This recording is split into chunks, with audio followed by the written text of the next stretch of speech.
Chapter 351 Chef Bai Yun. Report to the Colonel. Lieutenant General Gumier asked me to inform you that the meeting is about to begin. Please go to the meeting room. Ace fought with a soldier in the cafeteria because he could not bear the disdain and insults of Whitebeard. After escaping, he sneaked into a major's office and knocked him out. He still stripped his clothes and role-played, with the pirate playing the role of the Navy. At this time, a young soldier ran into the office to inform Ace to attend the meeting. Then I saw Ace holding a plate and eating without any image, as if he had been hungry for hundreds of years. "Sir!" The young soldier was surprised, confused, and called out again with suspicion. Ace nodded naturally and wiped his mouth and hands with his cloak. It was really shameless. "Okay. Lead the way." Ace came to the young soldier. Since he couldn't escape, he would just let it go. It was just a meeting. "Oh, okay." Although the young soldier was puzzled, the major still wanted to lead the way. "You just arrived," but he didn't dare to refuse the request of the superior, so he had to lead the way obediently. Ace went to the meeting room under the leadership of the young soldier. On Bai Yun's side, he staggered to the kitchen, which was next to the cafeteria. A blonde and blue-eyed man was grinding coffee beans and preparing to brew coffee. "Mr. Chef, this is to make coffee." Bai Yun came over and asked politely. "Who are you?" "The kitchen is a restricted area, don't come in casually," a soldier. "This coffee is for the superiors who are going to hold a meeting. You will be responsible if it is dropped." Bai Yun was very polite and had a good attitude. But the attitude of the blonde chef was not so good. From the soldier in his words, he looked down on Bai Yun's identity. However, Bai Yun thought that this was easy to deal with, and he could have a clear conscience. What is a clear conscience? He punched this guy down with a clear conscience. Ugh! Bai Yun approached with a smile, holding the chef's shoulder with one hand and punching him in the stomach with the other hand. The blonde chef's eyes widened, and when Bai Yun let go of his hand, he fell down, foaming at the mouth. Bai Yun ignored him and looked at the 7 cups on the table, which had already been filled with coffee powder and a jug of water next to them. Chef Bai Yun appeared. "I'm going to make American coffee. How sweet it is! Add more, add more." Bai Yun muttered and added more coffee powder to the 7 cups, which was simply a lethal dose. "Well, this is sweet." Looking at the 7 cups of coffee that exceeded one side of the cup, Bai Yun nodded with satisfaction, picked up the jug of water and started brewing. Ace came to the meeting room. Everyone else had already arrived. The main seat was held by Lieutenant General Gumier, the highest commander of the G2 branch. A bald man with lush hair on the back. "Sit down. When everyone is here, we'll start the meeting." Ace took his seat naturally without causing any suspicion. Gumier was about to continue speaking. The door of the conference room opened again, and Bai Yun came in with 7 cups of coffee. Ace recognized Bai Yun instantly, and so did Bai Yun. But neither of them said anything, not even an eye contact. Bai Yun silently placed the coffee in front of each officer in turn. When it was Ace's turn, he picked it up, bent down and put it down, and then gave Ace a look. But Ace felt a little strange. Why did this look have a sense of gloating, ready to laugh at him? Of course, he couldn't ask why. Bai Yun left the conference room, but he didn't leave in a hurry, but stood at the door waiting for the reaction inside. "Everyone, let's start the meeting." Lieutenant General Gumier raised the coffee to signal. The other subordinates naturally couldn't just watch. So they picked up the cups and returned the favor, and Ace followed suit. Then they drank the coffee together, and the next second, everyone vomited it out. So bitter. Ace couldn't help crying because it was the most unpalatable thing he had ever eaten. Bai Yun outside was very satisfied with this reaction. Chapter 352 Just Like Life. Okay, then the meeting will end here. The coffee was twice as bitter as usual, so bitter that Lieutenant General Gumier's voice was hoarse throughout the meeting. But he was very stubborn and believed that food should not be wasted, so he ordered the generals to drink up the coffee, including himself. In order not to reveal his identity, Ace could only make a bitter face and walked out of the meeting room with the bitter coffee. He saw Bai Yun had taken off his chef's uniform and was standing in the corridor, looking at the scene outside through the window. He was recognized just by his back, and he just changed his clothes, and 2 mustaches. The Navy couldn't recognize him. All I can say is that they are familiar with each other after living together since childhood. Bai Fei. Ace went over to greet him, and almost said Bai Yun's name as a conditioned reflex, but fortunately he reacted and changed it to Bai Fei.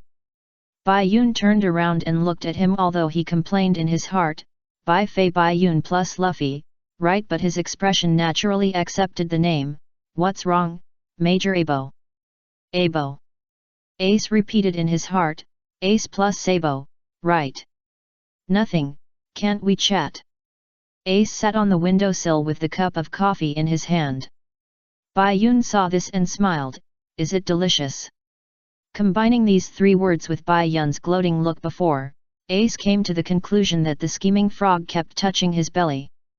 You made it so bitter, right? Even if I don't do anything, it's still bitter. Just like life. It may be more bitter after doing something. It may also taste better if milk is added. Bai Yun replied, suddenly coming up with a philosophy of life. What is this? Ace looked puzzled, what did this suddenly lead to? But when he thought of the word milk, he understood what Bai Yun meant. Oh, you mean? The intelligence ship is on fire. The intelligence ship is on fire. Before Ace finished speaking, a Navy soldier ran over and shouted that the intelligence ship was on fire. This scared Vice Admiral Gumier so much that he ran out on a boat first. On the sea, a ship with "O Secret" written on the sail caught fire. Vice Admiral Gumier saw it and covered his ears in disbelief. It was over now. The secret had really become a secret. However, at this time, a figure in a major's uniform resolutely jumped onto the burning intelligence ship. Vice Admiral Gumier and the soldiers were so scared that they widened their eyes and stretched out their hands to pull him back. But unfortunately their hands would not grow longer. And that figure was naturally Ace. Bai Yun came with Ace. Ace jumped into the sea of fire for the information about Blackbeard that might exist on the ship. And Bai Yun, looking at the words "O Secret" written on this naval intelligence ship. Isn't this just telling others nakedly that there are confidential documents on it? What kind of intelligence ship is this? What kind of O Secret? The next step is to wait for Ace to rescue the information. In less than a minute, Ace rescued a marine from the ship and brought out the confidential documents. He was seen carrying a soldier on his right hand and a briefcase with intelligence secrets in his left hand. There was a flame on his left shoulder, and his Navy uniform was burned to pieces, especially his cloak. This scared Vice Admiral Gumier and the soldiers. But then, Vice Admiral Gumier reacted. You can control the flames. And you don't care about being burned.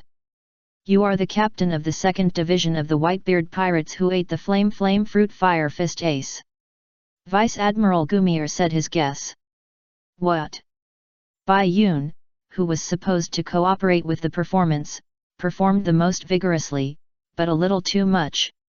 The shouting was a little loud, attracting attention to him. Seeing this, Ace smiled and took the opportunity to throw the soldier on his shoulder to Vice Admiral Gumier and threw the intelligence box to Bai Yun. Catch it, Bai Yun, then run away. And he turned around and took off his Navy uniform and ran away. Of course, he only took off his clothes, and his hat, cloak, and pants were still there. Seeing the intelligence box flying over, Bai Yun had no choice but to catch it. Lieutenant General Gumier also caught the injured soldier, and his adjutant immediately ordered the arrest of Bai Yun and Ace. Catch them! As soon as Bai Yun received the intelligence box, he was surrounded by a circle of gun muzzles. There must be more than a dozen. Ugh, more than a dozen. Bai Yun! How uncivilized to use knives and guns! Bai Yun said with a smile, and then, sneak attack. Crouching down, a rotating trip leg tripped all the soldiers surrounding him, if the air pressure technique broke out, flying into the air, landing on the observation deck, after physically unlocking, began to look for information about Blackbeard. It actually wrote about the battle in Mogu town, but the incident happened suddenly, or in the middle of the night, and the mysterious man who cut off Blackbeard's arm was not awake. Bai Yun nodded. It was good this way. If it was revealed that the man was him, it would be bad, and it would not be easy for him to show the strength that night again. Ace, who was running away, suddenly thought of something, and did a backflip, squatting accurately on Lieutenant General Gumier's head. This frightened the soldier, who was surprised and angry. He adjusted the muzzle of the gun and aimed at Ace, but it was not a sea stone bullet, which had no effect on Ace, and all the bullets went through. Ace took out Mota's envelope from his trouser pocket and handed it over. The coffee is terrible, bitter as hell. Just like life. It may be more bitter after doing something. But if you add some milk, it may taste better. Copying Bai Yun's words, Ace also confused Lieutenant General Gumier. But now Ace is standing on his head, he has to take it. Lieutenant General Gumier took the note. Ace was very satisfied, and he stepped on the top of the ship and left. Lieutenant General Gumier opened the letter and saw only Mota's photo and letter, "Want a cup of delicious milk." The letter also came with a map to Mota's ranch. Milk, Vice Admiral Gumier murmured. Chapter 353. Are you sure you want to chase? After saving the naval intelligence ship, although his identity was exposed, but with the cooperation of Bai Yun and Ace, the two still successfully got the clues about Blackbeard. Bai Yun retreated first. Ace retreated halfway, and thought of the milk problem of Mota's family, so he went back and handed the envelope to Vice Admiral Gumier. Later, Vice Admiral Gumier also followed the map in the envelope and went to Mota's house to buy milk. The American coffee at the meeting also became a latte with milk. In short, it was perfect. Congratulations, Coca-Cola. Ace returned to the place where he and Bai Yun hid the boat. Sure enough, Bai Yun was waiting for him here. Ha ha ha ha, it's really a big fuss, Bai Yun. You got the information about Teach. Ace was very happy, with a smile on his face. Bai Yun acted calmly. No, Epsilon. Bai Yun made an expression that was like Luffy, which was obviously lying at first glance. Ace. Who are you kidding, Bai Yun? Bai Yun sighed and took out a piece of paper from his pocket with 2 fingers. That was the information about Blackbeard. Ace reached out to take it. But Bai Yun dodged it. Bai Yun. Ace was puzzled by Bai Yun's action. Bai Yun did not answer in a hurry. He put the paper back in his pocket first, then looked at Ace and said, "It's all here. I'll ask you one last time. Do you have to chase him, Ace?" This time, Ace didn't know whether to laugh or cry. Although he was annoyed, he was not angry. "I said. Don't rush to make a conclusion, Ace." This time, Bai Yun interrupted Ace. "Listen to what I say next, and then make a decision." Bai Yun's expression was serious and his tone was very serious. Ace felt a sense of awe and nodded obediently. "You know my ability, copying other people's skills, fruit abilities. When I was sailing with Luffy, I copied the divination ability of a person who ate the divination fruit.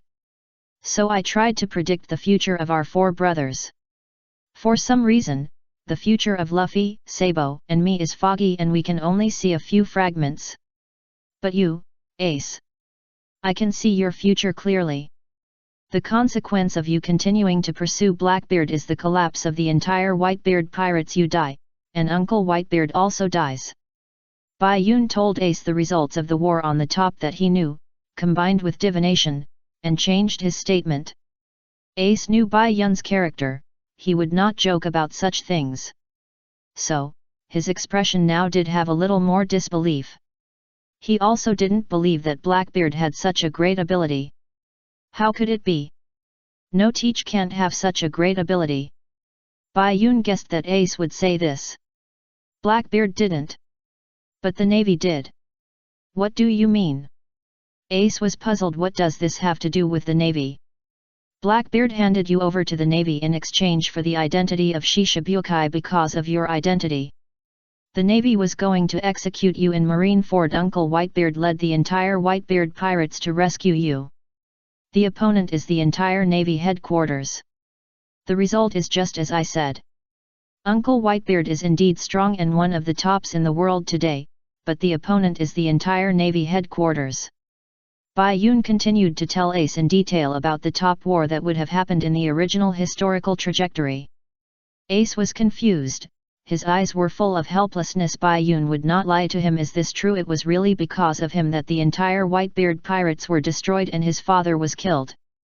So, are you sure you still want to chase brother? Bai Yun asked again, this time calling him brother. Chapter 354. Then I'll kick you into the sea to wake you up. Are you sure you want to chase him, brother? Bai Yun's words hit Ace in the heart. What Ace said before, that he would not change his mind no matter what, has now been shattered to pieces. He was confused. Bai Yun made it so clear. How can he chase him? It's about the entire Whitebeard pirates, about Whitebeard, how can he chase him? Is that it? Is Thatch's death just over? Ace murmured. Bai Yun patted Ace on the shoulder. Of course I can't just let it go like this. Ace, you will be caught, but what about Uncle Whitebeard coming in person? As one of the 4 emperors today, if Uncle Whitebeard wants to hunt down Blackbeard, is it difficult? Even if Blackbeard joins Big Mom or Kaido, I think Uncle Whitebeard will still kill him. You don't have to feel that you have come out for nothing. I have a fragment of Blackbeard. Take it back and report it. It's not too embarrassing. Although Bai Yun tried his best to comfort him. But with Ace's personality, he is still like an eggplant hit by frost. He looked up at Bai Yun with difficulty. Fragment? You mean his broken arm? But that was also cut by you, not me. Bai Yun smiled. Between you and me? What's the difference between you and me? This is Bai Yun waiting for Ace's response. Ace also nodded with difficulty. Then, how about we go to the 7 Waters City, meet up with my real body, get Blackbeard's severed arm, and then go back to Uncle Whitebeard to report. Bai Yun said the next plan. Ace is now like a nodding like a machine, he nodded to whatever Bai Yun said. Bai Yun. Then I'll kick you into the sea to wake you up, okay? Ace still nodded, but then he reacted, but it was too late. What? Hey! Bai Yun kicked him into the water without hesitation. A feeling of powerlessness surged into his heart, cold, very cold, but this made Ace feel better. He didn't struggle, and his body floated up. This is something that can be done regardless of whether you can swim or not, as long as you can relax your body and not be nervous. Seeing Ace floating on the water, Bai Yun was a little surprised. He originally wanted to use a fishing rod to fish him up, but it seems that he doesn't need it. How is it? Calm down. Oh no, it shouldn't be said to be calm. Are you awake? Bai Yun asked on the shore. They are now in a cave, with a stream formed by the influx of seawater in the middle and land on both sides. Ace floated on the water, staring at the stalactites on the cave, stunned. Bai Yun's voice attracted his attention and sight. Yeah. Let's go to the 7 Waters City now. Having said this, it means that Ace has let it go. Bai Yun nodded with satisfaction. The boy is teachable. Just now he was a brother, but now he has become a boy. Then Bai Yun bent down and stretched out his hand to Ace, but before Ace raised his hand, he took it back. Don't think of pulling me down too. I'm just a clone. If I go down, the fruit ability will be lifted. You can go to the 7 Waters City with a bullet. They have lived together since childhood. Bai Yun knows Ace very well. He is not 100% sure that Ace will do this, but Bai Yun is sure that Ace must have an idea.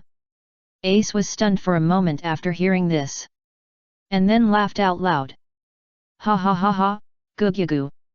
This laugh made his body tremble, and he began to sink. Help Bai Yun, help! Bai Yun! Bai Yun still took out the telescopic fishing rod and extended it for Ace to grab and pull him up.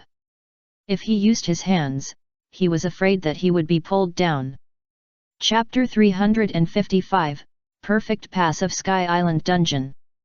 After Bai Yun persuaded Ace, he was heading to Water City 7 to meet up with the main body, ready to take Blackbeard's broken arm. Of course, at this time, Bai Yun's main body was still waiting for Luffy and his friends at the Navy G8 Fortress. If Bai Yun and Ace went to the Navy G8 Fortress, the pirates would take the initiative to go to the naval base by the time they arrived. It was estimated that the main body Bai Yun and Luffy and his friends had already left. Meeting at Water City 7 would be the best, considering the distance and time between the two sides. The White Sea on the lower floor of the Sky Sanctuary. The Mary and the Viper of Konis and his daughter were driving on it.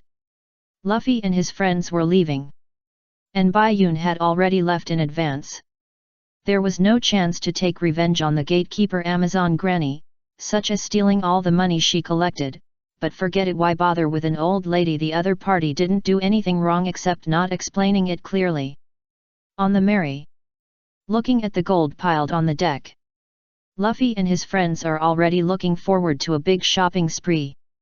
The things they want to buy are also very consistent with their personalities. Luffy wants a huge bronze statue, thinking how nice it will look on the Mary. Usopp wants to buy a dozen cannons to install on the Mary. Sanji wants a locked refrigerator. Chopper wants medical books from various countries. Zoro wants wine. Nami smiled helplessly. If you want to divide the spoils, wait until you leave here. You can buy whatever you want. In their cognition, these golds are still stolen goods, but they don't know that the Shandia people are going to give them a bigger golden pillar. This wave is a big loss, a blood loss. Bayun is not on the Sky Island, so he can only stop thinking about it. The more he thinks about it, the more painful it is. How much is this worth? Everyone, please look ahead, that is the end of the cloud, you can leave from here. After a while, Konis's voice came from under the ship. Luffy and his friends followed her words and looked forward. There was another archway with the end of the cloud written on it. There were two Sky Island snake-like buildings on both sides spraying water. It was so luxurious. It was time to leave. Luffy seemed reluctant and lay on the sheep's head. We are leaving here. The same was true for the others. Apart from Enel, Sky Island was still very fantastic and interesting. Everyone, we can only take you here. Please take care. After entering this door and following the Cloud River, you will reach Qinghai. Konis and his father Pagia stopped at the island Cloud Road on both sides of the archway, and Vayaba came to see Luffy and his friends off. Konis, Old Man, and White Fox, take care of yourselves. Luffy responded.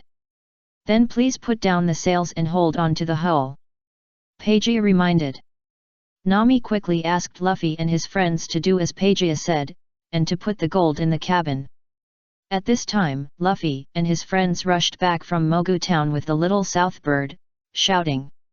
Chopper's translation was, "Don't leave me." These were the words of the Southbird, and of course, its inner voice. How did the people on this Sky Island grow up? They were so big. It was the boss of the forest down there, and it was its father up here. It had to go back. Everything was ready. Nami raised the record pointer, then, Captain, the next island is the record is ready. Very good. There will be new adventures after leaving Sky Island.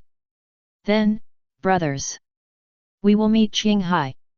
Luffy raised his hand and jumped up to announce. The Sky Island copy was passed perfectly. Chapter 356, The Journey to Find Bayun. The Sky Island copy was passed perfectly. The reward is gold and some Sky Island special shells, and of course, the respect of the Sky Island residents for the Straw Hat Pirates. Luffy raised his hand and announced that he would return to Qinghai. Others echoed. The atmosphere is very good, but Ziobai only feels noisy, Bayun is not there, and it is boring. And Konis's next sentence also made Luffy and others stunned. It's about to land, everyone be careful. Landing. Luffy and others thought that following the Cloud River back to Qinghai would be a slanted Cloud River, like a slide back diagonally. But the reality is that the cloud river comes out of the gate at the end of the cloud, and it is 90 degrees vertical to the bottom. Like a waterfall. The Mary flew out. The huge inertia of the fall scared everyone's mouths and eyes. Even Mary was the same. At this time, Conies took out a bamboo without panic. Go, Sky Island's specialty, octopus balloon. She blew hard, and a huge octopus came over the Mary, and its 8 claws entangled the Mary. Zoro was puzzled and thought it was an attack that made the fall worse. However, the rapidly falling Mary stopped, causing him to fall down. Luffy recovered first and took a closer look. Woo, look, it's great. The octopus's 8 claws entangled the Mary, and its head swelled like a balloon, taking the Mary up, like a hot air balloon. I thought I was dead this time. Ha ha ha, it's so fun. Everyone relaxed, because they were really scared every day. At this time, the sound of the golden bell kept coming from afar. That was the Shandayan people's farewell to them. Knock hard, use the bell to send off our benefactors. Wish you a safe return to Qinghai. Goodbye. The golden bell had been pulled back to the ruins of Shandora, back to its original position. At this time, all the Shandayan people came here and rang the golden bell to see Luffy and the others off. It sounds so good, it seems that you will never get tired of hearing this bell. Oh, that's right, that's right. Usopp sighed, and suddenly thought of something, and saw him take out a sound shell, press the button to start recording. Bai Yun said that if there is a chance, he will record the sound of the golden bell for him. It would be a pity if he didn't hear it. Even if it is a sound recording, it is better than nothing. As the eldest brother, I must satisfy the younger brother's request. Ha ha ha ha, Usopp laughed, not knowing that his words were also recorded in the recording. Fortunately, some clips can be adjusted and deleted, otherwise Bai Yun's idea of using this bell as an alarm clock will be gone. Ziobai was in Luffy's hand hearing Usopp's words. He glanced at him and thought that he was quite thoughtful. Yes, speaking of Bai Yun, where are we going to meet him? Nami asked. Don't worry, Nami. Bai Yun said that we will meet again if we are destined. Luffy sat on the sheep's head, showing a row of teeth. However, when we return to Qinghai, we can first take a trip to find Bai Yun. Ha ha ha ha. In this way, the Mary slowly returned to Qinghai under the guidance of the octopus balloon. And the future of Sky Island. Just as the original words said. Look up at the sky that comes into view, it seems like a dream or reality. In the kingdom of God above the clouds, at an altitude of 10,000 meters, you can hear the bells as long as you listen carefully. It rang today. And it will ring again tomorrow. The bells that resound through the clouds sing proudly for the land floating in the air. Chapter 357, Navy G8 Fortress. He he he. On the boat heading to the Seven Waters City, Ace ate bread, while Bai Yun ate bread and fished. Ace was convinced by himself and did not plan to chase any more. Bai Yun was in a good mood and hummed a tune while fishing. And Ace became indifferent, ate bread, and stared at the sea in a trance. It was as if the two of them had exchanged emotions. What's wrong? The bread is not delicious. Or is life too bitter? Bai Yun felt Ace's emotions and spoke. Of course bread is not as delicious as meat. Life is too bitter. Not really, not as bitter as that cup of coffee. I just feel that I. Ace replied, hesitant to speak. Feel that you are too incompetent, you can't even catch Blackbeard. Bai Yun said it directly. Ace raised his head and met Bai Yun's eyes, there was indeed unwillingness in his eyes. Well, this is the fact. Ace thought Bai Yun would have something to comfort him, who knew Bai Yun would be so direct. Damn Bai Yun! Ace cursed, and wanted to hit Bai Yun with bread, but his childhood life made him know how to cherish food, so he didn't do it. What's wrong? I'll tell the truth, okay? Just like when we faced that blind bear when we were young. Your chance of winning him is 46%. Just like you are facing Blackbeard now. Blackbeard's dark fruit is naturally restrained by ability users. And he has new subordinates. Although you have a handsome general like me, I am just a clone and can't do anything. So, go back to Uncle Whitebeard and persuade Uncle Whitebeard to Uncle Z. I will give you some people, or the entire Whitebeard pirates will go to find Blackbeard. It's much better than the two of us going after Blackbeard now. Do you understand, my stupid and reckless brother? Bai Yun comforted Ace with another long paragraph. Ace ate all the bread. I understand what you said indeed. It's too much for one person. But if I were as strong as my father, these problems would naturally not happen. Oh, as strong as my father. How old is Uncle Whitebeard? How old are you? If Uncle Whitebeard is your age. Just ignore what I said. Bai Yun originally wanted to say that it was normal for Whitebeard to have top strength after his adventures, until now he wanted to say that he might not be as good as Ace when he was young, but when he was young, he was one of the leaders of the Rocks Pirates. Bai Yun was offended. Don't be too strict with yourself. It's never too late for a gentleman to take revenge. What we are doing now is... Bai Yun changed his words, which was also a tactical pause. What is it? Let's find a place to have a big meal. The bread is really not delicious. Navy G8 Fortress. Haito, your cooking skills are really good. Jessica, the chef of the Navy G8 Fortress, patted Bai Yun's shoulder, who had changed from Bai Yun to Haito, and praised his cooking skills. In just one day, Bai Yun had already infiltrated the enemy. It only took one day to turn from a homeless man lying at the back door of the base forest into a naval soldier, and the identity of a civilian persecuted by pirates and blown away by cannons, plus the image of a one-eyed man with his hair spread and his right eye bandaged. That's it.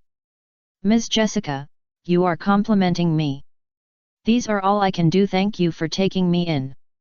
Bai Yun replied while serving food to the soldiers. Jessica laughed heartily. Ha ha ha. I've found a treasure. It's just that you are a girl named Kuratsuka. How about I call you Lika from now on? How about that? Bai Yun knew this would happen. But now he had to bow his head under the eaves. Ms. Jessica, you are happy? Ha ha ha. Okay, I will call you Lika from now on. I am talking to you. What are you looking at? Go eat quickly. If you dare to have any ideas about Lika, I will starve you for a week. Jessica was very happy, and then warned the soldiers not to have any ideas about her sister Lika. Bai Yun had a nearly stiff smile, and he could only hope that Luffy and the others would come soon. 100 meters in the sky, the Mary was still flying. Look, I can already see the sea. Ha ha ha. Luffy lay on the sheep's head and looked down, only to see that the sea was vaguely visible. It was already night. Hey, I'm finally back. It turns out that men on the sea are still suitable for the sea, although the Sky Island is magical. Ha ha ha ha. See, I, Captain Usopp, am back. Back. Usopp and Chopper were leaning over the ship's railing, looking down, and sighing. Well, let's find a place to convert this gold into Bailey. Nami was thinking about finding a place to convert gold into Bailey. They were not gold and jewelry collectors, so it would be easier to spend gold if they converted it into Bailey. As for the others, Robin was reading a book. Zoro was sleeping. Sanji was making snacks. But no one noticed that the octopus balloon wrapped around the Mary had become very small at this time, as if all the air in its head had leaked out. The next second, with a pop, the octopus balloon turned back to the size of an ordinary octopus. Gravity and Newton reacted, and the entire Mary began to fall vertically downward. Fortunately, it was not high above the sea surface at this time. Ah! Everyone on the ship felt the huge gap and weightlessness, and immediately grabbed the things around them. Sanji was splashed with juice on his face. Everyone on the deck was also confused. What's wrong? It's not an octopus hot air balloon. Hey! Everyone looked up and saw stars. The octopus hot air balloon had disappeared, but a small octopus rushed down and stuck to Luffy's face. Chapter 358: The Invasion of the Straw Hat Pirates. Night falls. In the G8 Fortress, the ring fortress of the Navy, the song of the ship repairers rang out. Iron Wall Fortress G8. Don't even think about getting close to the pirates. 188 cannons are waiting for you. As soon as the confident lyrics in the song fell, Mekao of the maintenance class of the G8 branch of the Navy saw a ship falling straight down from the sky. This is the invasion of the Straw Hat Pirates, a forced invasion. Then. Because he was too shocked, Mekao raised his finger and pointed, but couldn't speak. Bai Yun now plays the role of Rika's chef, a newcomer in the kitchen of the G8 branch, with good cooking skills. Bai Yun said that this was all to wait for Luffy and the others to join him, endure the humiliation. Fortunately not wear a skirt. At this time, Bai Yun was working with Jessica, the head chef of the G8 branch, and other chefs in the kitchen to prepare dinner for the soldiers. It is worth mentioning that Jessica is not only the head chef, but also the wife of Lieutenant General Jonathan, the highest commander of the G8 branch. With her protecting Bai Yun, even Lieutenant General Jonathan could not interrogate Bai Yun, a civilian who suddenly appeared and was persecuted by pirates. Therefore, Bai Yun successfully mixed into the enemy. At this time, he looked through the round window of the kitchen. I also saw the Mary falling from the sky. I couldn't help but smile, but I didn't say anything. Even a fool would know that I couldn't say anything now. The next second, the alarm bell rang, and the originally quiet base suddenly became lively, with footsteps. The sleeping soldiers were pulled up, which must be resentful anyway. Bai Yun hated it the most when he was suddenly pulled up to work during his rest time. The message was passed up. From Bai Yun's view through the window, all the searchlights were focused on the Mary, like the protagonist on the stage. You are helpless, surrender quickly. The lyrics said that 188 cannons were aimed at the Mary, and the soldiers lined up on the shore also raised their long guns and aimed at the Mary. But the Mary was quiet, and no one could be seen. Dang! The scene changed and came to the back kitchen of the cafeteria where Bai Yun was. There was a painting hanging on the wall. Carbohydrates are power. Navy canteen. The chefs were sweating and lining up in front of the stove. Because of Bai Yun's girl identity, Jessica specially arranged a separate stove position for Bai Yun with a window in front of him. It is ventilated and he doesn't have to squeeze with those men. It's really considerate. Bai Yun really has to thank Jessica for this. He doesn't want to squeeze with those men. Bai Yun. Why do I feel a little weird when I say man as a man? Well, what's wrong, Lika? It's okay, this fortress is stronger than you think. It's okay even if there are bandits invading. Seeing Bai Yun in a daze, Jessica thought he was scared and comforted him. Bai Yun didn't know whether to laugh or cry in his heart. I am in the same group with the bandits you mentioned. Well, I'm fine, Miss Jessica. Well, Sister Jessica.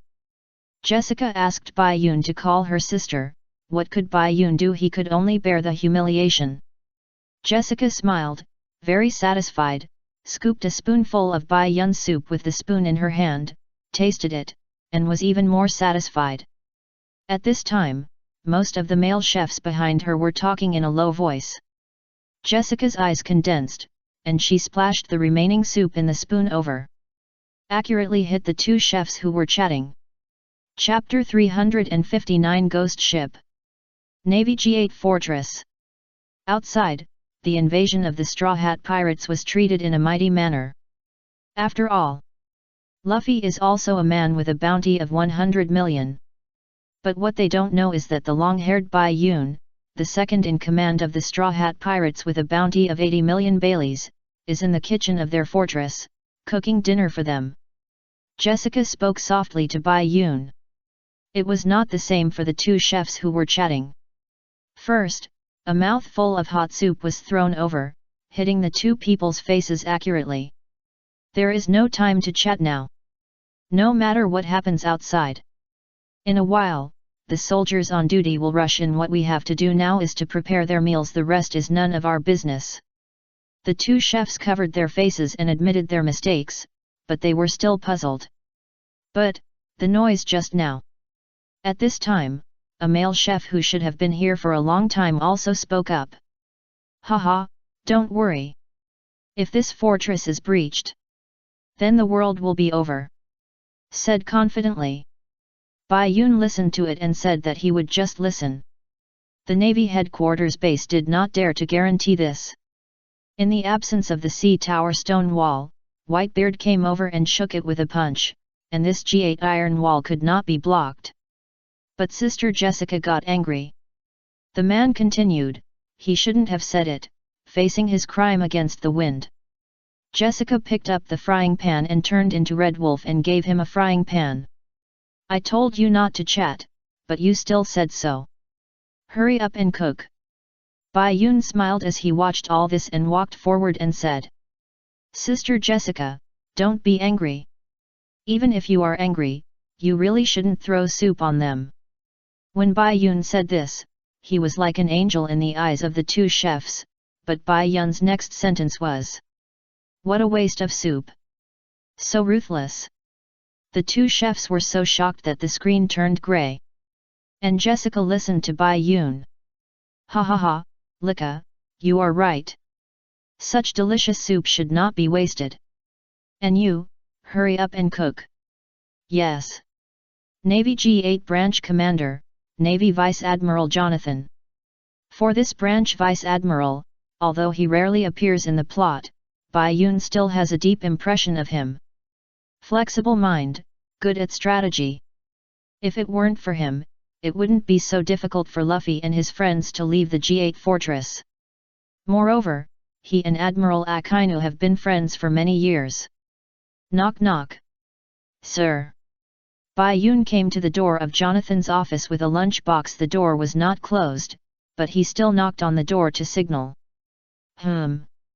Chef Jessica asked me to bring the lunch box, and said that if you don't finish the vegetables in the lunch box, you're done.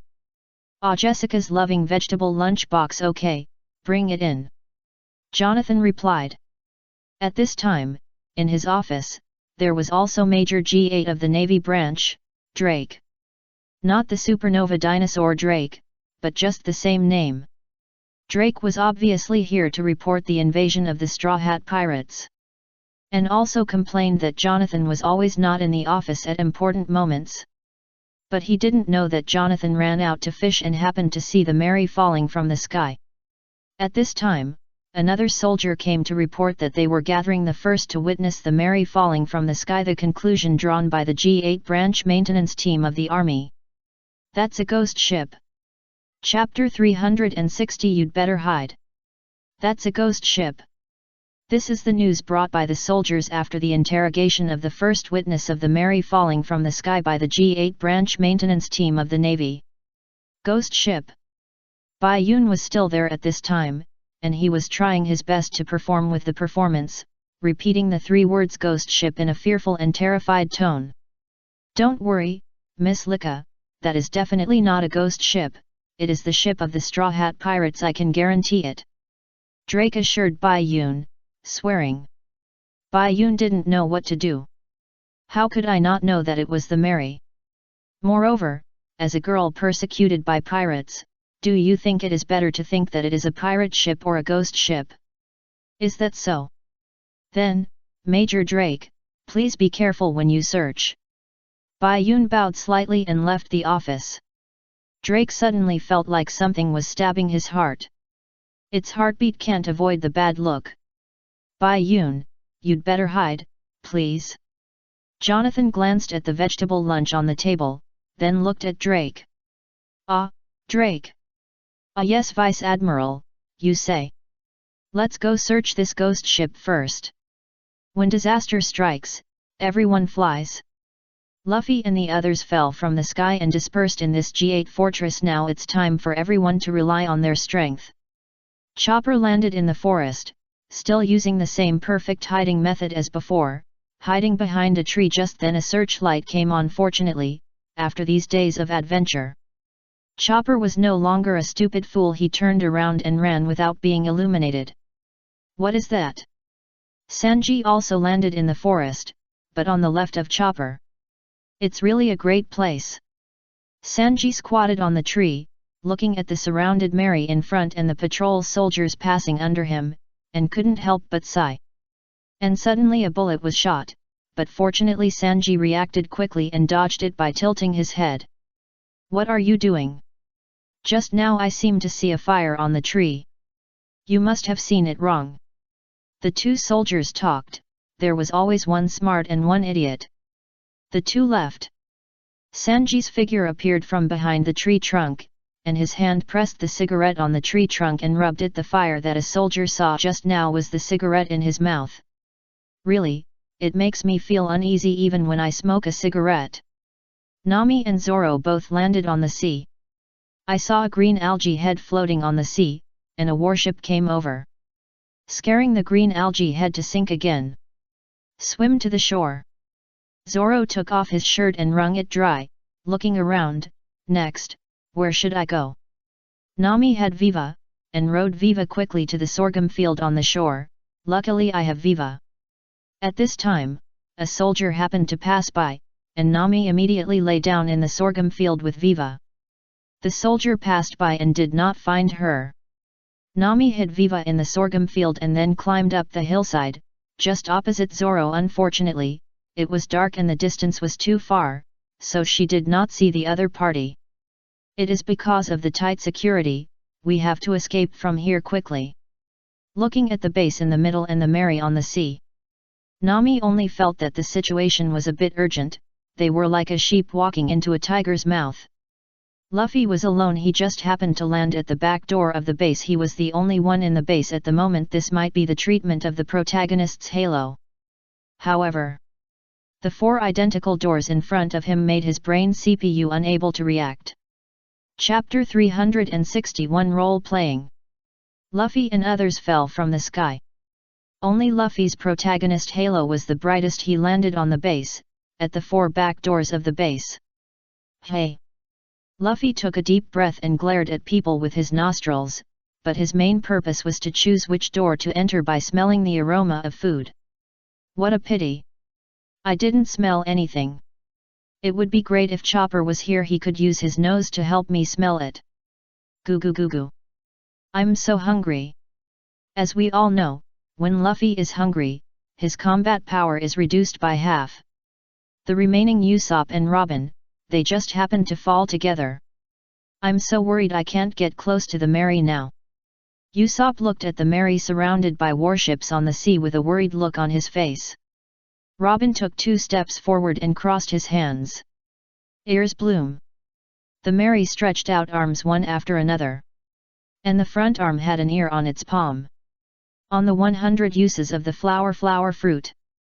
Also, this range of use is too foul. It is reasonable to suspect that Miss Robin is pretending to be weak. Under Ears Bloom, Robin learned that the soldiers regarded the Mary as a ghost ship. This is what Jonathan said himself. Compared to the Straw Hat Luffy with a bounty of 100 million berries, the ghost ship seems not so scary. I see, the Navy regarded the Mary as a ghost ship. What, you actually called it a ghost ship? How rude. I'm going to sue you. Usopp was very dissatisfied with this title. A pirate sued the Navy. He even said this clear the magazine and warn. Robin immediately stretched out a pair of arms around Usopp's neck and covered his mouth. However, they can think so, whether it is us or Mary, we can all rest assured. We can buy time. Usopp nodded in agreement. As for Robin, since the other party thinks Mary is a ghost ship, let's play along. On Mary. The arm that was eavesdropping behind the 2 soldiers stretched out its fingers and tapped their backs. Then 2 screams resounded through the sky. Luffy and the others have gradually begun to understand the situation and what to do next. Of course, except for the naive Chopper and Zoro, who has a poor sense of direction. While they are working hard, Bayun is. It's delicious. It's worthy of being made by me. Bayun sat on the windowsill of the Navy cafeteria kitchen, leaning his back against one side, with his legs crossed, in a very unrestrained sitting posture. While eating the food on the plate, he looked at the sea below. The searchlight moved, and the Mary was surrounded by warships. It seemed to be calm, but in fact, there was an undercurrent. Bayun didn't need to look for Luffy and the others, because the food would attract Luffy anyway. He just had to wait for Luffy and the others to arrive and cooperate with them to start role-playing.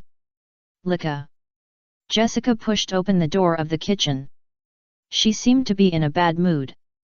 I saw that Bai Yun had already sat on the chair by the window, with his feet together, the plate on his legs, and a well-behaved look. Really, one thing in front of people and another behind their backs. Bai Yun said, "This is called good acting." "Well, what's wrong, Sister Jessica?" Bai Yun has gradually entered the play as an actor, how can he dislike the role identity? "It's okay. It's just that Jonathan, that bastard, doesn't eat vegetables. Ah, it's still Lika who makes me feel good." After that, Jessica came over and gave Bai Yun a set of facial cleanser. Chapter 362 That Baron. Da-da-day. Da-da-day. In a corridor of the Navy G8 fortress, a patrol soldier found that every 3 steps he took, there would be 3 more steps of footsteps behind him. Add to that the legend of the ghost ship today. The soldier said, "Don't mess with me. Take a deep breath and turn around abruptly." But there is nothing behind him. But he doesn't know that there is a boy with a straw hat standing behind him, making a V sign with both hands to the camera. The soldier breathed a sigh of relief and turned around, and Luffy followed his movements and turned around. Perfect, just right. The soldier continued to move forward, and this time Luffy watched his steps, and the footsteps of the 2 overlapped, sounding like one. In this way, Luffy followed this guide into the base. At this time, Sanji popped his head out from a corner he was watching silently just now. Maybe Luffy's V was for him to see, but Sanji still couldn't help complaining. Really, this guy is still playing in this situation. Now, Luffy, Sanji, and Chopper, who entered the base, were so scared that they ran into the base, and even he complained. "How did I get here?" Hearing the footsteps coming from the front and back, Chopper discovered. "We were trapped. What should I do?" Chopper saw a trash can and thought. Would he hide in it? It was so dirty. Chopper ran over and picked up 2 cans and threw them out of the window. The sound led the soldiers down. "It's down there. Ha, we're saved." Chopper sighed, looking at the 2 roads in front and behind, wondering which one would lead him out. He just wanted to reunite with everyone now. "Baron. So it's here." Sanji hid in the ventilation duct in the corridor, listening to the call on the radio, and watching the Navy soldiers running below. He knew that this place was barren. "We just fell here. In the center of the fortress that the Navy is so proud of. What should we do, Captain?" Sanji looked up at Luffy opposite him, but Luffy was already lying on his back and sleeping soundly. "Ah!" Sanji was almost speechless, and said to himself, he has already turned a blind eye to it. "Ah!" Also sleeping was Bai Yun, who is now the cook. Lika he had to work the night shift last night, so he could sleep at this time. Ding ling ling ling. The alarm rang. Bai Yun reached out to stop it. He kept the habit of sleeping for 6 hours every day. Of course, naps or slacking off didn't count. Because she was a girl, Bai Yun slept in a single room. It wasn't that girls were treated specially, but there were fewer girls in the base. Ha! Stretching himself, Bai Yun looked out the window. The gate of justice opened and a tattered warship drove in. Bai Yun thought about it and remembered. Oh, isn't this Miss Robin, the prosecutor? As time passed, it was dawn. Except Robin and Usopp, everyone else sneaked into the base. No one changed clothes, but no one was found who told them to have a halo on their heads. Zoro got lost. He was so cool walking in the base, just like going home. What a big fortress! By the way, where is this place? By accident, Zoro walked to the switch of the base gate, and the soldiers just closed the gate and missed Zoro. This is a combination of getting lost and luck. Bai Yun really suspected that if Zoro went out to hunt alone, or if he took the helm of the Mary, wait, by accident, Raftel, here we are. Chapter 363. Yes, interesting things. Time passed, and it was dawn. Luffy and others, except Usopp and Robin, sneaked into the base. Nami dressed up as a cleaner, and in order to prevent Zoro from being exposed, she threw his 3 swords to a tree on a balcony cliff. But the sword is the life of a swordsman, so Zoro is now struggling to save the sword. Sanji and Luffy took a rest on the ventilation duct, and when they heard that the cafeteria was ahead, Luffy jumped down directly. Even if Sanji sat on him, he couldn't stop him from crawling to the cafeteria. But the noise was too loud, attracting soldiers. The soldiers raised their guns and looked, but didn't see anyone. Strange, no one. Did you hear it wrong? No, in fact, they didn't hear it wrong. Sanji and Luffy, who disappeared, hid in the chef's locker room. Sanji still sat on Luffy, covering his mouth with his hand.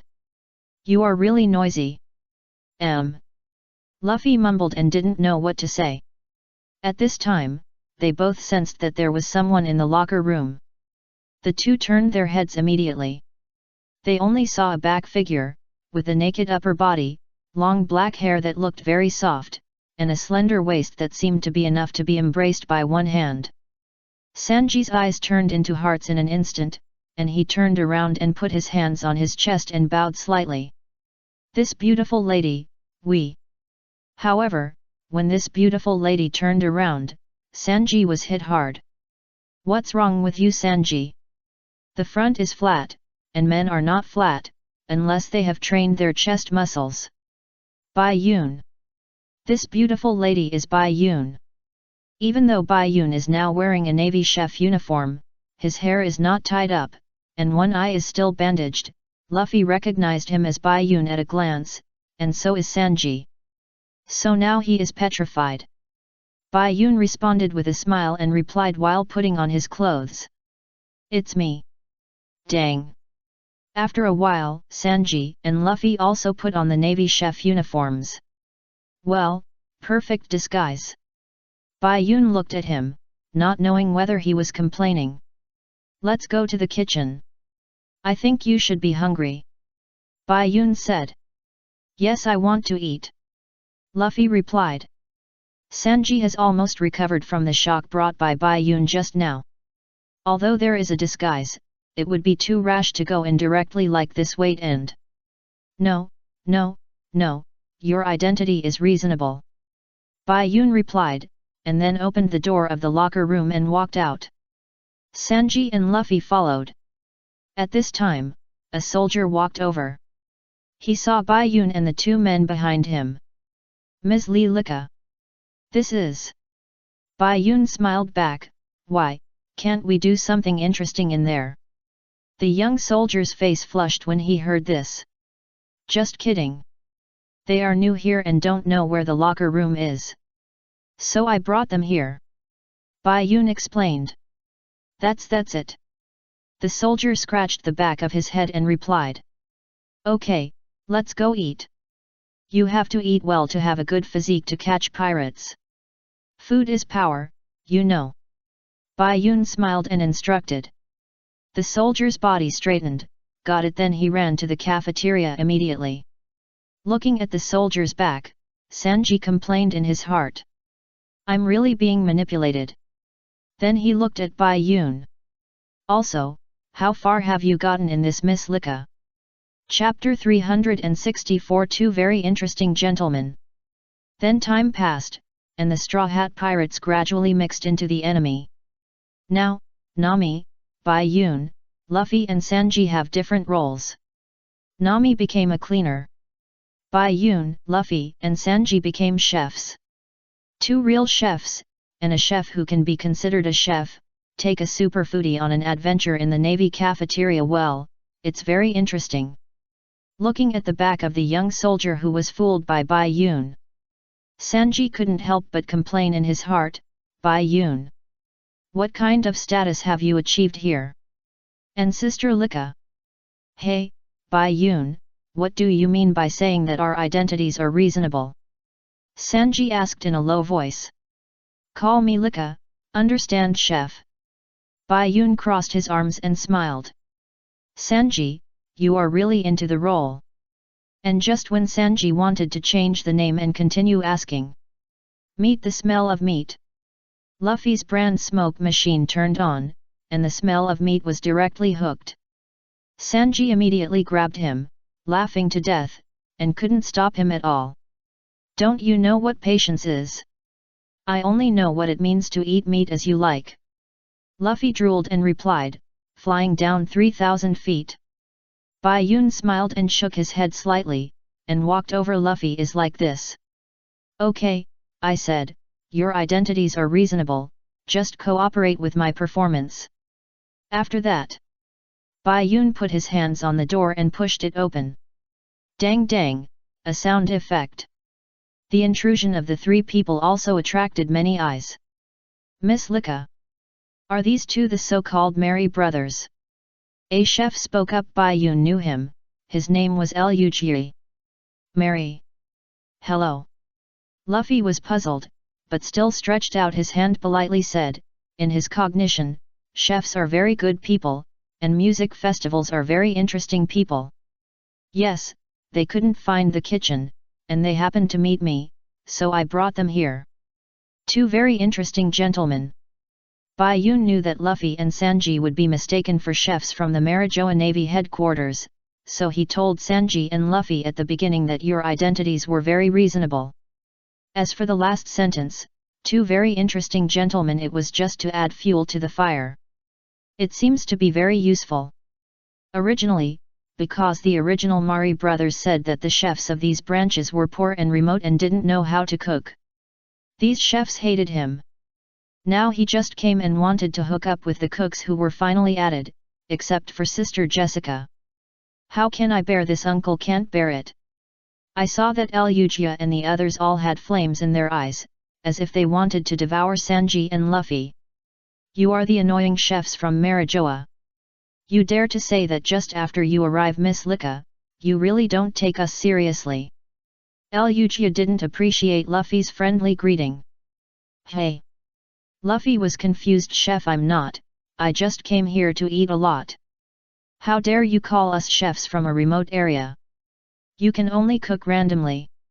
How dare you say that? The voices of many chefs came. Sanji finally understood. What, you mistook us for someone else? Bai Yun patted his shoulder. I said your identity is reasonable. Come on, brother Mari. Sanji. After Bai Yun finished speaking, he walked towards the chefs, looking for someone, but he couldn't show that he was on the side of brother Mari. And the spokesperson for brother Mari, Luffy, said to the chefs, I don't care about Mari or not. I'm hungry. I want to eat. And the response to them was a female voice. That's you. Cooking for prominent people in Marijoa. Idiots who spend 1 million Baileys on food every week. No matter how many noble places you have been to. The most sacred place in Baron is here, the kitchen. The owner of the voice is naturally the boss of this kitchen, Jessica. She opened her hands and each held a frying pan to fry steaks, which was very handy. In her words, 1 million Baileys, in fact, for those celestial dragons, is just a drop in the bucket, not even a penny. Then, Jessica turned and looked at Luffy and Sanji, the Marie brothers. She alone gathered 2 of the beautiful swordsmen, brings meat, beauty, and meat. Luffy drooled instantly. Sanji's eyes turned into hearts. He was caught in an instant. Bai Yun, who came to Jessica's side, smiled bitterly. Can you two be more promising? Cooks I don't approve of are absolutely not allowed to step into this place. Jessica continued. Sister Jessica is right, Bai Yun shouted, and the other chefs immediately agreed. Sanji came all the way in silence. Which side are you on? There are more than 1,000 warriors stationed in this fortress. The chefs do their best to provide them with delicious food, provide them with physical energy. As she spoke, Jessica came over and waved her hands, and the steaks in the pot flew out. Those chefs who can only play tricks can't compare with them. Jessica came in front of Luffy and the others, with only a table between them, and the steaks she threw out fell, and each one just landed perfectly on the plate on the table. Chapter 365. Let's do something interesting. To cook, you need to use your heart.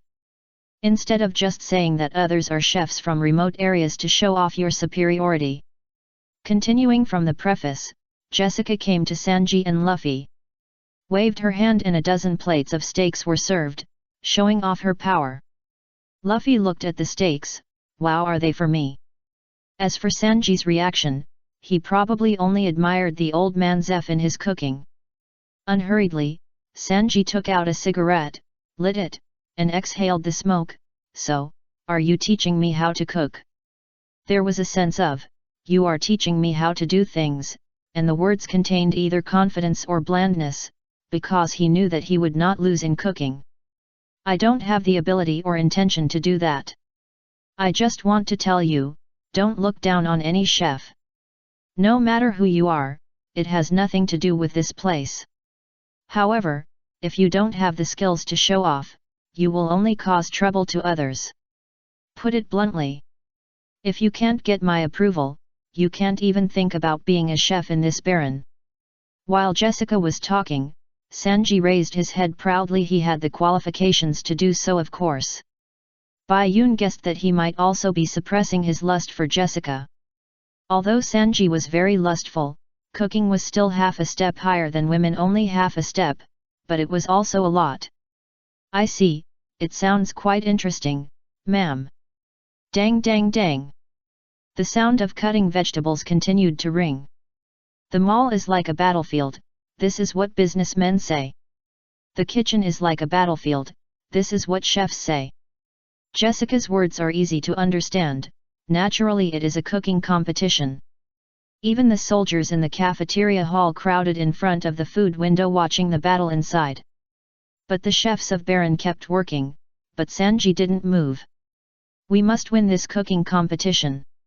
All the ingredients must be the best. This is what the chefs of Baron do, but from the moment they do this, from the moment they have this idea, they have already lost. In this way, the cooking competition started. While everyone's attention was there, Bai Yun sneaked to the window. It can't be said to be sneaky. He walked over openly, no one noticed him. Then, Bai Yun raised his right hand, and the bracelet turned into a pistol with a silencer. Let's do something interesting. Also, add some security to your identity.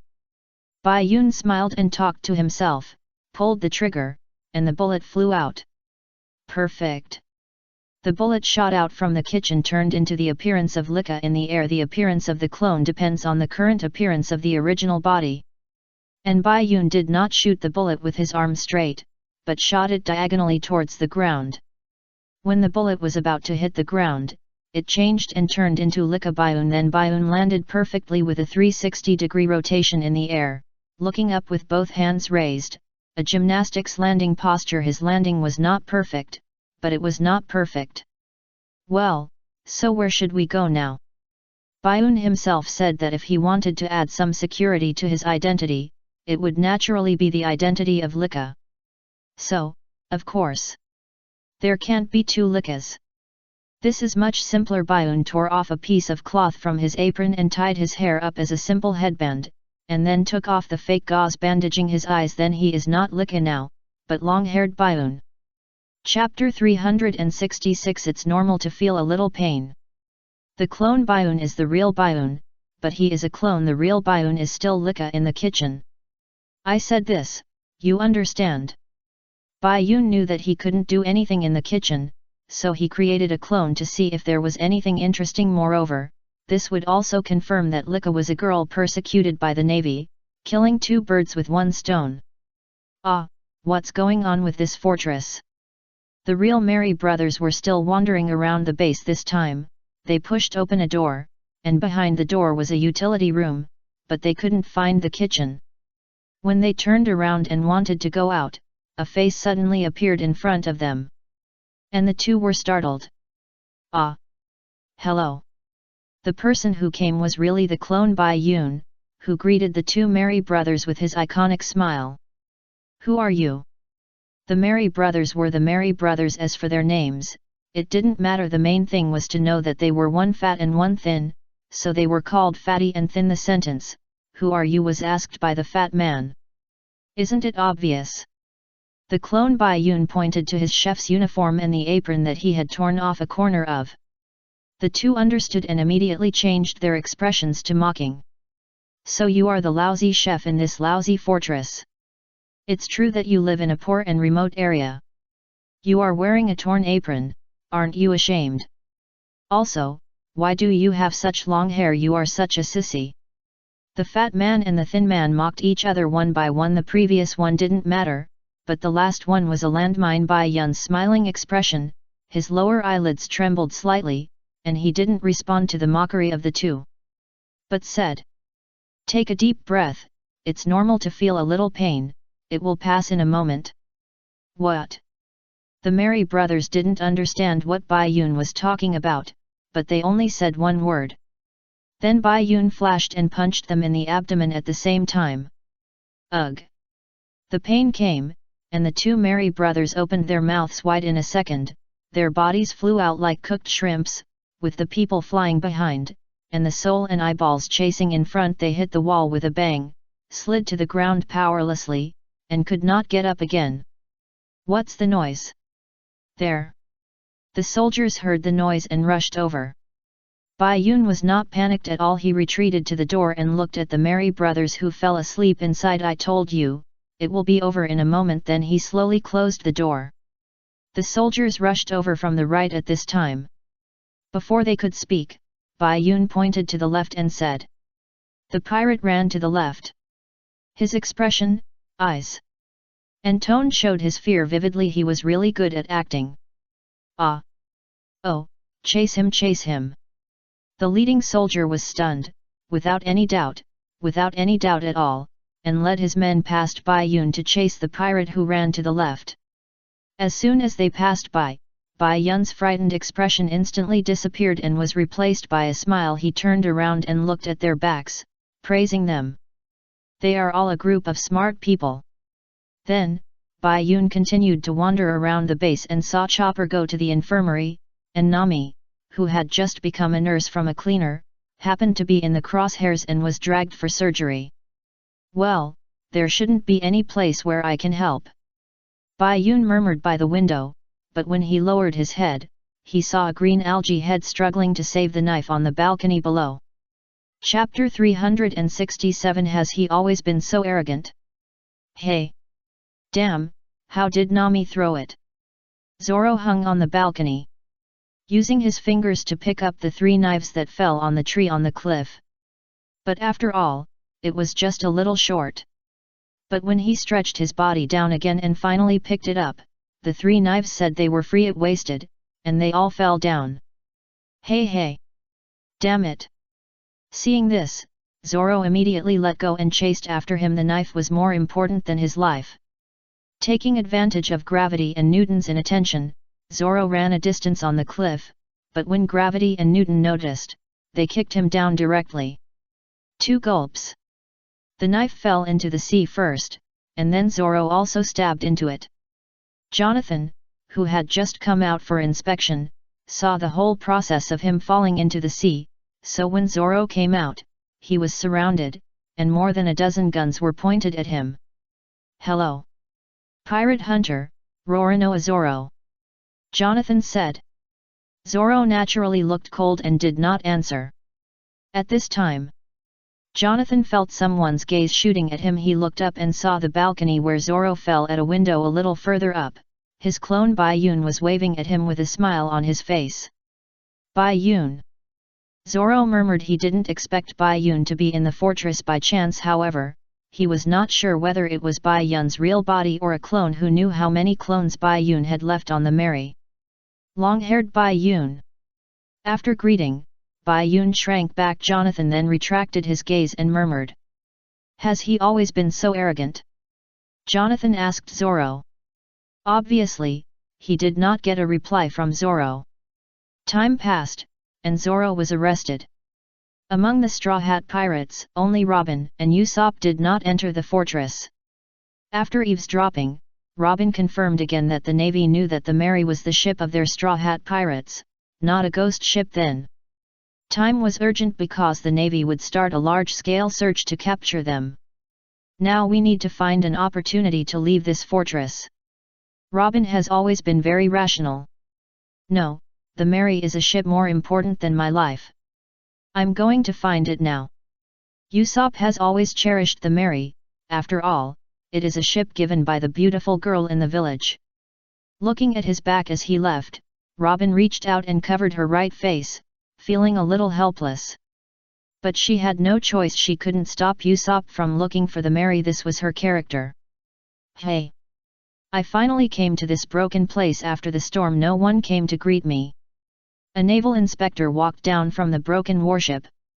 Because his room was solid, he didn't suffer much injury during the storm, but he was also shaken and didn't wake up until now. He was not injured, but many soldiers were killed in the storm. Even if they survived, many of them were now lying in the infirmary where Chopper was. With no place to vent his anger, the inspector took it out on the soldiers on guard. You, that's you. Tell your commander to come see me now. But. The soldiers saw his outfit and the two big words justice on the back of his cloak. No matter what official position he held, he was higher than him, so they naturally did not dare to offend him. But what?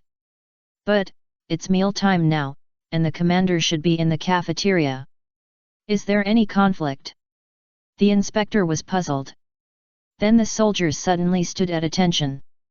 The third rule of the G8 fortress is that after entering the canteen to eat during mealtime, you cannot leave until you have finished eating. What a mess! The inspector kicked the soldier. It is indeed a fortress in a remote area, what a rubbish rule.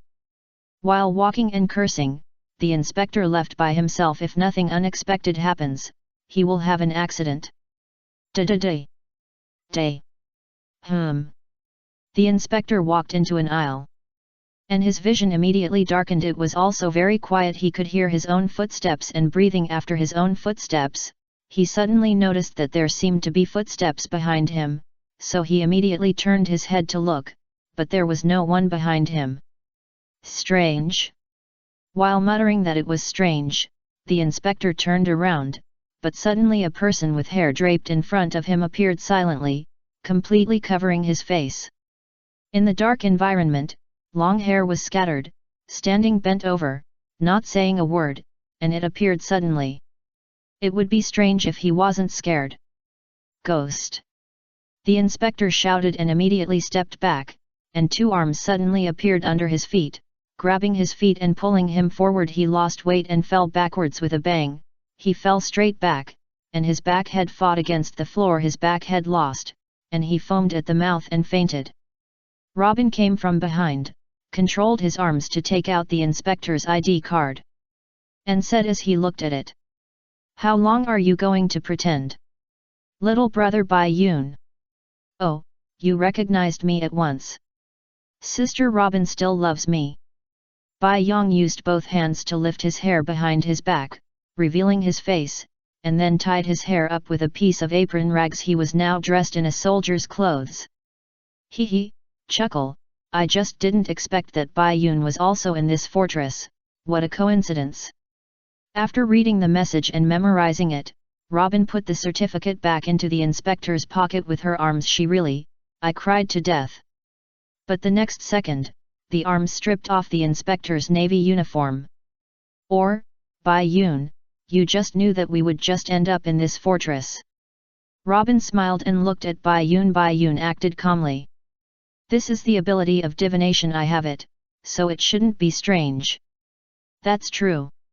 Robin retracted her gaze, took the clothes handed to her by her arm and began to put them on. However, her hands were not crossed. And the arm holding the cloak disappeared, and the cloak fell to the ground. Bai Yun walked over and picked up the cloak. After Robin put on her clothes, she put the cloak on her. Don't catch a cold, sir. By the way, what's your name? Robin smiled back, Shepard. My position is Lieutenant Colonel. Okay, then, I'm Lieutenant Colonel Shepard's personal adjutant. Call me Kula. As for the position, just Captain. Bai Yun immediately arranged a reasonable identity for himself in accordance with the script. It seems that Bai Yun, you are very good at disguise. Robin said, not knowing whether it was a compliment. Thank you for the compliment. Then let's go, sir. Bai Yun replied, and then made a gesture of please go first. The sir walked in front. Which was normal. Chapter 368 All members infiltrate. The incident has been going on until now. All members of the Straw Hat Pirates have infiltrated the naval base. Bai Yun's real body is Cook Lika. Luffy and Sanji became the chefs of the Merry Brothers in Marijoa. Chopper and Nami became doctors and nurses. Zoro was arrested. Ridicule from Bai Yun. Zoro said, I don't bother to pretend to be someone else. Robin and the clone Bai Yun pretended to be the Inspector Lieutenant Commander Shepard and his adjutant, Captain Tikara, from the headquarters of the Navy. As for Usopp, after Usopp separated from Robin, he disguised himself as a soldier and came to the maintenance team, that is, the repairman headquarters, and finally saw the Mary. The Mary was repaired here by Mekao, the first repairman who saw it fall from the sky, and survived. Usopp was thanking Mekao and sighing that it was great, but before he could finish sighing, he was caught by Colonel Drake. His identity was exposed by a trick. This is the headquarters of the maintenance squad. If you dare to mess around here, I will fight you to the death. Drake. Seeing that the soldiers had all taken out their weapons, Old Man Mekao shouted at Drake without any ambiguity, mainly because he was afraid that these ships they had repaired with great difficulty would be destroyed by their own people. Therefore, even though Drake was a high-ranking official, he had this attitude, because this was the maintenance squad. Drake looked fierce, but he was a very reasonable person. Take him to the commander. Speaking of the commander, Jonathan was still in the cafeteria at this time. However, looking at the smiling teeth of Luffy who was serving him the food, it was exactly the same as the one on the bounty list. He couldn't figure out what Luffy's purpose was in coming to their baron. Luffy said, "What is my purpose? I don't want to come." Does eating count? Sorry for the long wait, Luffy said. Well, thank you for your hard work. Jonathan was about to tell the truth.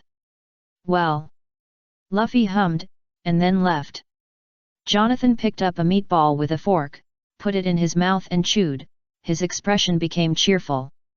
Well, delicious, it's just like the legend. The legend here refers to the soldiers who spread the news after eating Sanji's food. Jonathan has guessed that this chef from Marijoa is not the original chef, but the chef of the Straw Hat Pirates, but because Sanji has no bounty list, he doesn't know what he looks like. Jonathan lowered his head and inserted another meatball, but it felt a little strange. After eating the second meatball, he wanted to eat the third one, and then he knew something was wrong. He ate 2 meatballs in total, and the meatballs on the plate were half gone. Day. Jonathan narrowed his eyes and wanted to insert another meatball, but the moment he inserted 2 meatballs in a row, the meatball disappeared. When it came to the third meatball, Jonathan instantly grabbed Luffy's arm. Hey, let me go! Luffy shouted. Jonathan satisfied him and let go. Instantly his arm bounced back, and under inertia, Luffy was knocked back against the door. It was not Smoker who defeated Crocodile in Alabasta, but you. You hide what you did. This is a good opportunity to become famous. It's really selfless. So what is your purpose in coming here now, Straw Hat Boy? Jonathan walked to the front of the table and asked Luffy. Luffy was still concerned about eating, but he was still a little smart. Even if he didn't know what his purpose was, he said it was for eating. If I tell you, you can give me half of the meatballs. Don't say half, I'll give you all of them. Jonathan didn't expect Luffy to still care about food at this time. Chapter 369 Who is whose wife, who is whose captain? Luffy came to deliver food to Jonathan. This is not door-to-door delivery. As expected, Luffy's identity was discovered by Jonathan, or in other words, he was snatching food here. Jonathan couldn't help but tell it directly. If you want to know what their purpose is, it is much easier to ask directly than to guess, although the answers you get can't be sure to be correct. Really, that's great, you are such a good person, so generous. Hearing Jonathan say that all the meatballs are fine for him, Luffy didn't care about anything else, and reached out with his other hand to bring the whole plate over. His mouth was stuffy in his eyes. Those who gave him delicious food were good people. Ah ah ah ah ah! Chewed the meatball. Luffy looked happy, as if his soul had been sublimated. Now, can you tell me your purpose? The big criminal with a bounty of 100 million, the captain of the Straw Hat Pirates, the Straw Hat Boy, Monkey D. Luffy. Jonathan leaned on the table and asked Luffy, who was chewing the meatball, thinking that you, a pirate, in the naval base, are really comfortable swallowing the meatball. Luffy replied, purpose? I don't have any purpose. Next, I just want to find the Mary, meet up with my partners, and then leave. No purpose? Jonathan narrowed his eyes, indicating that you are kidding, but Luffy and the others really have no purpose. It can only be said that Jonathan thought too much. Mary, it's your pirate ship, right? Find the ship, and then leave. You really underestimate our Iron Wall G8 fortress. If, now the pirate hunter Zoro is captured by me, do you still plan to do so? Before Jonathan mentioned Zoro, Luffy was lying on the ground, with his head against the door, very casual, but when Jonathan mentioned Zoro, especially the word captured, Luffy's smile instantly disappeared, and he stood up with a carp. Then I will rescue him and leave. Where is Zoro now? Facing a partner, there is no room for negotiation for Luffy, even if the opponent is the Four Emperors. Really full of confidence, a few pirates. Saying this in the center of a naval fortress base. Jonathan replied. The two seemed to have lightning in their eyes, tit for tat, and they were about to fight. Sanji immediately opened the door, grabbed Luffy, and ran, not forgetting to say, "Excuse me." But when he turned around, Jessica and the chefs formed a human wall and blocked them there. So you are in the same group as the Straw Hat Pirates. What a pity for your cooking skills. Don't be afraid, Lika, these pirates can't make any waves in the G8 fortress. Jessica said, and then comforted Bai Yun, because Bai Yun had been trying his best to perform since just now. Bai Yun thought, he is so kind, I don't know if he will kill me after his true identity is exposed. You are the chef, right? I knew it was not the chef from Mary Joa. Give up, you have no way to retreat. Jonathan said. Luffy and Sanji stood one after the other, each facing one side. But when Jonathan finished saying the 4 words "no way to retreat," a round of soldiers rushed in and prepared to eat.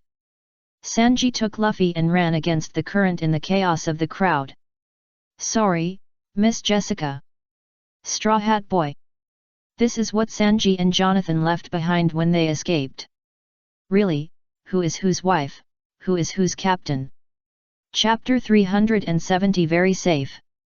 All members of the Straw Hat Pirates have sneaked into the G8 base.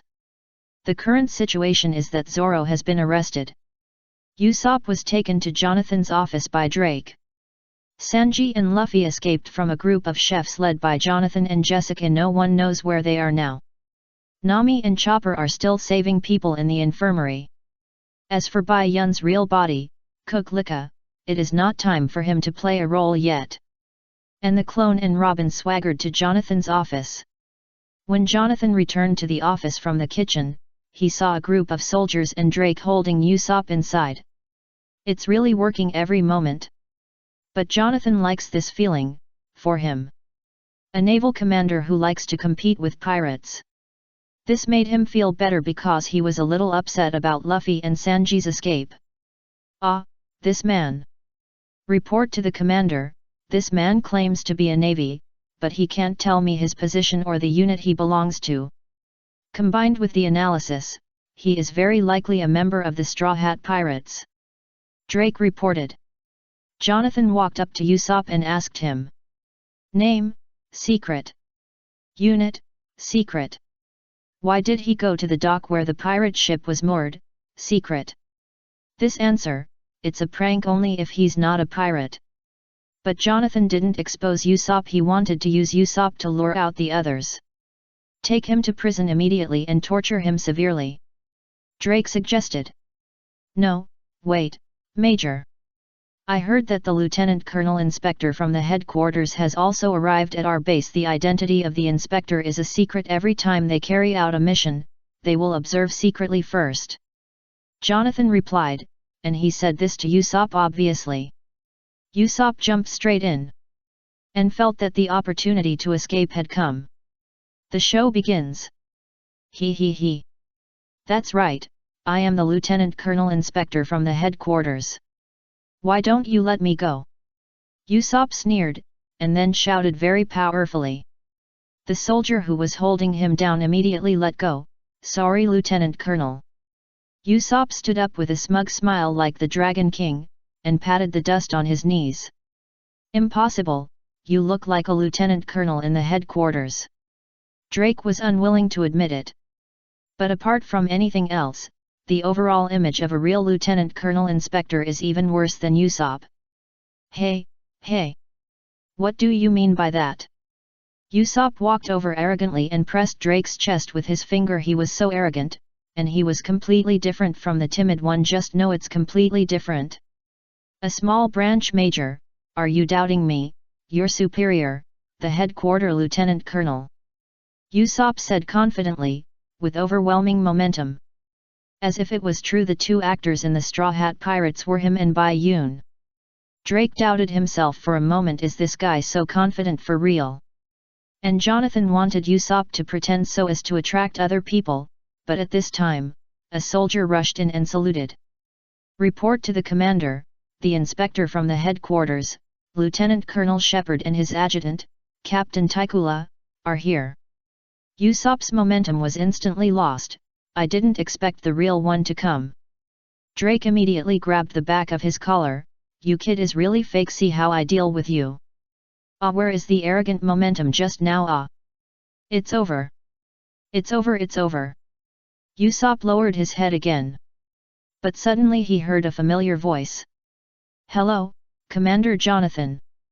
Oh, hello, Lieutenant Colonel Shepard and Captain Taikula, you've come all the way here. Thank you for your hard work. Why is Captain Taikula wearing a soldier's uniform? Robin and Jonathan exchanged pleasantries.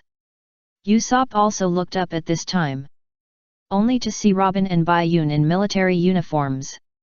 He was shocked. He didn't expect them to dress up, which was great. It's cooler this way, Bai Yun replied, otherwise where would he find another set of captain's clothes? Before Jonathan spoke, Usopp struggled and shouted.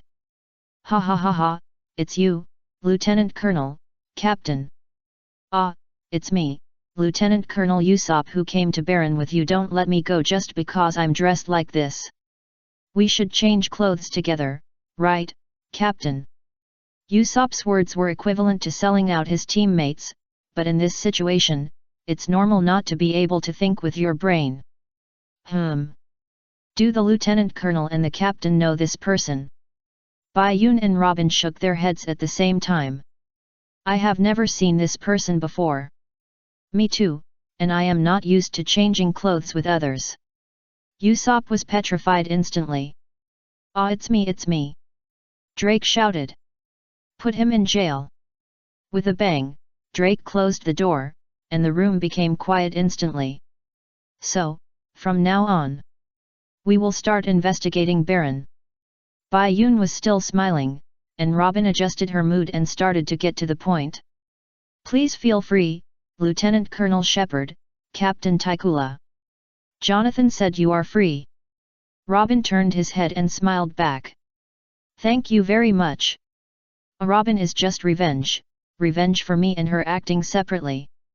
If she had the same idea as me, we would have saved the Mary long ago, and Bai Yun, like Robin, actually watched the death without saving.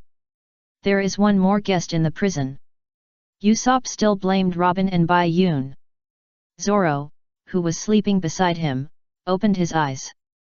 No, you should thank them. They did this for your safety. Why? Usopp was puzzled. Maybe, it's because I'm here. Even though Zoro's hands were handcuffed and his knife was locked in the next room, he was still very confident.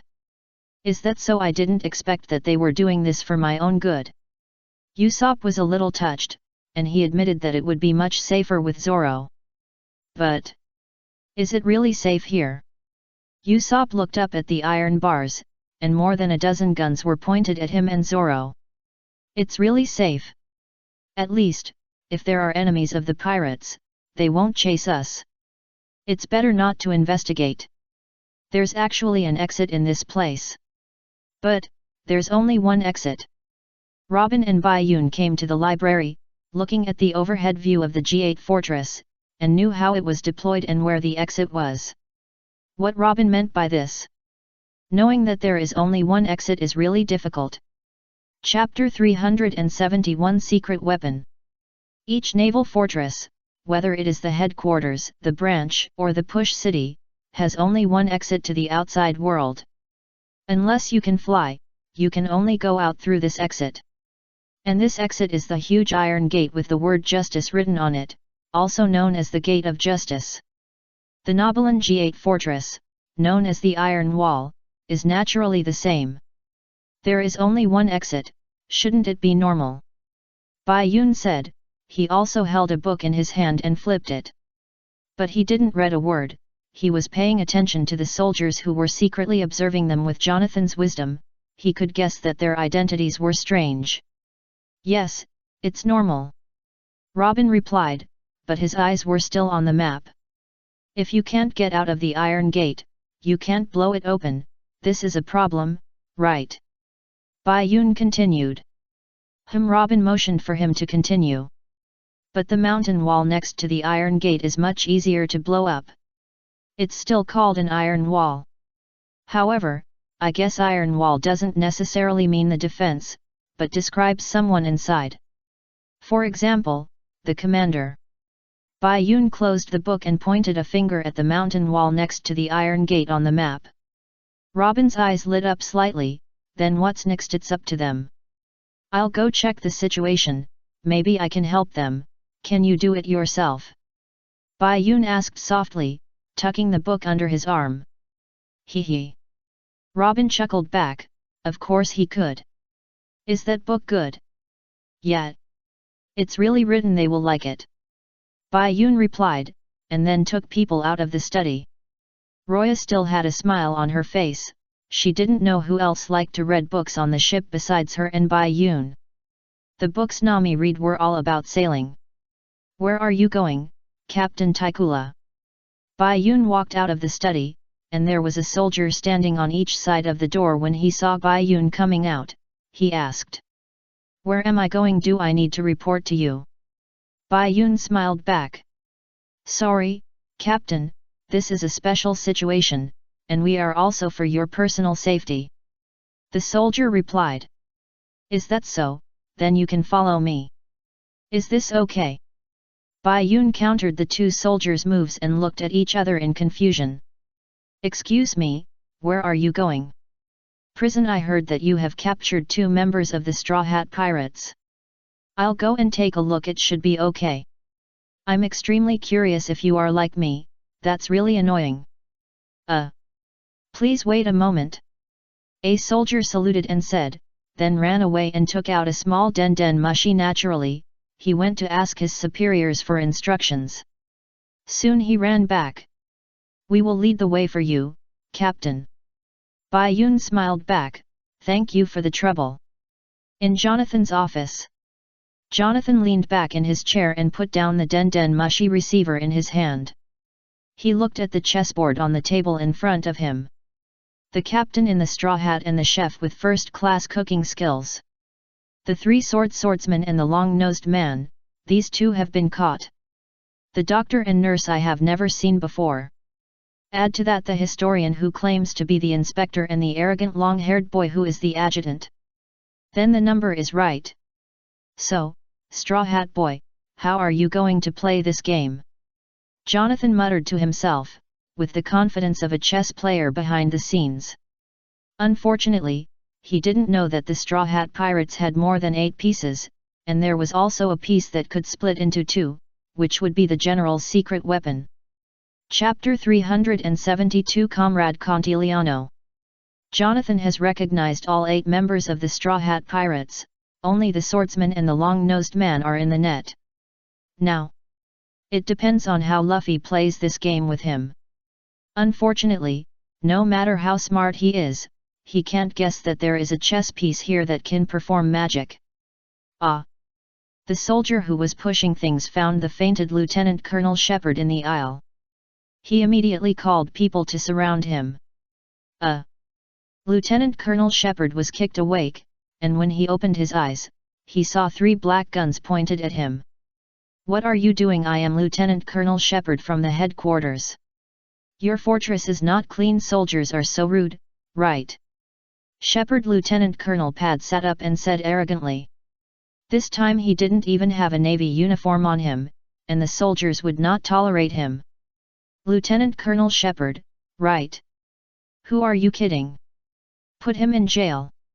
"Asshole, I'm really Lieutenant Colonel Shepard." "Asshole, I'm really Lieutenant Colonel Shepard. How dare you do this to me? I won't let you go." Lieutenant Colonel Shepard was imprisoned in the same prison where Zoro and Usopp were. As soon as he came in, Shepard still kept saying that he was wronged. Everyone who came here said so, but he was very arrogant. Usopp heard this. "Oh, so he is the real Lieutenant Colonel Shepard, and Robin is playing him. Got it." Usopp showed an evil smile and started performing again. "Okay. If you are a man, you should accept the reality. You are yelling, you are not a man at all. The most important thing for a man is to be open-minded." Comrade Cantillano. Lieutenant Colonel Shepard turned his head and looked at him. He could feel Usopp's eyes on him. What Cantillano, who are you?" Hearing what Shepard said, Usopp showed an expression of disbelief, disappointment and guilt on his face, and he came over. "Don't you remember me? Don't remember my face, don't remember what I look like? Oh my god, he is no longer the original Comrade Cantillano. Let him go, he is just a coward who has lost his memory. Is scared, and can't be called a man." Lieutenant Colonel Shepard didn't understand what Usopp was talking about, but he understood the word coward. He pushed Usopp up and made him fall. "You dare to scold me? But you should listen to him and let me go." Lieutenant Colonel Shepard turned around and continued to talk to the soldiers. What he said made the soldiers sure that they were in the same group and were acting to deceive them.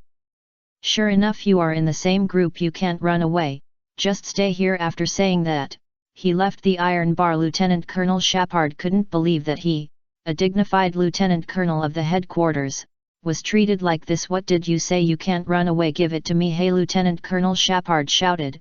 Solong's voice suddenly appeared. Lieutenant Colonel Shepard turned around, and Zoro gave him a headbutt. "Shut up!"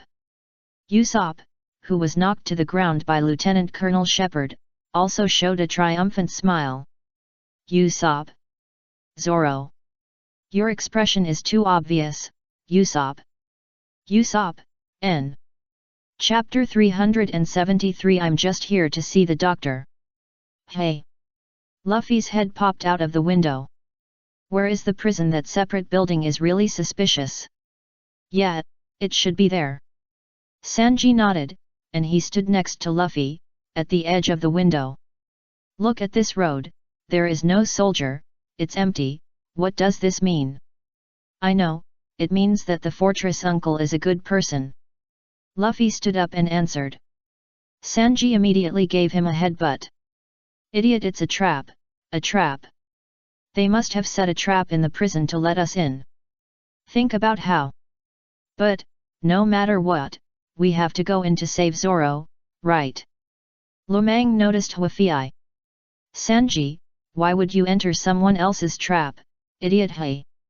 As he was talking, Sanji himself realized that he really had to enter the prison. So he turned around and ran. Luffy followed with a smile. "Hehe, you are reflecting on yourself, right? Sanji?" "No. Da-da-da-da. It seems that everyone has already done their job.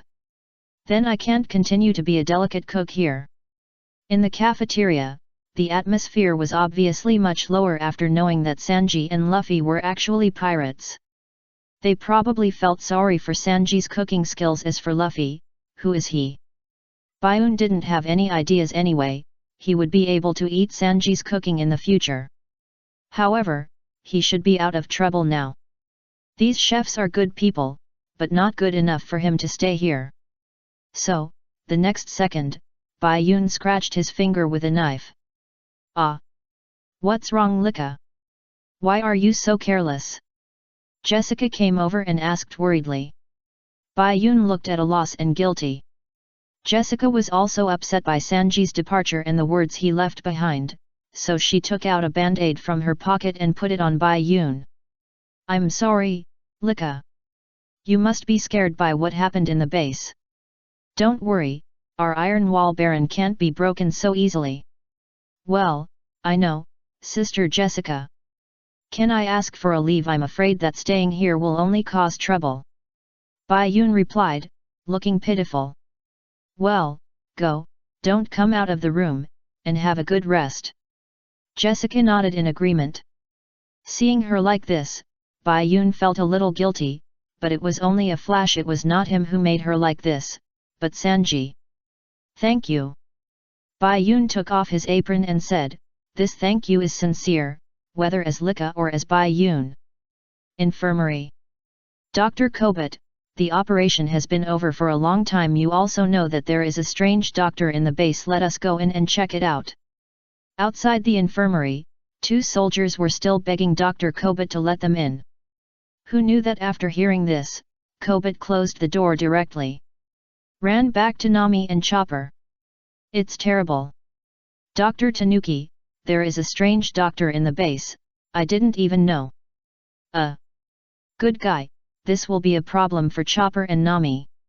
Nami couldn't help but complain, this natural idiot is too stupid. Kobit. The pirates they are talking about are us. Trust us, we have no ill intentions, we just hid in the infirmary to avoid being hunted down. Chopper is also doing his duty to save people. Nami couldn't bear to lie to this innocent lady, so she said it directly. Konis put down the hand that was holding Chopper's hoof, and the expression on her face slowly turned into horror. Pirates! The sudden lion roar startled the soldiers outside the room, and they didn't care so much, and pushed the door open directly. Dr. Kobit. However, as soon as they entered, they saw Dr. Kobit and an orange-haired nurse lying on the ground, but no one else. One soldier went to open the bed curtain to see if there was anyone hiding inside. One ran to Nami, are you okay? Hang on. Nami nodded with difficulty and pointed to the opened ventilation duct. They escaped from here? The soldier asked. Yes. Nami nodded in response. Quick here. The soldier immediately called his companions over. And the 2 climbed up and chased the escaped pirate through the ventilation duct. They're gone, Chopper. After a while, the sound from the ceiling could no longer be heard, and Nami immediately stood up and called Chopper out. At this critical moment, they had to find a way to get out immediately. They couldn't stay in this infirmary, otherwise they would be trapped. Chopper crawled out from the quilt of a wounded man. At this time, Kobit also woke up.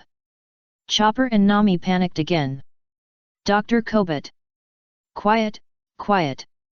Kobit sat up, pushed his glasses up, and looked at the panicked Chopper and Nami. I know. What? I know, Nami and Dr. Tanuki are good people. It was Dr. Tanuki who taught us the responsibility of being a doctor and taught us my theory of magical cherry blossoms is that doctors are the magical cherry blossoms of every patient. You are really a great doctor, thank you.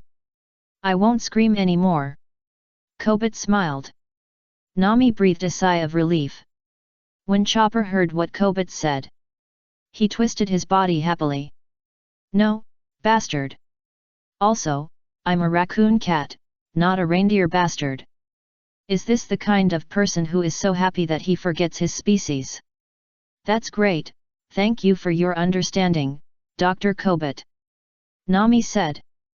Kobit shook his head slightly, indicating that he didn't need to thank her. So, what should we do next? Chopper asked.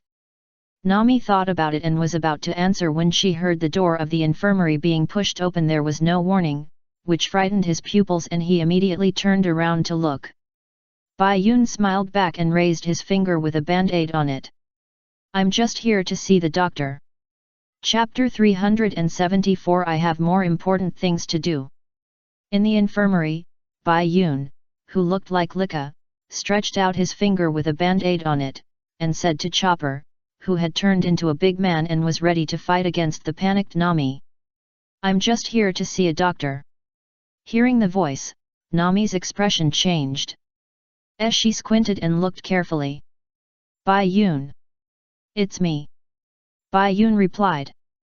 Nami and Chopper came over excitedly to give him a hug, just feeling relieved when someone they could rely on came over.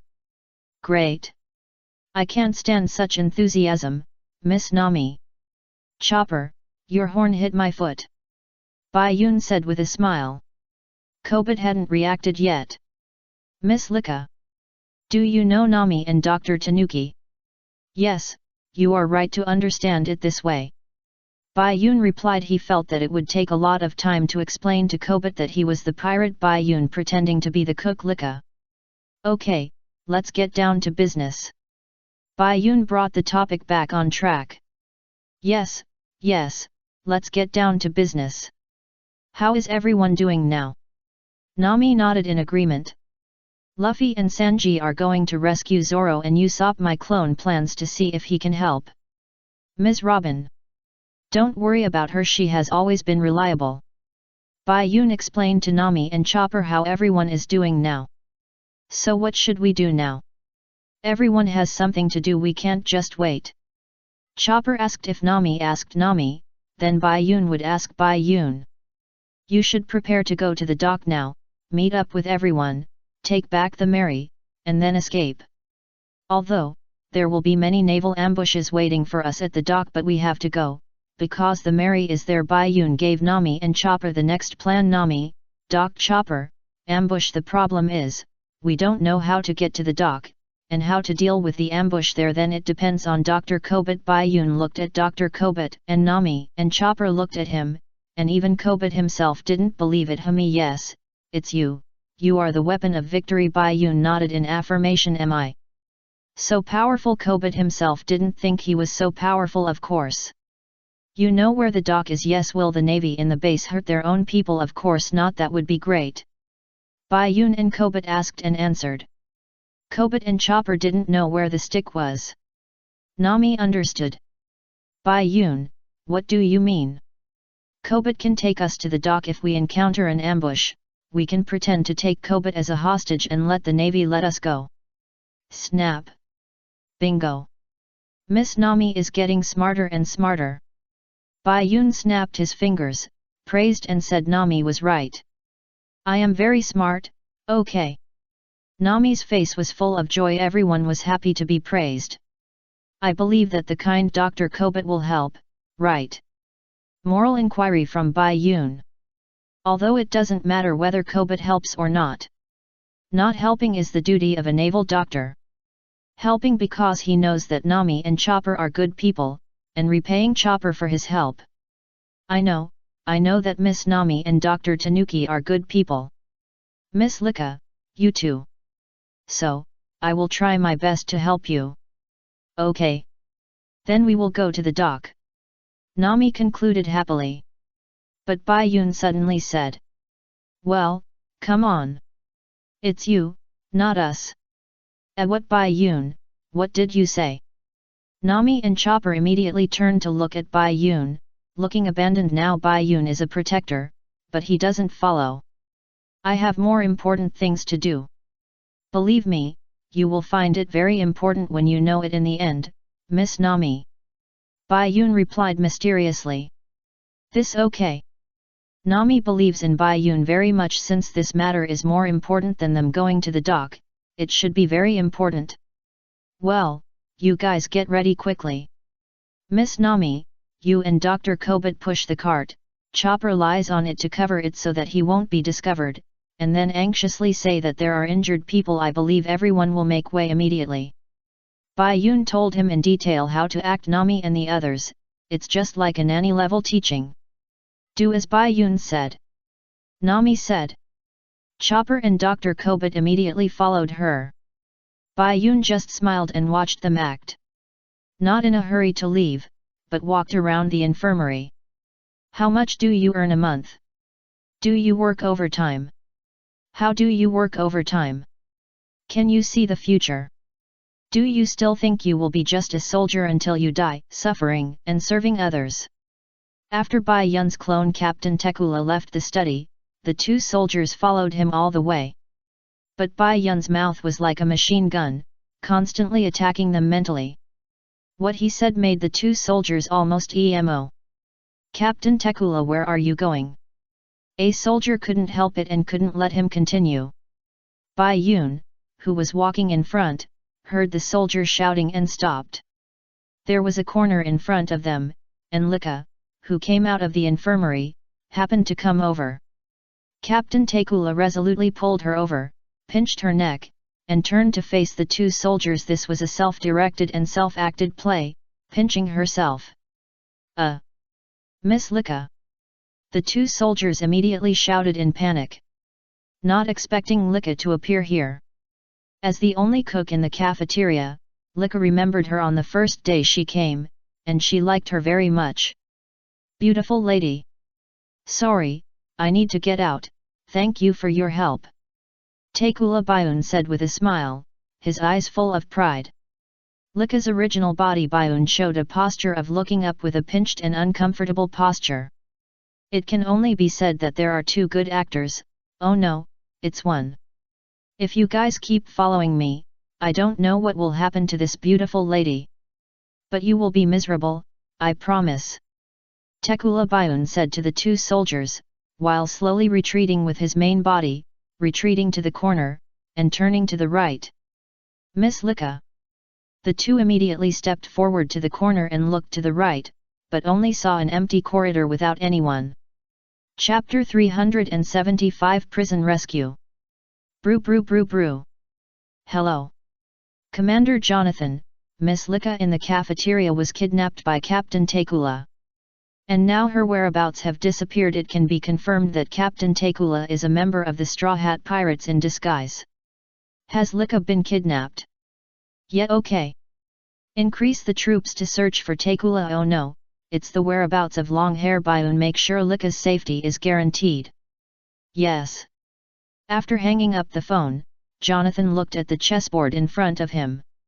The chess pieces representing Luffy and Sanji came in front of the chess pieces representing Zoro and Usopp. Captain Tekula, Long Hair, and White Luck. Muttering to himself, Jonathan picked up the chess piece representing White Luck and placed it in front of Zoro's chess piece and Usopp's chess piece. Lika As Luffy and Sanji guessed, the independent building in the middle that can only be passed by the bridge is the prison. Old Man Mekao, the repairman, came to the prison to talk to Usopp about the Mary, and was pulled away when he talked about the most critical issue of the ship Spirit. Drake and his team were ambushing here. And if Mekao was there, it would only increase the probability of accidents, so he was asked to leave. Seeing Mekao come out, Luffy and his team also confirmed that this was the prison and immediately sneaked in. They all knew there was a trap, so they didn't care whether it was secret or not, and they just started the microphone. Zoro. Where are you? Luffy didn't know that Usopp was also captured, otherwise, Usopp would have a name. Here we go. Drake immediately put on 100% of his energy and signaled the soldiers to get ready. Da-da-da. The footsteps were getting closer and closer until Luffy and Sanji appeared in front of them. Luffy Sanji great. Usopp ran to the iron railing and his eyes became moist when he saw Luffy and Sanji appear. Usopp. You are here too. Luffy braked suddenly and grabbed the iron bar, but his body softened instantly. I see sea stone, how despicable. Usopp cursed. When the time was right, Drake and his soldiers immediately appeared. You have no way to escape. Crack crack crack. Soldiers appeared in front and behind, aiming their rifles. Damn! Sanji looked around and was completely surrounded. No way. After taking off the cigarette, Sanji kicked the iron bar with a spinning kick. His idea was to rescue Zoro and Usopp first. Zoro was a little useful, and Usopp should be useful. Unfortunately, after he kicked it, the iron bar did not move at all, not even a little bit of bending. It contained sea stone, and with his current leg strength, he could not kick it. Explain. If it was all sea stone, then even Sanji 2 years later, Sanji with a combat suit, would not be able to kick the sea stone. Sea stone is very rare for making weapons. How could the remote fortress base of G8 Fortress have prison iron bars made of all sea stone? It's just mixed with some. The part that has some is naturally hard, and the part that doesn't have it can still be blown up by a shell, just like Smoker's weapon, the 10 hands. Except for the sea stone on the top, other places have no effect on the ability user and can be destroyed. So, Sanji's kick was very embarrassing. You don't want to kick the iron bar with your foot, do you? A soldier said with a smile. Sanji couldn't get off the stage, but he wanted to kick the soldier who opened his mouth. Usopp took the opportunity to whisper to Sanji and gave Sanji a way out, but unfortunately, he raised Sanji higher on the embarrassing stage. Sanji, I have a shock shell in my pocket, which should be able to blow this door open. Ah, but I heard that it will hurt to use that thing. Sanji replied. What can I do? This is the only way to open this iron door now. Luffy has become like that, Usopp advised. Sanji glanced at Luffy, who was flattened on the ground. That's right. Then he reached into Usopp's pocket and took out a shell, and didn't forget to save himself. Forget it, Gorilla Man. I'll let you see the mysterious weapon in the sky. Gorilla Man refers to Drake with a thick beard. Shell. Drake was also confused. Can a shell save you? You are standing so close. Don't blame me if you accidentally hurt me, Sanji reminded. That's right. Usopp immediately dodged back. Sanji squatted down and pressed the shell on the iron rod. Here it comes. The next second, he pressed the button in the middle of the shell with force. Result. You said this, docile snake. You said this, docile snake. Usopp's voice said this sentence and it kept repeating. Ha ha ha, this is your secret weapon, a magical weapon. The soldiers couldn't help laughing and mocking. Sanji's face instantly turned red like blood. When had he ever been so embarrassed? The dignity of the chivalry spirit was about to break at this time. He slowly stood up, lit a cigarette, and glared at them sideways. His eyes were so fierce that the soldiers were shocked. Shut up, be careful or I'll kill you. So scary. Idiot. Zoro said after Luffy and Sanji came. He was still sitting against the wall. Ah ha ha, sorry, it's in the other pocket. I forgot. Sorry, Sanji. Usopp turned back, apologized with a smile, and pointed his left pocket at Sanji sideways. Sanji stretched out his hand and was about to take it again, saying that it was wrong, so he kicked Usopp to death first.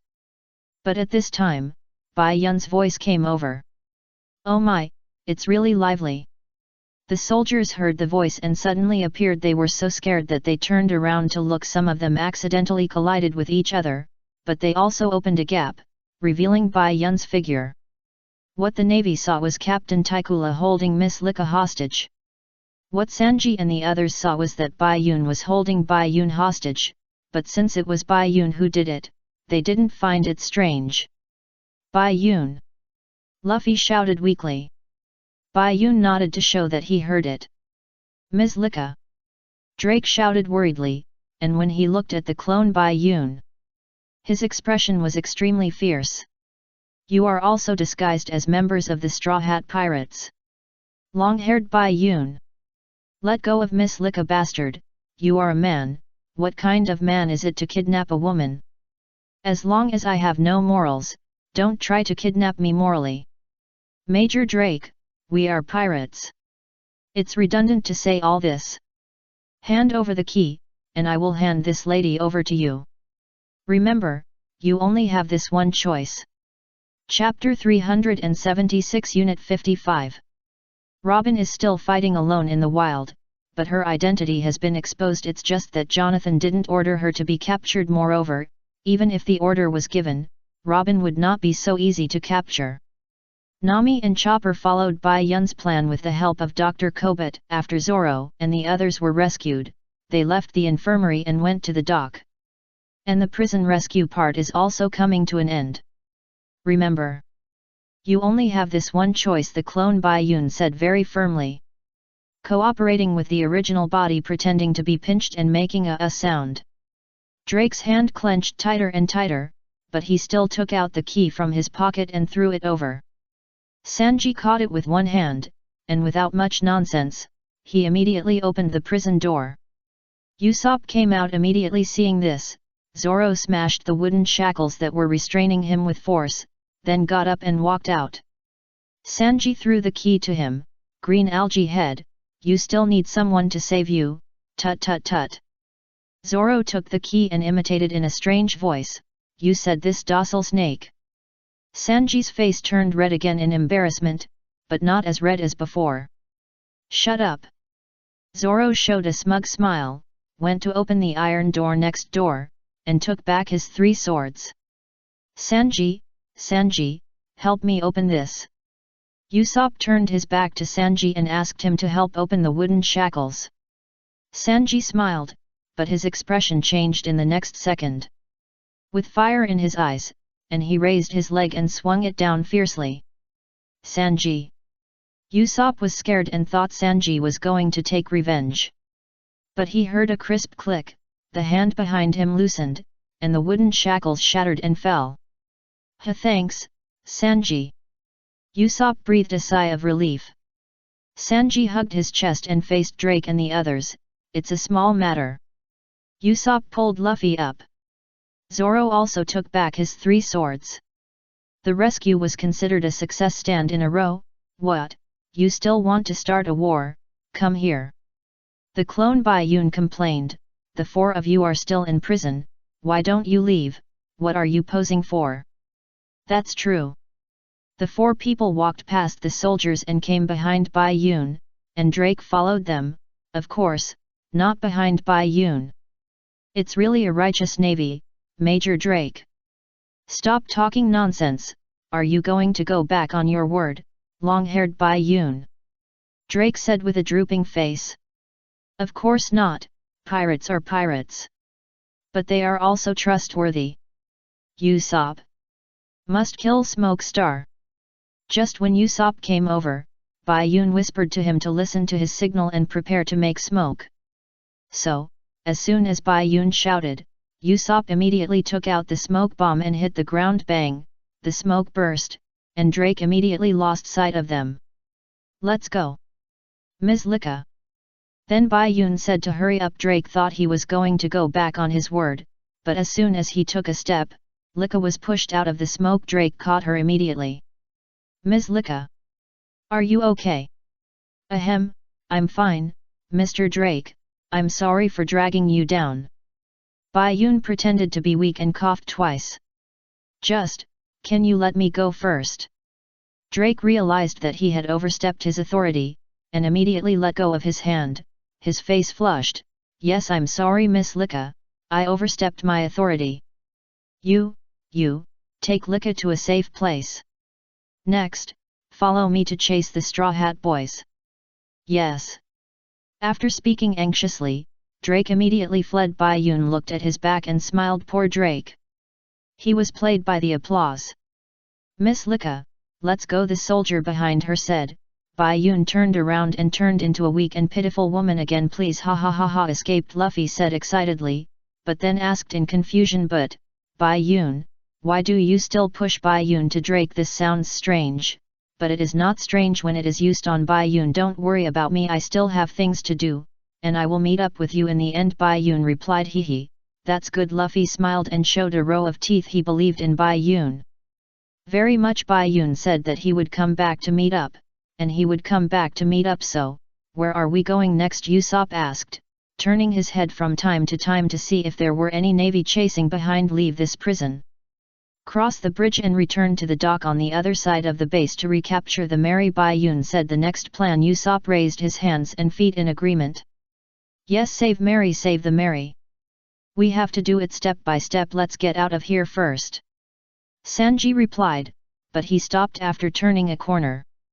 But we seem to be lost. In front of us is a dead end. Bai Yun put his hands on his hips. Oh, how could I forget that it's not a good decision to let Zoro lead the way. Zoro. Hello. Commander. Oh, it's Major Drake, what's up, did the Straw Hat guys escape? Yes, the one pretending to be Captain Taikula is the long-haired Bai Yun. This bastard kidnapped Miss Lika. I had to hand over the key. Did Lika get back? Well, I asked the soldiers to take her to a safe place. That's good. To leave the prison, they have to pass through the bridge. It seems that only those guys can deal with the Straw Hats. You join them to attack from the front and back. Those guys, do you mean them? Okay. I will catch the Straw Hats again. Haha, do your best, Major Drake, just strengthen the defense of the bridge, there are still many opportunities to catch them. After that, Jonathan hung up the phone.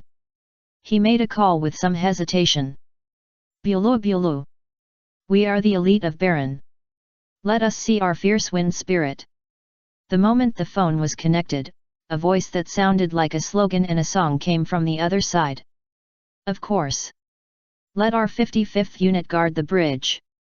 We swear. We will defeat the Straw Hat Boys and protect the bridge. The 55th unit of the Marine G8 branch is a group of muscular brothers. They are all tall and strong, but they have a perennial smell of sweat. Jonathan looked at the Den Den Mushi that had turned into the captain of the 55th unit through the Den Den Mushi, and he felt that he smelled sweat. He tried to stay away from the Den Den Mushi as much as possible, and he was a little disgusted. Then I'll leave it to you. Chapter 377, Battle on the Bridge. Knock knock. In the infirmary. Nami and the others were waiting for Zoro and the others to be rescued, and then they started to act. It must be said that this kind of waiting is very tormenting, after all, they are in the enemy camp. The sudden knock on the door made the three of them tense. Chopper immediately prepared to hide under the quilt. Who is it? When he was ready, Kobit asked. I'm Lika. Hearing this familiar voice and answer, the three of them instantly breathed a sigh of relief. Come in. Kobit replied. Click. Bai Yun pushed the door open and went in. Love, what's the situation? Bai Yun. Nami came over to ask immediately, and Chopper also left the bed and ran over. Zoro and Usopp have been rescued, and now Luffy and the others are breaking through the bridge from the prison to the dock. Here you can start to act, Bai Yun replied, indicating that the situation is clear. Nami caught this word. Haven't you done what you want to do yet? Bai Yun. Yes, I'm looking for an opportunity to do it. Don't worry about me. I said I will meet up with you in time. Bai Yun nodded. He just went to be a hostage and was held hostage by himself, so what time did he have to do what he wanted to do? And what he wanted to do was obviously not to be a hostage. Who is worried about you? I'm worried about us, Nami replied. So realistic, forget it, be careful. After adding this sentence, Nami turned around to help Kobit push out a transfer bed, and then Chopper jumped on it and covered himself completely with a white sheet. Bai Yun turned around in time to open the door of the infirmary for them. Are you ready? Nami took a deep breath, then put on a mask, and turned to ask Kobit if he was ready. Kobit's hands trembled slightly, but he nodded. Ready. Nami reached out and pressed Kobit's trembling hand. We thank you for your help, Dr. Kobit, but if you... It's okay, Miss Nami, I'm okay, I will try my best to help you, just like Dr. Civet helped me. Kobit's eyes became firm and his hands stopped shaking. I helped you there. Bastard. Chopper's happy voice came from the sheet. And Nami looked at Kobit's eyes and nodded with a smile.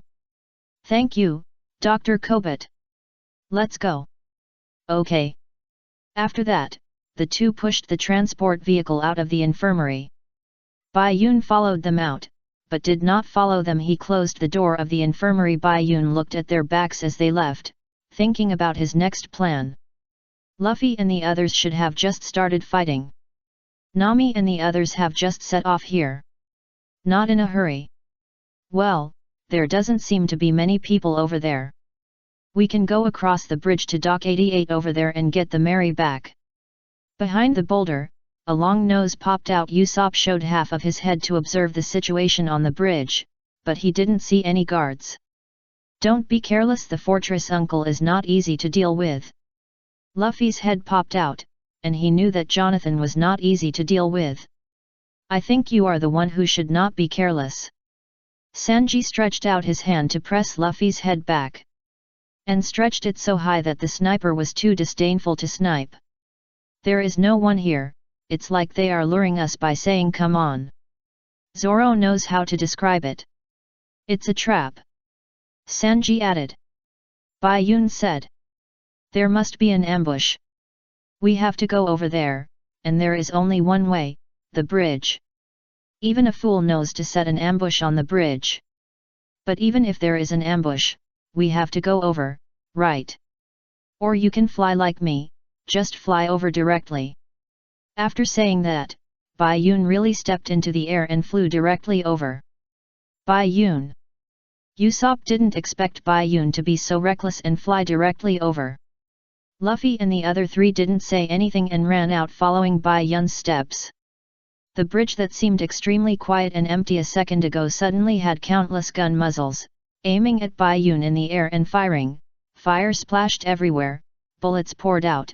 If it weren't for Bai Yun's extremely fast air pressure technique, this round of shooting would have made him a hornet's nest. Sigma, degree. Usopp was so scared that his face turned pale. The firepower was too strong. However, Bai Yun passed through by using the air pressure technique. Because he attracted the firepower this time, Luffy and his team also took the opportunity to run to the middle of the bridge. Unfortunately, the brothers of the 55th unit who were ambushing also appeared at this time. Like a worm, they crawled out of any blind spot in the vision and wooden boxes they had been hanging there before. I have to say, they have good endurance. When they all appeared in front and behind, Luffy and his team were forced to stop. It seems that we still need to exercise a little. Zoro looked around. Even though there were many people, he didn't care at all. No matter what, we will definitely pass. Luffy clenched his fists and touched them with his own, laughing. In front, a captain of the 55th unit who looked like Li Kuei appeared. Ahem. This is the place guarded by our Baron Gale unit. We will never let you pirates pass. Faced with the captain's words, Sanji raised his hand to light a cigarette. Don't be in a hurry yet. Wait for me to smoke a cigarette, you guys just wait. Humph, are you looking down on us? The captain's face was angry, and he took a horse stance in front of his body, and the team members behind him followed. We are the Baron Gale force. Let you see the power of the Gale. Is this considered a pre-battle dance? Luffy followed and learned. Yes, so interesting, is that so? Come on! The captain shouted. All the soldiers rushed forward in an instant. Rubber machine gun. Luffy killed more than a dozen people with a rubber machine gun.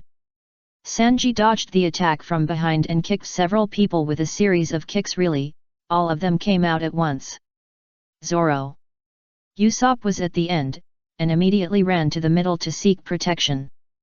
Just stay aside. Zoro and Usopp ran in opposite directions. Yes, sir. Usopp replied. And climbed onto the bridge frame in no time, very flexibly. Come on. The soldiers of Unit 55 couldn't beat Luffy and his men, but they had more people, and each of them was so big. Luffy dodged a soldier's telescopic gloves, and then was suppressed by a sneak attack, with big men stacked on top of him. The same was true for Sanji and Zoro. They just felt like they fell into a swimming pool made of sweat. Chapter 378. What a grand welcome! Faced with the bridge battle, Bai Yun flew solo. Luffy, Zoro, and Sanji were big men and were temporarily suppressed by the muscular brothers of Unit 55. Usopp climbed up the bridge frame, and seeing Luffy and the others being suppressed, he was talking without any pain. Hey, how come you are suppressed? What's going on? Then, the soldier who came up from behind with the flying claw attacked him. Usopp's luck was not to be underestimated, and the long sword brushed past his hair, almost shaving Usopp into a Mediterranean Sea. Ah! What? Usopp was scared and crawled forward. The soldier behind him raised his sword and chopped again. Die, pirates! Usopp felt the danger, and at the critical moment, he took out a shell from his bag to block the soldier's blade. Ah, so I put the shock shell in the bag. Usopp said in his heart, he didn't expect the shock shell to be used in this way. The blade chopped on the shell, and the impact was absorbed. Of course, everything has a limit. If Hawkeye chopped, Usopp and the shell would be split into 2 pieces. How is it possible I chopped it with all my strength? The soldier said in disbelief, and continued to chop a few more times, but they were all blocked by Usopp with a shell. The fact that he could catch all these cuts with shells is also a proof of Usopp's eyesight. After catching them, Usopp turned around and crawled away immediately, and said to the soldiers on the bridge, he runs and he chases. They can't escape even if they have wings. If they fall from here to the bridge, they will really be unable to escape even if they have wings. Back to the bridge, Luffy was pressed to the ground, and the soldiers kept piling up on him. He couldn't stand it. Rubber, he saw him extend his feet straight up. Seeing this, Sanji didn't struggle with the soldiers holding him anymore, and only sighed, it's over. Battle axe. The next second, Luffy stepped down hard and slammed the ground in one breath. With a bang, the bridge deck he stepped on instantly shattered and broke in the middle. Everyone fell into the inner sea of the fortress below. Sanji and Zoro were both used to it, and did not struggle at all. Usopp struggled, but it was useless. Luffy fell down with a smile. Even though he knew there was the sea below, he believed that his friends would save him. So he did it. A black shadow flashed and caught the falling Luffy. Who else could it be? It was Bai Yun. It was the familiar princess hug. You are really messing around, Luffy. But it was very effective. Hehe, it's good to be able to break free, it's not important. Luffy replied with a smile. Bai Yun smiled back, then looked at the sea, tilted his head, and signaled Zoro and the others to gather on the shore. You are soaked. But you succeeded. Usopp complained. So, Luffy, you always mess around like this. Sanji put his wet hair back and complained. Zoro took off his white vest and wrung it dry. It was more convenient to wear a white vest. Oh, we can just come over here. Luffy held down his straw hat and smiled. Humph, you have Baiun to take it, so it's okay. If you didn't have Baiun, you, a user with special abilities, would dive into the sea. What an idiot. After saying that, Sanji picked up a cigarette and lit it with a lighter. It's unclear whether he was concerned about Luffy, reminding him that as a user with special abilities, it's better not to dive into the sea, or was he talking about Baiun's partiality? There's nothing I can do. Luffy is a user with special abilities, and I can't take on 2 at once. Baiun explained. Zoro put on his vest and brought the topic back to business. Okay, now is not the time to talk about this, it's time to get the Mary back. Yes, that's right. The Mary is important. It doesn't matter if the clothes are wet, they will dry up. I know the way, go this way. Usopp absolutely agreed with the idea of getting the Mary back, and rushed to the front to lead the way, because he was the only one who had been to Dock 88. Is this really the way, Usopp? After running for 10 minutes, they still hadn't reached the dock, so Zoro, who had the best sense of direction, started talking. That's right. It's this way, just keep going forward. Usopp replied, and at this moment, a corner appeared in front. Yes. Turn right at that corner and the end is Dock 88. The end was almost there, but Zoro felt something was wrong. He ran from the beginning to the end, and there was no soldier. This was too strange. I always feel that it's too smooth, something is not right. Zoro thought to himself. And Luffy's reaction was, okay. Go. Let's take back the ship first. Luffy heard this and ran to the front. The other 4 people immediately sped up to keep up with his movements. Soon, the corner at the end came, and the 5 people turned in without hesitation. Then they stopped without hesitation. In front of them, Drake led the team. Up and down, left and right were all navy, and countless guns were pointed at them. Jessica mentioned earlier that there are more than 1,000 soldiers in this G8 branch. Now there are at least 800 ambushing Luffy and his men. What a grand welcome! Seeing such a scene, the 5 people reacted in different ways. And Bai Yun smiled. Usopp hid behind everyone. Sanji took the cigarette from his mouth with his thumb and index finger, raised his head slightly and exhaled a breath of magic air. Zoro pressed the scabbard with one hand and made a click, with a blank expression. Luffy bumped his fists himself. Facing such an ambush, he was not afraid of laughing back. Give up. Straw Hat Pirates! This time, you have no way to escape. Drake shouted sharply. He was very angry, especially for Bai Yun, the bastard. He escaped. The Mary is here. We won't escape no matter how many people there are. Luffy was still speaking as the protagonist, but unfortunately his ability to talk was not good enough. As he was speaking, a tear gas bomb was thrown over. Bai Yun immediately retreated behind everyone and returned to the aisle. The next second, the tear gas bomb exploded, and the tear gas smoke instantly covered Luffy and the others. My eyes are so hot. Luffy's eyes became bloodshot. And he pressed his temples. The other 3 were the same. Except for Bai Yun in the aisle, the gas bomb exploded, and the Navy forwards put on protective glasses and rushed directly into the smoke, attacking Luffy and the others. However, the next second, the smoke disappeared instantly and was absorbed into the aisle door, which made the attacking soldiers freeze. There was a small black hole on the ground in front of Bai Yun, and the suction came out from it, and the smoke was absorbed into it. Chapter 379. Is this what you call a small problem? In the Navy cafeteria, because Chef Sanji ran away, the dishes were not so delicious, and the soldiers began to bang on the table to protest. The chefs only then realized that they had lost completely.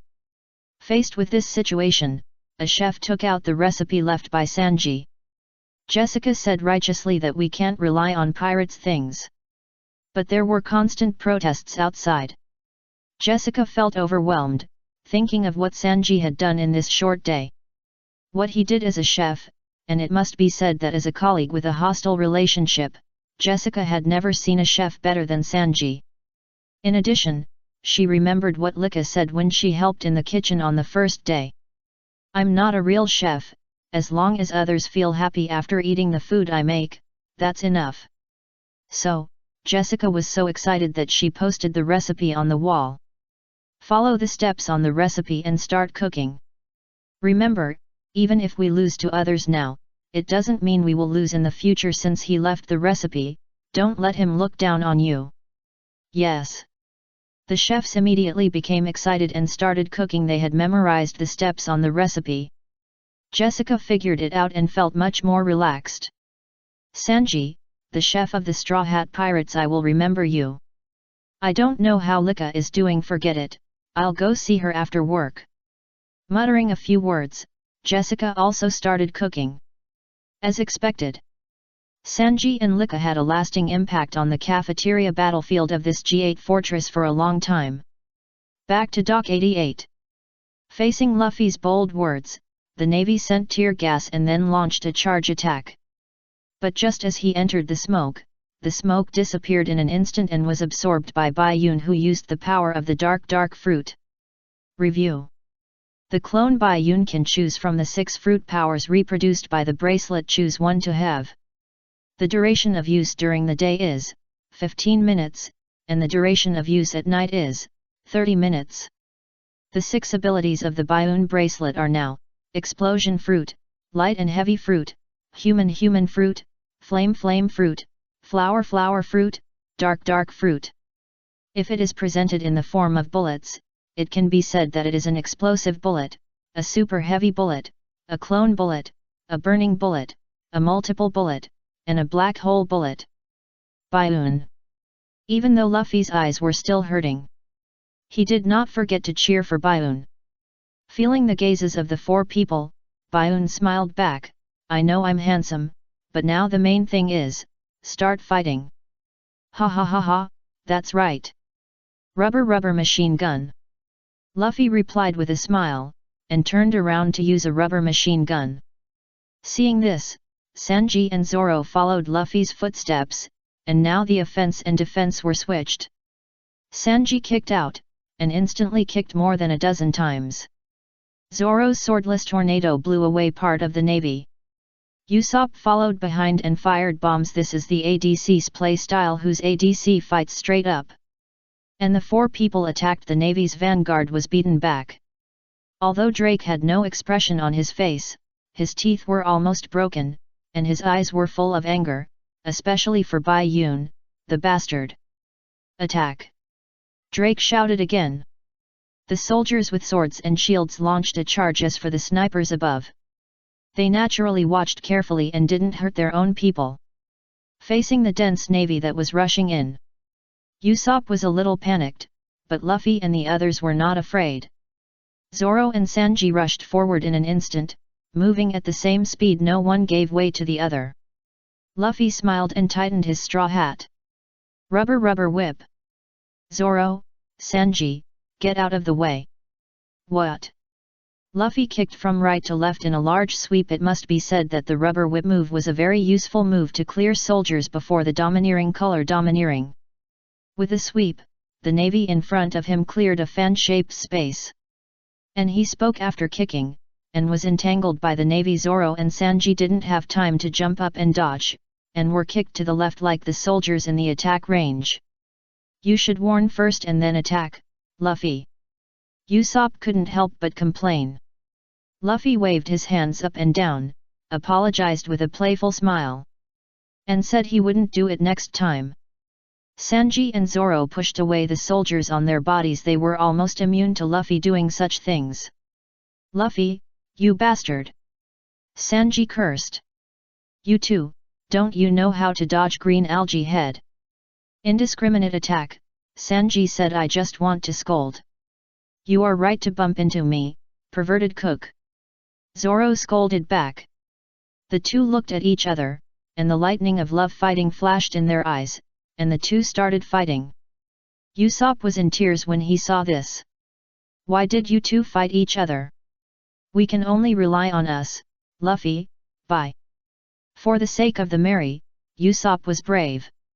And before he finished speaking, Drake shot a net bullet and instantly covered Luffy. If it was an ordinary net, Luffy would break free with force, but unfortunately there were sea tower stones on it. And Luffy also lost his fighting power.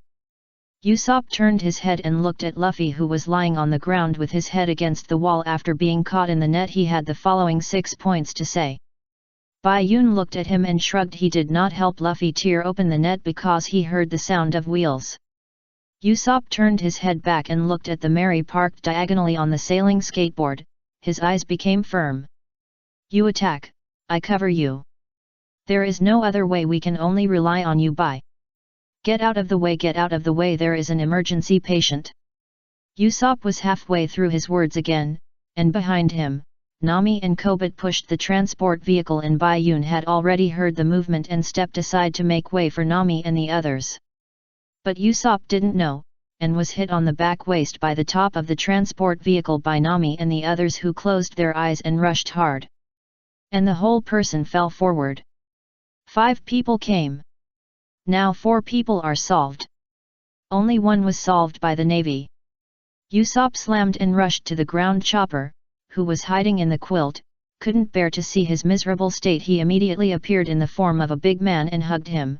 Usopp, Usopp, are you okay, bastard? Who hurt you like this, bastard? Transporter, none of my business. Nami and Kobit also calmly opened their eyes at Chopper's shouting. They were so scared when they saw the scene in front of them that they couldn't speak. It's not a big problem for you to say that. Chapter 380, Extremely Vicious. With the arrival of Nami and Chopper, the Straw Hat Pirates now only need Robin to reunite. The clone Baiun is also Baiun, and the opponent doesn't know it. Not to mention the opponent, if Baiun doesn't make it clear who is the clone and who is the real body, Luffy and others may not be able to tell. Nami and Kobit charged without thinking and directly created a face-to-face for Usopp. When they opened their eyes, they were so shocked by the dense navy and countless black muzzles that they couldn't speak. Nami turned to look at Bai Yun, but didn't speak, but her face was full of words. Is this what you said is not a big problem? Asshole. This is a big problem, okay. Bai Yun smiled back and looked at Kobit. Kobit noticed Bai Yun's gaze, turned his head and looked at him, and saw Bai Yun nodded. Kobit was stunned for 3 seconds, the time for her brain to react quickly. She understood, nodded firmly, and said, "Leave it to me." Then she turned her head back, took a deep breath. "Help, there are pirates!" The lion roared. Kobit's shouting shocked the world, and Zoro and Sanji stopped the primary school fight because of his shouting, and the navy on the opposite side covered their ears. Mekao, who was crawling to the control room, heard the movement and recognized that it was his daughter. Ko Kobit. Nami was smart and immediately followed Kobit's performance. "Oh, yes, help, this big pirate is holding us hostage, help." They had rehearsed it in the infirmary before, but Usopp's injury made Chopper a little excited now. Nami pointed her finger at him, and he understood. He threw Usopp onto the transport vehicle, turned around and took a step forward, exhaled forcefully, and 2 streams of white air blew out of his nostrils. With his tall body now, he really looked a bit fierce. Joe Beard appeared. "That's right, it's me. He held them hostage. You better get out of my way, otherwise, I won't guarantee that I will do anything." It was a good performance. Recognition from Bai Yun, the actor. Zoro stood by. Of course he knew it was a play, and he enjoyed watching it with a kind smile like an old father. He waited for Chopper to finish and then took over his words. "Yes. You better do what he says. This guy the most vicious and evil. We can't guarantee what he will do." Drake was so angry that his teeth were almost broken and his eyes were wide open. "Asshole. This trick again, pirates are really despicable. No matter what you say, even if you say it to the sky, you can't let these 2 ladies go from our hands. You have already had an experience once, do you need me to say anything, Major Drake?" Bai Yun took a step forward and said to Drake, "Yes, the name for himself is Beautiful Lady, and for Nami and Kobit is these 2 ladies." It's amazing, seeing Bai Yun. Drake is like spitting fire, but he still tries to suppress his anger. "What should I do, Major Drake?" the adjutant beside him asked secretly. Drake took a deep breath. He knew he had to calm down. "Wait a minute, when they walk over, arrange people. Everyone put away your weapons and make way." Drake shouted loudly as a navy. He couldn't do what Akainu did, but he was a qualified navy in this way. The soldiers obeyed the orders. There was no soldier who thought he was born to be the protagonist, who could rescue Kobit and the nurse from Bai Yun and others, and then do bad things. Everyone obeyed the orders. "Run to both sides, stand in rows, and the first rows on the left and right sides look at each other, that is, when Bai Yun and others pass through, there will be many eyes watching them." The soldiers made way, and Zoro drew his sword and walked in front of Luffy, waving it up and down twice, and the net surrounding Luffy was instantly broken.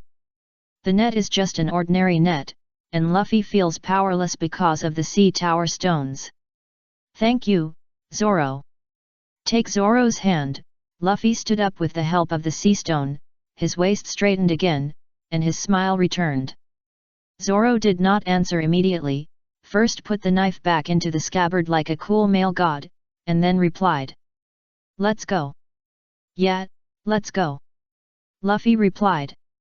Took the lead and walked over, and the others followed. Zoro and Bai Yun consciously covered the rear, and Chopper did not forget to carry Usopp.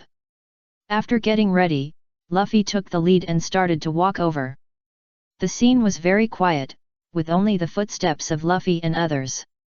The soldiers on both sides stood straight, like a statue. Zoro felt that something was wrong. "Listen to me, wait a minute, let's just run." Click. Before Zoro finished speaking, there was a sound from the left, and a soldier's gun that was originally on his shoulder fell off. Another noise in such a quiet environment, coupled with Luffy and the others' high attention, instantly turned their heads to look over. The soldier hurriedly bent down to pick up the gun, as if nothing had happened. But at this time, a scream was heard. It was Kobit's voice. From the perspective of the Navy, when Luffy and his friends were attracted by the movement on the left, a soldier immediately appeared on the right and took Kobit away. And Kobit's scream shifted Luffy and his friends' attention to the right again. He repeated the same trick, and a soldier appeared on the left and grabbed Nami, but Nami noticed and directly gave him a left hook. No. A punch knocked out the other person's front teeth. This is the power of Nami's punch. That's one of us. Seeing this, Drake was so angry that he turned into a shark face and shouted. He didn't know Nami was a member of the Straw Hat Pirates, he thought she is an ordinary nurse. Go. The situation is not good, Zoro shouted immediately, reminding everyone to run. Drake could only give the order, do it. At this time, the Mary slid down from the sailing skateboard and hit the sea surface, making a huge noise that stunned everyone.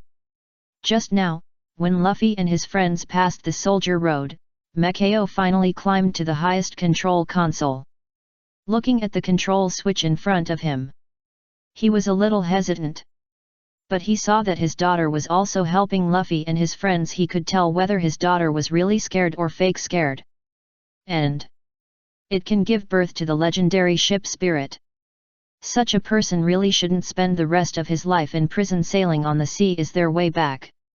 I hope I did nothing wrong.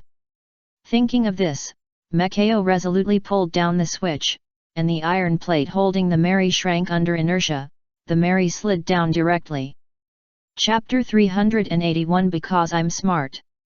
Drake is a bit smart, he didn't just let Luffy and the others go. Instead, he used distraction to rescue the hostages. Distraction is a common way to rescue people. Otherwise, as a soldier, he couldn't even hold his gun steadily, and he might have to go back and start over from cleaning the toilet. But Drake never expected that Nami, the nurse, was also fake. His plan succeeded, but it was only half successful. Just when the two groups were about to fight again, the Mary slid down from the sailing skateboard and came accurately in front of Luffy and the others, as if to greet them. The huge noise caused by the Mary stunned the two groups. Let's go. Bai Yun woke everyone up, then he lifted Sanji's armpits and took him up first. Hee, yes, everyone run. Luffy said with a smile, one hand stretched out to hold the others, and the other stretched out to grab the Mary. The next second, whoosh, Zora's head hit the ship's guardrail accurately, and everyone returned to the deck after a shock. It seems that the reason why Zoro is so bad at finding directions has been found. Is this how he got stupid? He wanted to chop Luffy, and Bai Yun could understand it. Why? Bai Yun put Sanji down. Sanji was still confused, and the cigarette in his mouth almost fell off. He asked in confusion why he brought him up. Of course, it was good to come up like this, but why him? Bai Yun smiled back. I'm not just going to save Luffy.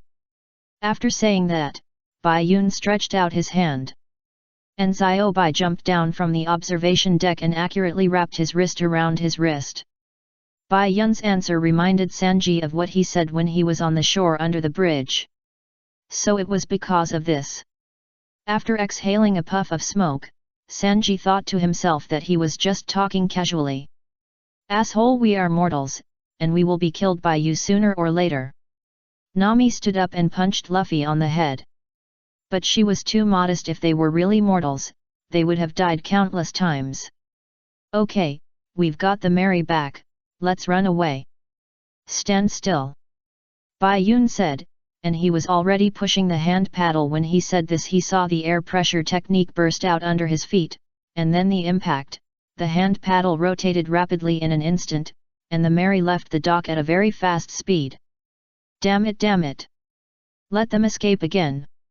Drake was as angry as an angry gorilla. Mekao also came down and came to Kobit. Kobit, are you okay? You really had a good experience today. I'm fine. Father. It was indeed a wonderful experience. Kobit replied. The Straw Hat Pirates were able to escape, and they were the strongest helpers.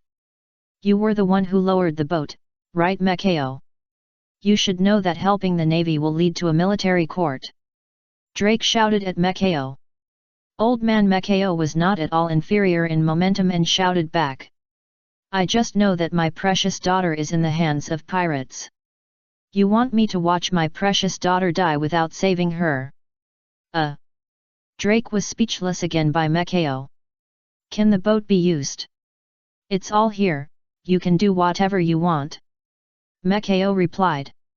Get on the warship and make sure to capture the Straw Hat Pirates. Drake shouted the order. Ha ha ha ha, we're out. Feeling the sun shining on him, Luffy spread his legs, raised his hands and shouted happily. Hazy, he saw the fluttering pirate flag, and Usopp was revived with full blood. Great, have we recaptured the Mary? Ah ha ha ha. Sure enough. Everything is nothing under my wise leadership. Zoro lowered the sail. The Mary sailed into the wind, and Chopper was at the helm. Sanji blew a puff of smoke into the wind, and Nami stood on the second-floor deck, leaning against the guardrail and sighed, yes, we finally got out. But it's not over yet. It's indeed not over yet. At this time, Luffy noticed Jonathan on the balcony and smiled at him. Hee, I told you, Uncle Fortress, I said I want to go out, and I can go out. Oh, so are you going out now? Jonathan asked. Wait for Robin to come back, and then we'll go out. Luffy replied very truthfully. Then I wish you success. Jonathan turned and went back to the room. In Jonathan's office. He rarely leaves the office, but he looks like he has everything under control. First, he called Drake and told him not to worry and to fire as much as he could. The nurse on the other side was fake and was also a member of the Straw Hat Pirates. After hanging up the phone, Jonathan looked at the king chess piece representing Luffy on the chessboard. Do you want to checkmate me like this? It's not that easy, Straw Hat Boy. No, maybe, many things will become simpler as long as you know them. Just as Jonathan's voice fell, Bai Yun's voice followed his words. In Jonathan's vision, Lika pushed open the door of the room and walked in. Lika. No, I should call you Bai Yun, long hair Bai Yun, right? Don't you have the answer? After the conversation between Jonathan and Bai Yun, Jonathan confirmed that this girl persecuted by pirates was a pirate, long hair Bai Yun.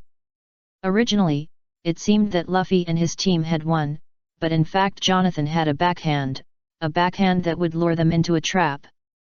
All the gold that Luffy and his team brought down from Sky Island was now placed in his office by him, and Bai Yun was now looking at the gold. I can't believe it. The ability of clones. I neglected it. Jessica will be very sad. Jonathan saw Bai Yun looking at the gold. He spoke, and Bai Yun turned his gaze back to him. Well, say sorry and thank her for me, she is a good cook and a good sister. You really make it difficult for me. Jonathan replied. It's just that I don't understand. You didn't take anything with you, so you really came in accidentally. Why did you come one step ahead? Does this prove that you separated from them before? How did you know they will come here? Why do you know the gold is in my room? Jonathan asked and deduced, and was able to infer that Bai Yun had separated from Luffy before. He is really smart. As for his answer, Bai Yun said. Because I am very smart. Chapter 382 I wish you a good dream. The Straw Hat Pirates took back the pirate ship and escaped. Everyone immediately chased them on the warship. Robin in the study heard the conversation of the soldiers running outside. The corners of his mouth could not help but rise slightly. What a group of reliable people. Then, I should go too. Take the map, which is the only valuable thing Robin saw during the time she stayed in the study. Then, Robin left the study and received the same treatment as Captain Tikara, and even upgraded a little. 4 soldiers pointed their guns at her. Lieutenant Colonel Shepard, where do you want to go? Same question, but Robin's answer was more domineering than Bai Yun. Where am I going? Are you qualified to ask? Hearing her arrogance, the soldier got angry. He had already known from Jonathan that this Lieutenant Colonel Shepard was a fake, otherwise he would not dare to talk to the Lieutenant Colonel of the Navy headquarters. Luffy and his men took back the Mary, but he did not pursue them. It was also Jonathan who ordered him to keep an eye on Robin no matter what.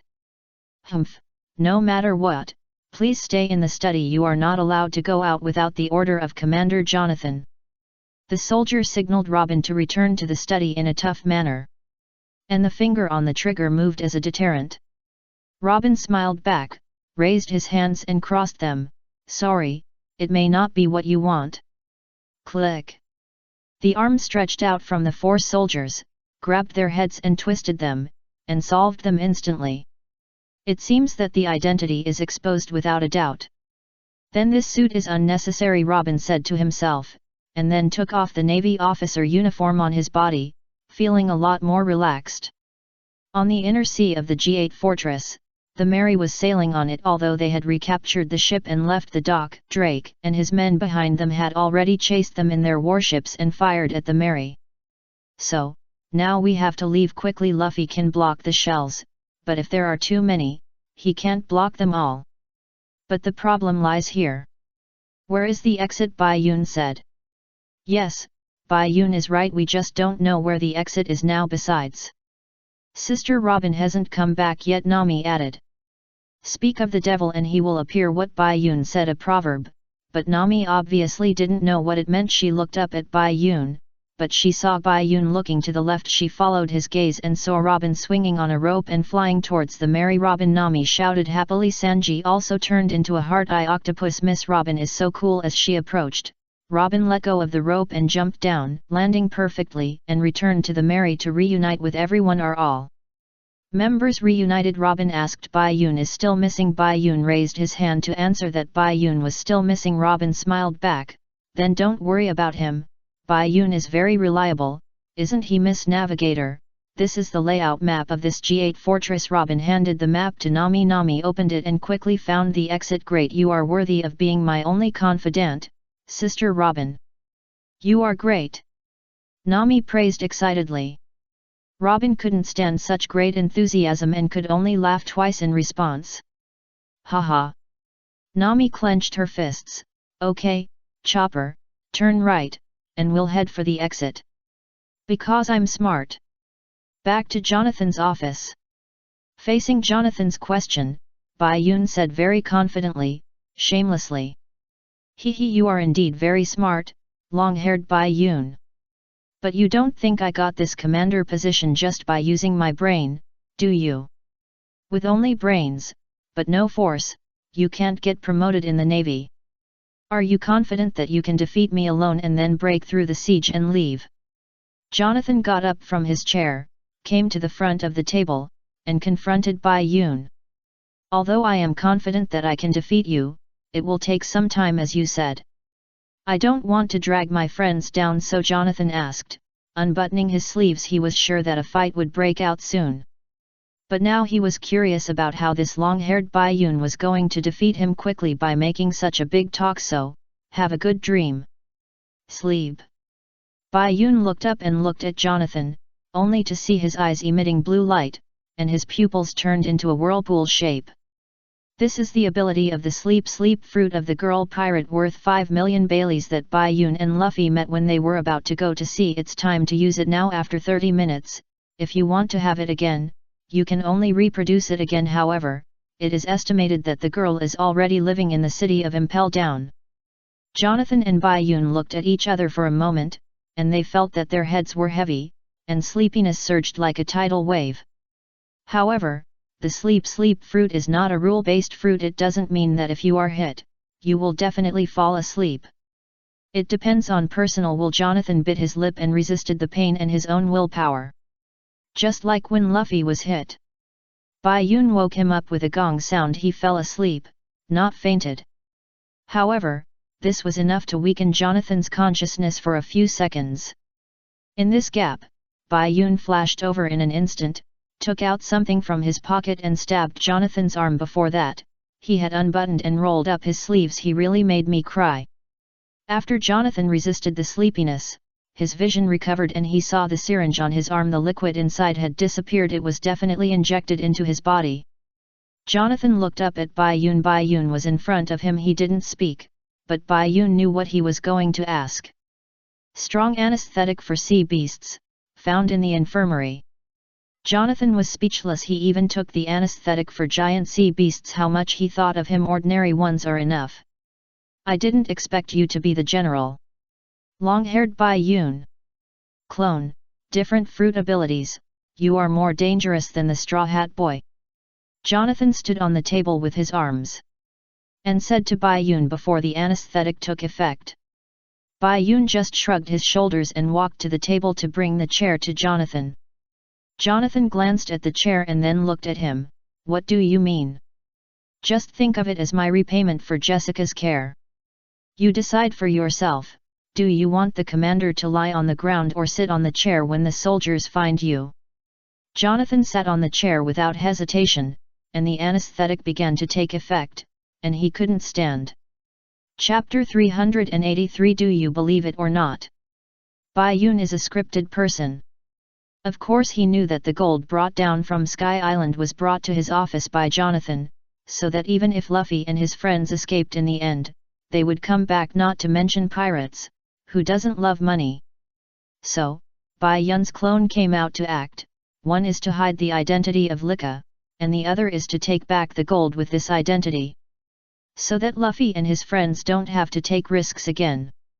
Even if Jonathan is very powerful and smart, he can't be better than Bai Yun with the script and the replica fruit. These two abilities combined are simply perfect acting.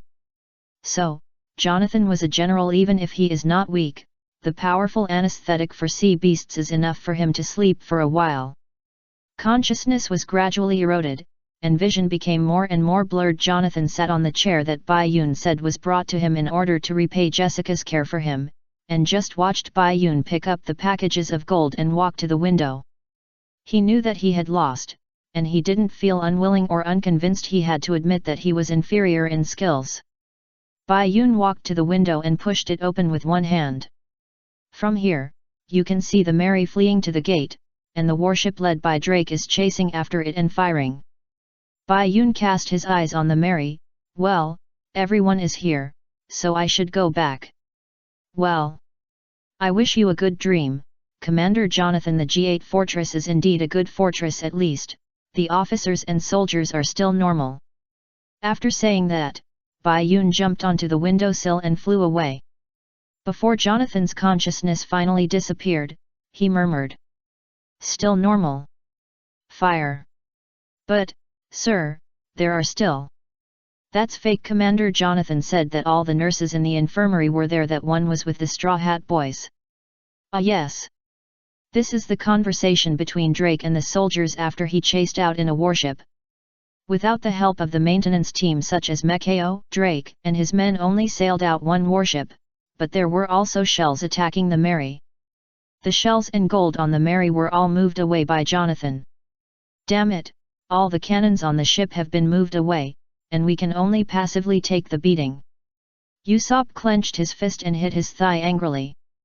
However, it was not a big problem. The bullets and shells in the pirate world are human outlines. Although many shells attacked, only a few reached the Mary. Luffy could still deal with it, and the others fell on the sea. What should we do if there is no ammunition? Then we can't blow up the mountain wall and escape. Nami said anxiously. Robin and Nami told him what Bai Yun told him. Although the gate of justice could not be blown open, but the mountain wall can. But now there is no ammunition. Blow up the head. Calm down, Miss Nami, we don't have it, but others do. Bai Yun comforted, stretched out his hand to grab the manual paddle wheel of the Mary, and the speed of the Mary slowed down. The base gate was in front of us, but on the defense road built on the mountain wall, the muzzles of cannons were already aimed at the Mary. However, Luffy, Zoro, Sanji, and Robin all seemed very calm. Because they all understood what Bai Yun meant. Hehe, Bai Yun is right, we don't have it, but they do, they are here. How can they not get out? Fire. Rubber balloon.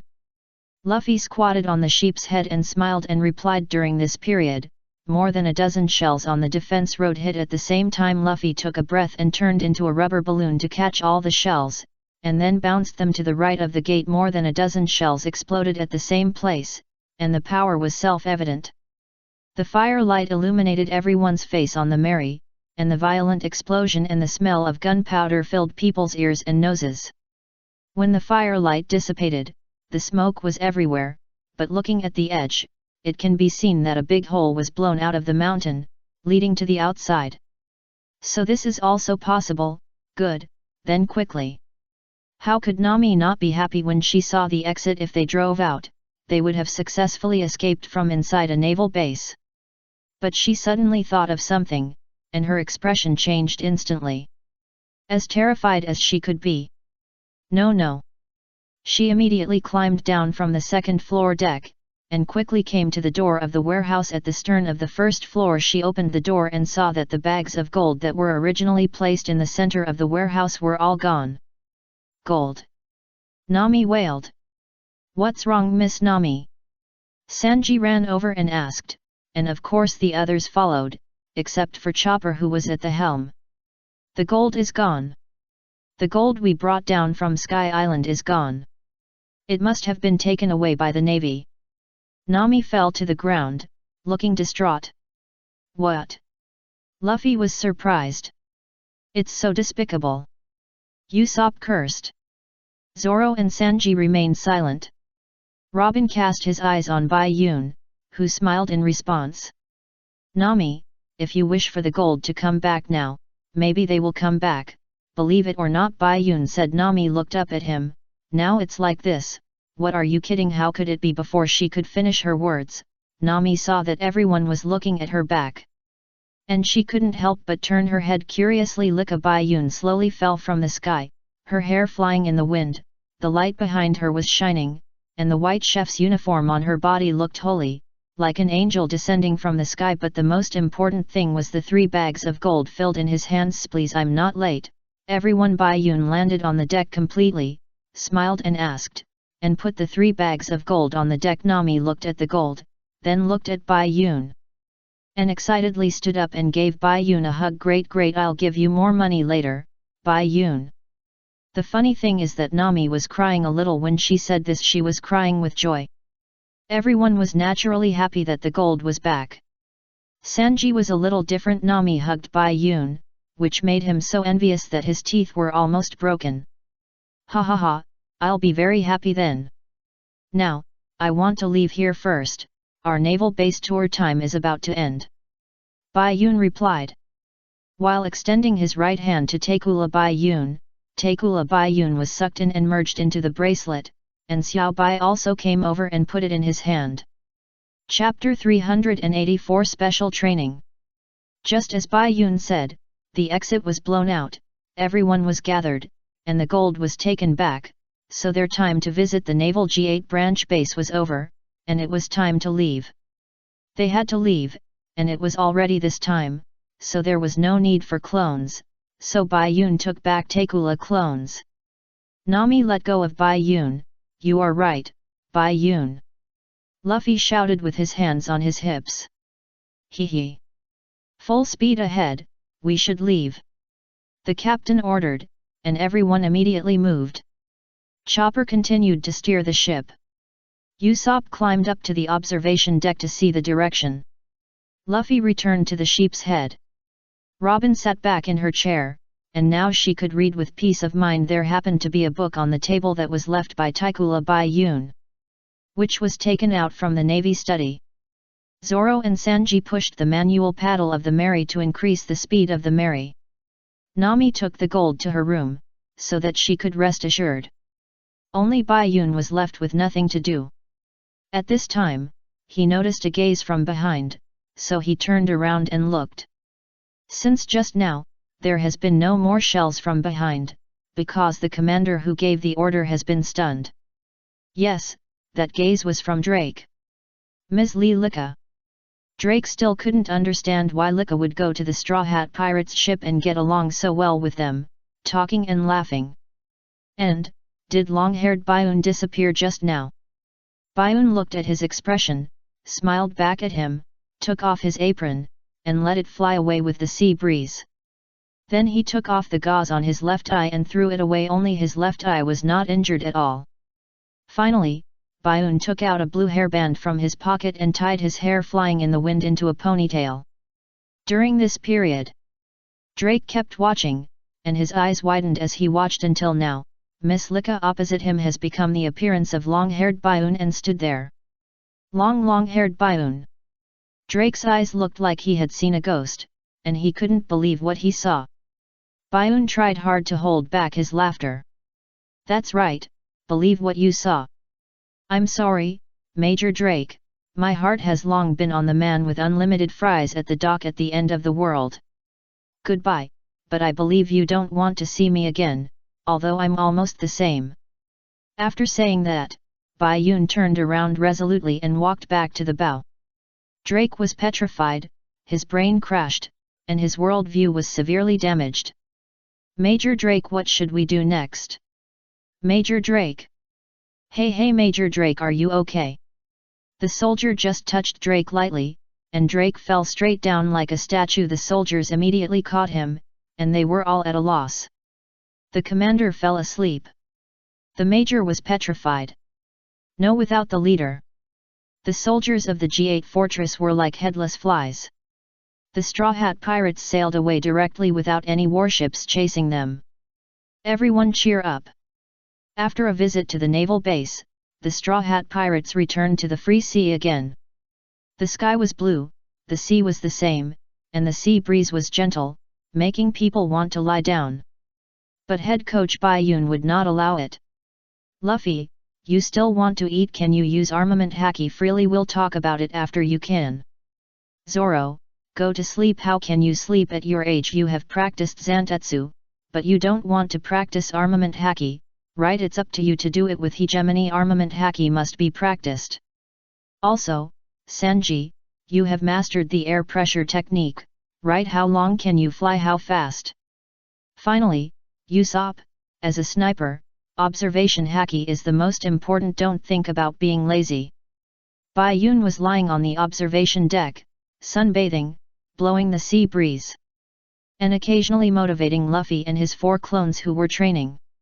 Luffy was training armament haki, and clone number 1 Bayun used armament haki to fight him, so that Luffy could experience what it felt like to have armament haki's fist hit him, which would be of great help to him in getting familiar with armament haki. Clone number 2 Bayun used Hawkeye swordsmanship and Red Hair swordsmanship mixed together, and added armament haki to practice with Zoro, which made Zoro very excited. Sanji and clone number 3 Bayun are competing to see who can fly faster and higher. Sanji has already learned the air pressure technique, but he is not familiar with it yet.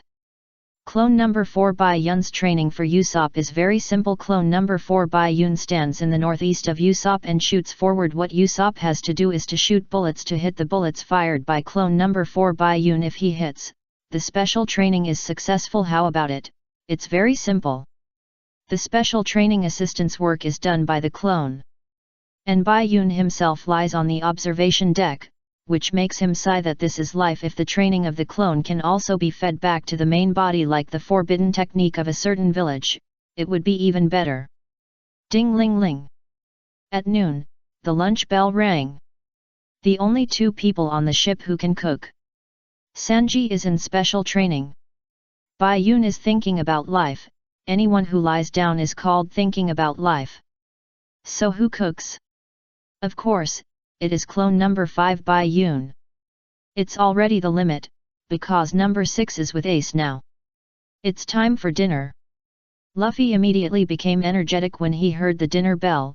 Like a puppy with its ears erected, White Luck clone number 1 took the opportunity to punch him in the face. Oh, I can't stop. Are you okay, Luffy? The naive Luffy believed it. No, I'm fine. Let's go to eat quickly. Zoro witnessed this scene, turned around to put away his knife and wanted to go to the kitchen, but his back was exposed. And White Luck clone number 2 immediately lit up and raised his knife. Zoro felt a chill behind him and turned around to look.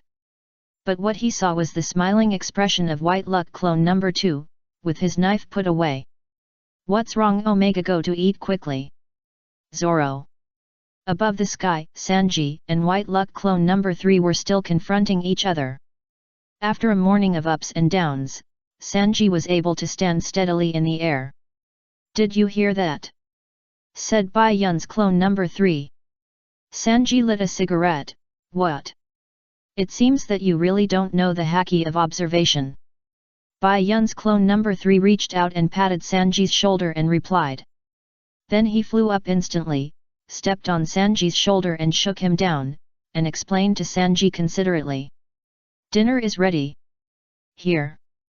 Bai Yun's clone number 4 and Usopp went to special training. Usopp was relieved when he heard the dinner bell. His eyes were almost blinded and his hands were almost broken. He had touched the flying bullets in the morning and couldn't even touch them. "Then let's go eat first." Bai Yun's clone number 4 turned and looked at Usopp and said. But suddenly a shot was fired. Usopp immediately dodged to the right, but in fact, if he didn't dodge, the bullet wouldn't hit him. Seeing his action, Bai Yun's clone number 4 smiled and said. "It seems that there is some effect." Chapter 385, Overhaul of the Golden Mary. As the lunch bell rang, others walked to the kitchen in the cabin, and Bai Yun also turned over from the observation deck and took back the 4 clones. He was a little hungry after all. It was very physically demanding to split 6 clones. Well, this was his reason for paralyzed on the observation deck for a whole morning. Eat. Came to the kitchen, and 9 meals were already placed on the table. And one was for Ziobai. If anyone dared to say that Ziobai was not qualified to eat at the table, Ziobai would even eat the table for you. On the Straw Hat Pirates, there were no rules for daily meals. The main seat did not have to be occupied by Captain Luffy, but by others, either the cook or the one who had something to say. Others who had nothing to do would not fight for the main seat. As soon as Luffy arrived, he immediately sat down at the main seat, because the meal on the main seat table was the largest. Others came in one after another, and Nami was the second one, and she also brought 3 bags of gold. The last ones were Bai Yun and Xiao Bai. After coming in, Bai Yun's clone number 5 also automatically returned to the bracelet. There are 2 main seats, one in front and one in the back. Luffy sat in the front seat, and everyone left the back seat for Bai Yun. After everyone sat down, they started eating. Although Luffy started to show off as soon as he sat down. Ziobai didn't need a seat and ate directly on the table, but he had to stay away from Luffy, otherwise there would be a risk of swallowing by mistake. He and Luffy, both of them have the risk of swallowing each other by mistake, but the difference is that one is too full of food and the other is too angry. Don't talk when eating and don't talk when sleeping. This is a gentleman. But everyone is a pirate. Except for the cloud shell, all the shells taken from Sky Island can be used. Usopp said. Bai Yun swallowed what he was chewing in his mouth. It doesn't matter, it seems that we don't need the cloud shell after all, we don't have the ice blade vibrator. Well, that's true.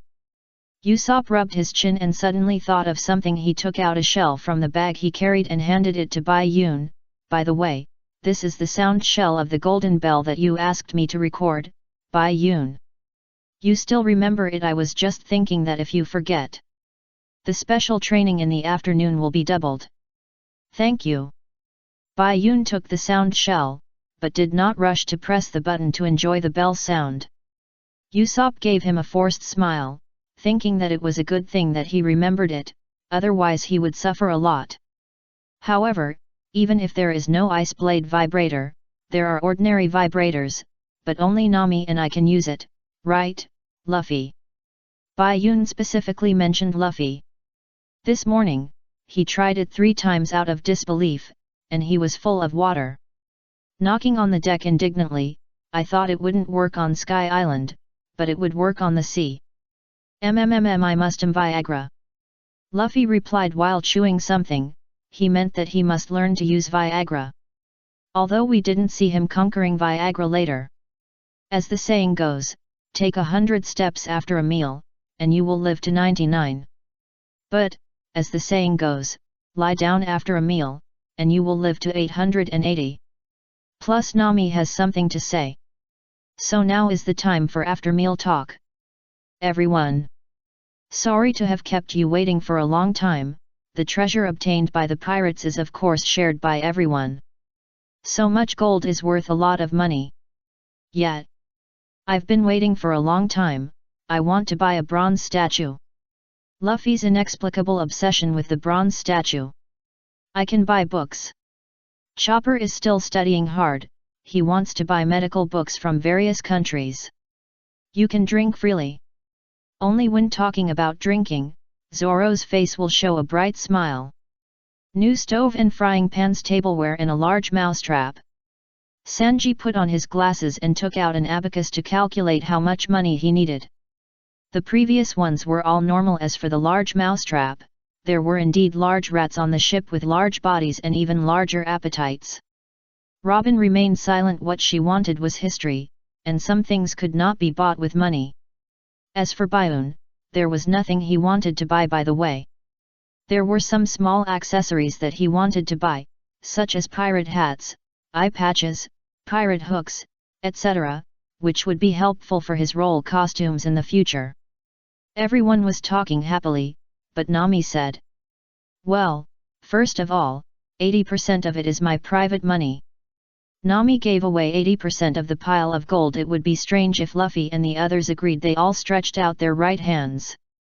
"That's not good." Nami stuck out her tongue and said, "Just kidding, this is the money for repairing the ship." Mary. Luffy reacted for a moment before realizing that Nami was talking about the Mary. Yet, don't you think it's in tatters? Okay, that's it. Golden Mary overhaul. I agree. Luffy raised his hands to agree with the plan. Nami followed up on him. Because we don't know how much it will cost to repair the ship, let's wait until the ship is repaired and then divide the remaining money. The captain and the money manager spoke, and everyone else naturally agreed. Bayun knocked on the table, thinking to himself, it would be great if the Mary could be repaired, but unfortunately it was already too tired. That's right, relying on Usopp's patchwork method, it won't last long. Zoro complained about Usopp's ship repair skills. Usopp said, "Let me make it clear first, I'm just a sniper." "That's right, it's better to find a formal shipyard and a formal ship repairman to repair it," Sanji said. Chopper also thought that Usopp was the best ship repairer in the world, and it might also be because Usopp had boasted in front of him. What is there anyone better than Usopp at repairing ships? When it comes to ship repairers, Bayun's mind suddenly appeared a pervert. No. A robot figure. There are still 2 stops. Bayun sighed in a low voice and glanced at Robin. Robin didn't understand why she didn't know what Bayun meant by this look, but Bayun just smiled back. Luffy listened to everyone's conversation and made a decision. How about this? We invite the ship repairman to join us. Chapter 386 Fighting Disease with Disease. After so many adventures, the Mary has long become an integral part of the Straw Hat Pirates. So everyone talked about repairing the Mary. Luffy simply suggested, "Then let's find a ship repairman to join us. Our journey is still long, and we need someone who can repair the ship. Mary is our home, and it is our life guarantee when we sail on the sea. It protects us, so let's find someone who can protect us." Luffy's words were spoken, and everyone was silent for a second, sighing. "This kid," Sanji said, and Zoro took over his words. "Sometimes he can speak to the point." Bayun laughed out loud, "Ha ha ha, Luffy is called great wisdom. But he is stupid most of the time." "Yes, this is very important. I agree. I said before that Usopp must support anything that is beneficial to the Mary." "Okay, let's do it. I hope to find an excellent ship repairer." "I agree." "And musicians." "I agree with this too." Luffy is very obsessed with musicians, but Bayun himself just prefers the perverted and gentlemanly skeleton. After eating, everyone came to the deck again, and at this time a huge wave higher than the Mary suddenly rose, and the culprit was the sea monkey in the waves. With such strength, facing such a huge wave, everyone had to paddle desperately to escape. In the process of escaping, a strange pirate ship suddenly appeared in front of them. The ship was big, but there was no captain or navigator, and the big ship was empty. Everyone was puzzled, but Bai Yun knew what was going on. Although the previous copy was boring, it was the best way to see the friendship between their Straw Hat Pirates. Because there was no one to command. The pirate ship was overturned by the sea monkey's wave as expected, but the wave happened to stop, and the sea monkeys succeeded in their prank and left with a squeak. Finally calm. That big wave was actually a prank by the sea monkeys. Usopp covered his chest, still feeling frightened. Yeah, it's really scary. Baiun sighed without a soul, and Usopp turned to look at him, almost scared to death. Baiun, what are you holding in your hand? Oh, this, the baby sea monkey I just caught. Squeak squeak. Being carried by Baiun, the little sea monkey expressed his dissatisfaction, but he couldn't beat Baiun, and he was very scared. It's cute. Baiun said, he likes small animals very much. Pay attention to the word small, if it is as big as those adults just now, forget it. It was very cute when it was young, but when Xiao Bai heard what Baiun said, he immediately wrapped the little thing with his tail and threw it back into the sea with a flick of his tail. Baiun didn't react much. And he didn't plan to keep it. The little thing has a monkey head and a fish tail, and it can't be kept without a fish tank. Let's get back to business. Nami felt the air temperature and humidity and spoke professionally. The temperature and humidity in this area are very stable. We should enter the climate zone of the next island. Robin, do you see anything? Robin put down the telescope and said very calmly. I saw the island a long time ago. Luffy and Usopp reacted strongly after hearing what Robin said. They both have the same sick in their brains. Why didn't you say it earlier?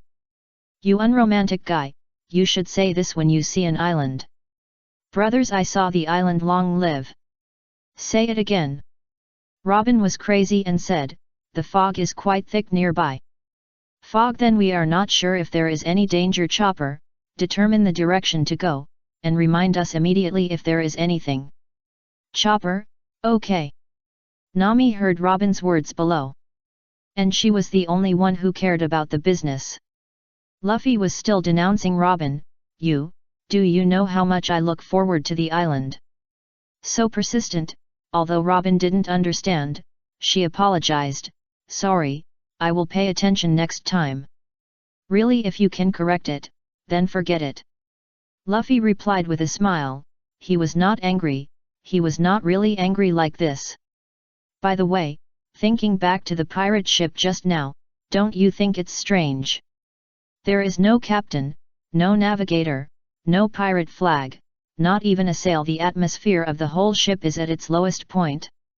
It doesn't look like a pirate group at all. Usopp recalled the pirate ship that was overturned by the huge waves of the sea monkeys.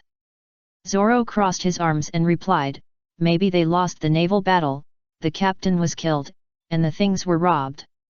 Usopp waved his hands and said, no, I just observed carefully, there are no traces of fighting on that ship.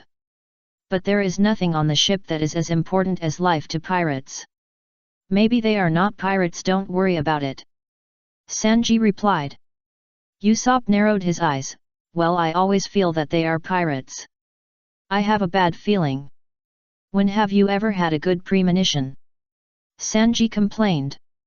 Let's not talk about whether we have a premonition or not, we must go to the island, otherwise the record pointer will not be updated. Baiun added. Baiun is right, I don't know if there is a town on the island, but it would be nice if there is a place to build ships. Luffy flipped over to the sheep's head and was already looking forward to the adventure of this island. I saw the shore get ready to drop anchor. As soon as he got on, Luffy saw the shadow of the shore and shouted excitedly.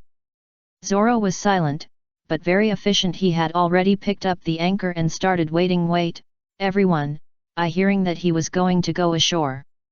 Usopp immediately covered his chest and pretended to be in pain before he finished speaking.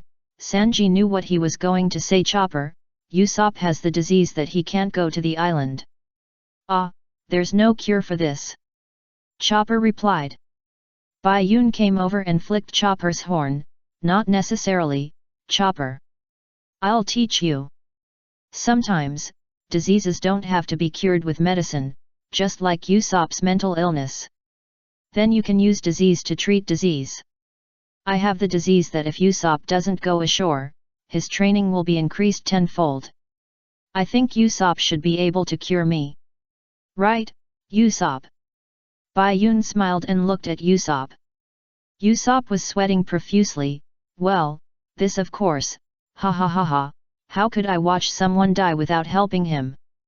Bai-Yun looked at Chopper proudly. Innocent Chopper rubbed his chin. Bai-Yun is really amazing, it turns out he can be like this. Sanji gave Bai-Yun a look that said, just tease them. Bai-Yun smiled back. Chapter 387, Long Ring Island. I see the island. Through the thick fog, the appearance of Long Ring Island appeared in front of Luffy and his friends. There's nothing there. In front of them was an endless grassland with trees, but nothing else could be seen for the time being. Moreover, these trees looked a bit thin and long, and I really suspected that the trunks would be broken by a strong wind. This is such a great place, great endless grassland. For Luffy, as long as there is still room for exploration, it is a good place. Sanji bit his cigarette and described this place as it's really a place without scenery. I don't know if there are people living on the island. Robin said that this question depends on whether this is a deserted island. Grassland. Luffy couldn't say much, stretched out his hand and grabbed 2 trees and flew out. He took Usopp and Chopper with him. I'll go over and take a look. Bai-Yun said. And then he jumped off the ship and went to find Luffy and his friends. Nami sighed, I really admire them, they always rush into strangers' territory so recklessly. The island is empty, there should be no danger. Bai-Yun is reliable, nothing will happen. Zoro said as he stabilized the anchor. He knew Bai-Yun's strength after all. He had been played many times. The most surprising thing for him was that time at the sea restaurant, when Bai-Yun fought back and forth with Hawkeye. Bai-Yun followed Luffy and others to the center of the Long Ring Island and finally saw other creatures. It's just very strange. Wow, people! Chopper was surprised when he saw the long thin dog bear walking past him. Fool, how can a person have so much hair? That's a bear. It's not often that Luffy said that others were fools. This bear is so long. Usopp couldn't help but sigh. This is completely different from ordinary bears. Too long, too thin, like a bamboo pole. It's not cute. Bai-Yun's love for animals depends on whether they are cute or not. Xiao Bai seemed to be shocked when he heard this. What's wrong with being long and thin? What's wrong with being long and thin? Look carefully, even the trees and fruits are long and thin. Bai-Yun looked around and said. Luffy stretched out his hand to pick a fruit, and knew it was an apple as soon as he smelled it. Look, this apple is also very long, Beiji. After saying that, Luffy put it into his mouth without hesitation. If he didn't say it, Bai-Yun would have thought it was a large pepper. Don't eat it randomly. Usopp reminded that it looked weird. Be careful to eat it and it will become the same long strip. However, Luffy's evaluation was, delicious. Shua. The scene changed, and the 4 people were holding these long apples in their hands and eating them. Luffy was holding a bunch of them in his arms as he said, it was really delicious. At this time, Usopp, who was wearing glasses, found a house not far ahead. Look. There seems to be a house in front. Really, I wonder if there is anyone there. Everyone looked in the direction Usopp pointed, and Luffy said while chewing an apple. We'll have to go and see. Bai-Yun replied. Hehe, let's go and see, let's go. Luffy smiled and took the lead. On the way, they saw long deer, long foxes, long birds, and long dogs, which made the 4 of them look taller. However, they finally arrived in front of this yurt-like house. Hello, excuse me. Luffy was polite, but not too much, and he pushed the door open and went in. Usopp immediately pulled him back. It's dangerous, you can't just open the door and go in. Wait a minute, Luffy, the owner of this house must be the owner of this island, and you will see a snake-like monster man in a moment. Hearing this, Xiao Bai couldn't bear it anymore. Who are you implying? He jumped over and slapped Usopp on the left cheek with his tail. Usopp fell to the ground with a red mark on his face, still smoking. Ha ha ha ha, okay, Ziobai, Usopp didn't mean it. Ha ha ha ha. Bai Yun smiled and took Ziobai back. Ziobai glared at him angrily. It's funny, isn't it? Bai Yun, yes, very funny. Hey, there's no one inside. The house is not big, and you can see everything at a glance, but there's no one inside. When he heard Luffy say there was no one, Usopp resurrected again. Really? No, maybe he's hiding. Well, Luffy. Bai Yun, Usopp. Suddenly, Chopper's voice came from outside. It's Chopper who's calling, Bai Yun said, and turned out first, followed by Luffy and Usopp. There was a white horse in front of Chopper, a white horse with a very long neck. It was snow white, with smooth and shiny hair, so beautiful. Wow! Luffy made an interested wow hiss. The white horse barked twice. Chopper translated, it's not a giraffe, although its neck is very long, but it's a horse, a long white horse. So you are a horse. This sentence was Chopper's own sudden realization. Look, it has a saddle on it, and there are people living here. Usopp found an important clue, however. What Luffy and Bai Yun were concerned about was what a beautiful horse. Yes, it's really beautiful. If it had wings, it would be a real Pegasus. It must be very majestic to ride it out in battle. Bai Yun imagined the scene of riding on this white horse, that is called majestic, this is called Pegasus. Pierre. Xiao Bai was very disdainful, is this so majestic? You haven't seen the real majestic one yet. It said it was called Shirley, and it was a mare. Chopper said while sticking to Shirley and rubbing his face. Hey! Luffy's protagonist radar sounded, and he suddenly noticed that there was a bamboo growing abruptly in front of him, two lonely ones, and the others were other trees, which was a bit strange. Usopp, there are bamboos growing over there. Oh. Usopp replied, what's wrong with bamboo on this long island? This bamboo seems normal. The two came to the bamboo. The top was towering into the sky. Wow, this bamboo is really long. Usopp sighed. No, look carefully. This bamboo. It moves. Luffy squinted and stared at it, and the bamboo really moved and hit him. Luffy was caught off guard and kicked down.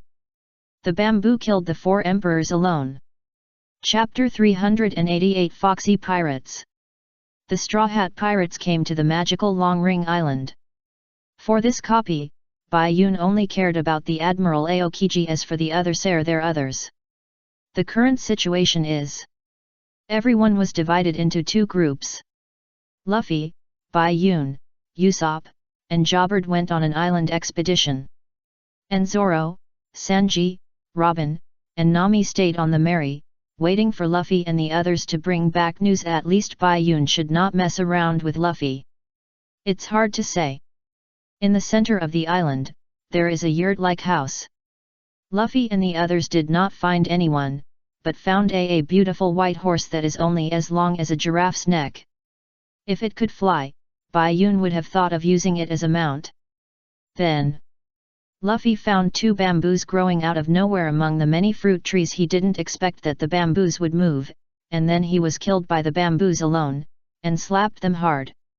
Luffy, be careful! Usopp shouted. What a powerful bamboo, suitable for making clogs. This is Bai Yun's idea. Luffy stood up with a carp jump, and his fighting spirit soared when fighting with a bamboo. How could I lose to a bamboo? Rubber whip. Luffy kicked down and the bamboo broke instantly. Oh, I kicked the bamboo and it broke. Luffy shouted excitedly. Usopp was also very respectful. Okay, Luffy won. Bai Yun stretched out his hand and clapped hard. Pa, great, worthy of Luffy. Just, be careful of your head. What? Luffy asked in confusion, and a figure hit him on the head accurately. Bai Yun has experience in falling from the sky and hitting people. Bang! Here, Chopper is still chatting with Shirley about whether it knows where its owner is. There was a loud bang over there. Look! The owner is here, but Chopper doesn't know. What's wrong? It might be an enemy, you hide first. What happened? Chopper reminded Shirley to hide while running when he saw Luffy and the others behind the house. He asked. Luffy turned around with a puzzled look on his face. I don't understand either. After I kicked the bamboo in half, an elf fell from the sky. Although Luffy was hit on the head by the figure, it was nothing under Garp's iron fist training. Also, you know what? Bai Yun looked at Shirley's master, the appearance of this nomadic old man whose name he forgot, and he did have some of the meaning of the elves on the other side of the mountain and the other side of the sea. Elf. Chopper came over. Obviously, Luffy told him that it was an elf, so he believed it was an elf because he came out after I kicked the bamboo in half. Luffy explained. Bai Yun thought, good guy, Kagaya, right? Old man, are you okay? Old man, how many toes are these? Bai Yun called out to the old man twice and stretched out 2 fingers in front of him. The old man still stared blankly at the sky.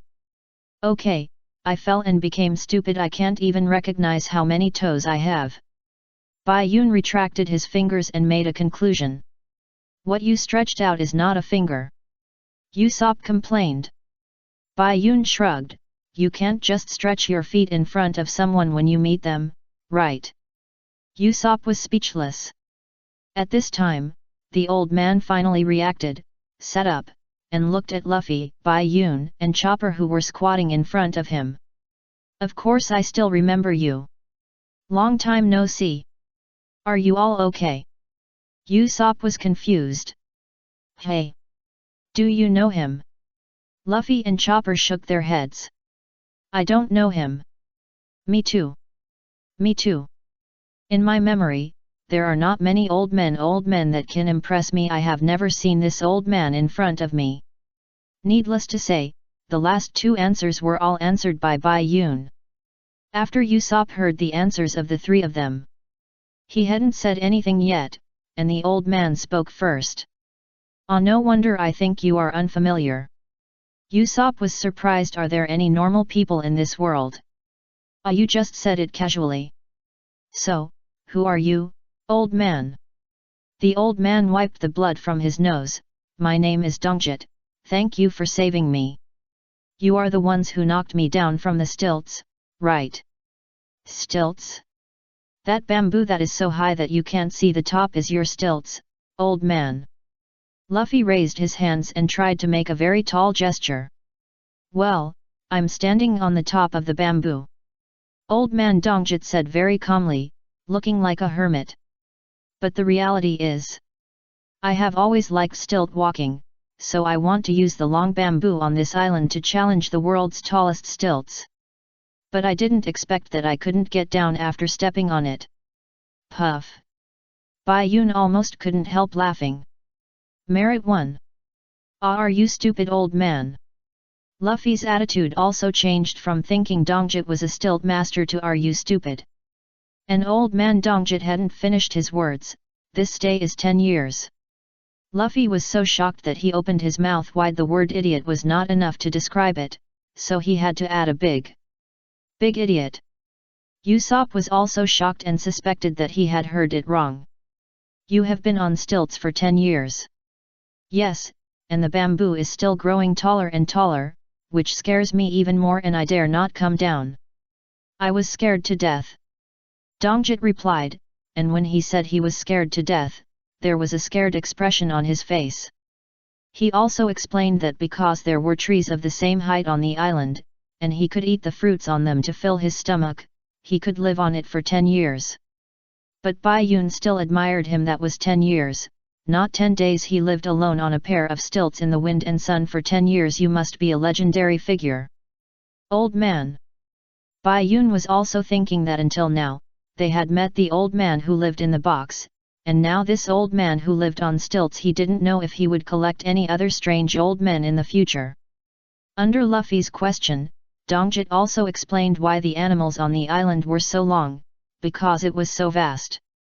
Bai Yun, what is the principle behind this? Okay, come to my house. You are my lifesavers. I will treat you well. Dongjit invited. In Luffy's cognition, hospitality means inviting people to dinner, so of course he agreed. Okay. Just like that, the four of them went to the house. And Zoro and his team also had an uninvited guest, the Foxy Pirates. Chapter 389. This is just the basics. Come if you want to fight. Block our way, be careful of your ship. The Foxy Pirates' pirate ship, the Sexy Fox, appeared behind the Mary, using a huge fox claw-shaped chain to fix the ship to the shore, and the Mary was locked between the two chains. This is a blatant provocation. Sanji lit a cigarette. And Zoro pressed the hilt of the knife. If you want to fight, come. If there is no reason, don't blame your ship for being chopped. We are the Foxy Pirates. We are not here to fight. I came here to duel. Zoro and the others were puzzled by such an answer. Duel. Back to the center of the island. Dongit wanted to take out the milk he had stored to entertain Luffy and the others, saying that he had used milk to entertain people before, but he forgot that he had been on stilts for 10 years and the milk had also been stored for 10 years. This is cheese, I wonder if it suits your taste. Dongit took a piece of cheese from the jar. The taste was refreshing. When he said this, he was embarrassed to look at it. Usopp complained. Don't look away, this is milk that has been stored for 10 years. Israeli, sit down first. Dongit changed the subject and put the cheese on the plate and then put it in the middle of the table. Hey, old man. Is this cheese really edible? There aren't many foods that can make Luffy hesitate. Usopp immediately grabbed Luffy's eager hand. You can't eat it. It's okay, don't talk nonsense, this cheese has only been stored for 10 years. I'm different from you, I live a leisurely life on this island, so my stomach is stronger than yours. Young people nowadays are really weak. Old man Dongit looked as if he couldn't eat it, and he broke off a small piece and put it in his mouth. Bai Yun also had the urge to try it. It shouldn't be a big deal, I've eaten cheese too. So he broke off a small piece and tried it. Bai Yun, trying everything will only hurt you. Usopp advised. But Bai Yun said it didn't matter, he couldn't eat him to death. Then he and Dongit put the cheese into their mouths at the same time. Bang! The next second, they both lay down. When Bai Yun lay down, he was too elegant. He crossed his hands on his chest and lay there peacefully. You could almost see his soul ascending.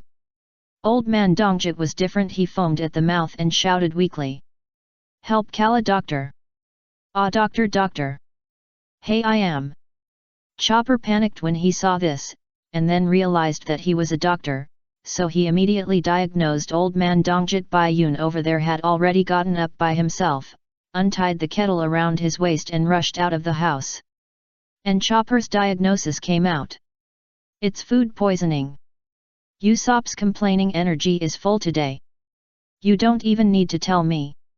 After a while, Bai Yun rinsed his mouth 10 times before the mouth was washed out. Wow, this thing is almost as good as a devil fruit. If you haven't eaten a devil fruit, here's another food for reference. It's similar to bean juice. Old man Dongit also recovered. Throwing the cheese far away. Everyone started talking about business again. Dongit explained his identity as a nomad. Because this island is called Changhuan, the island is shaped like a long ring and is usually divided into 10 small islands by the sea. But there will be a day every year when the sea water ebbs, affected by the water gods of the 7 water islands, and the island will return to its original appearance within a few hours. On that day the nomads on the island seize this opportunity and move to the next island every 3 years. So Dongit stayed on the stilts for 10 years, and his people had already left after he came down. Change an island every 3 years, plus you have been on the stilts for 10 years, it will take at least 20 years for your people to come back. Usopp said. Dongit has been there for 10 years, but he is not so excited. Yes, but it would be nice if the horse was here. The most beautiful and fastest animal on this island. Running on the grassland is extremely elegant. It is the best partner of our nomadic people and a necessary partner for migrating back and forth between islands. With it, I can cross an island a year, and then I can catch up with everyone in 5 years. Speaking of horses, old man Dongjit's face was full of pride and nostalgia. And when they heard about horses, everyone thought that there was a horse there. Your horse could not be," Chopper said. Bayun nodded, "It's very likely." Usopp also nodded, "Probably." Luffy also nodded, "Ah, horse, the horse is there. Oh, surely have you been waiting for me here?" Hiss. Luffy and his friends took Dongjit outside to meet Shirley. After 10 years, the master and servant, the partners were very excited. Dongjit jumped directly onto the saddle and galloped on the grassland for the first time in a long time. "Wow, ha ha ha! Ha ha, that horse is so fast, I want to ride it too." Luffy was in the mood again. "It looks so elegant when running." Praise from Chopper. "Yes. It would be great if it could fly by Yoon's side again," but changed the subject. However, the relationship between master and servant is deep, and taking away someone else's important partner is the most disgusting thing. "Surely, when the tide goes out next time, let's go to the island together. You must have experienced a lot of windy, rainy and snowy days. It's really hard for you," Old Man Dongjit said on horseback, looking forward to the future life, and thinking that he must compensate Shirley. "Well, 10 years of waiting is too precious." Shirley also responded happily, "It was a beautiful scene. But there are always some damn bastards who want to break such beauty." "Hey!" Bai Yun sensed the arrival of someone, so he stood up, the bracelet on his hand turned into a flintlock, and he stood sideways, holding the gun with one hand. "What's wrong?" Usopp and Chopper said in panic. Luffy was still smiling. Bai Yun must have his meaning in doing this. "Just listen to Bai Yun. Usopp, didn't you say that it is difficult to shoot bullets with bullets, and it can't be completed at all?" No, this is just the most basic to become a real sniper. As long as you have observation haki, it is not difficult." Bang bang. After saying that, Bai Yun fired instantly, but heard 2 gunshots. 2 bullets were fired from 2 directions in slow motion. The bullet from Shirley's left was hit by the bullet from behind after it approached Shirley by half a meter. Chapter 390. Liven up the atmosphere. After Dongjit and Shirley reunited, they galloped on the grassland, so happy. But someone appeared and broke this scene. Foxy shot and wanted to shoot Shirley. In the original history, Shirley was indeed shot, but this time Bayun was there. Bayun sensed Foxy and others with his observation haki while saving Shirley. He also told Usopp that using bullets to block bullets is just the basic operation of snipers. This is true. It is the basic operation of top snipers. Although Foxy's bullet was shot away by Bayun's bullet, Shirley was still frightened by the gunshot and fell down, and Dongjit on her back also fell down. "Horse, old man!" Luffy was worried. He shouted and ran over immediately. Usopp and Chopper followed. Bai Yun carried the flintlock on his shoulder and followed slowly. Shirley. After falling, Dongjit immediately got up to check on Shirley. He also heard the gunshots, but he didn't see any gunshot wounds on Shirley. He was very confused about this. Shirley's fall made him ignore the 2 gunshots. Shirley wasn't shot, she just sprained her foot and her face was scratched when she fell. After Chopper came over, he immediately looked at Shirley's condition. He was surprised that she wasn't shot.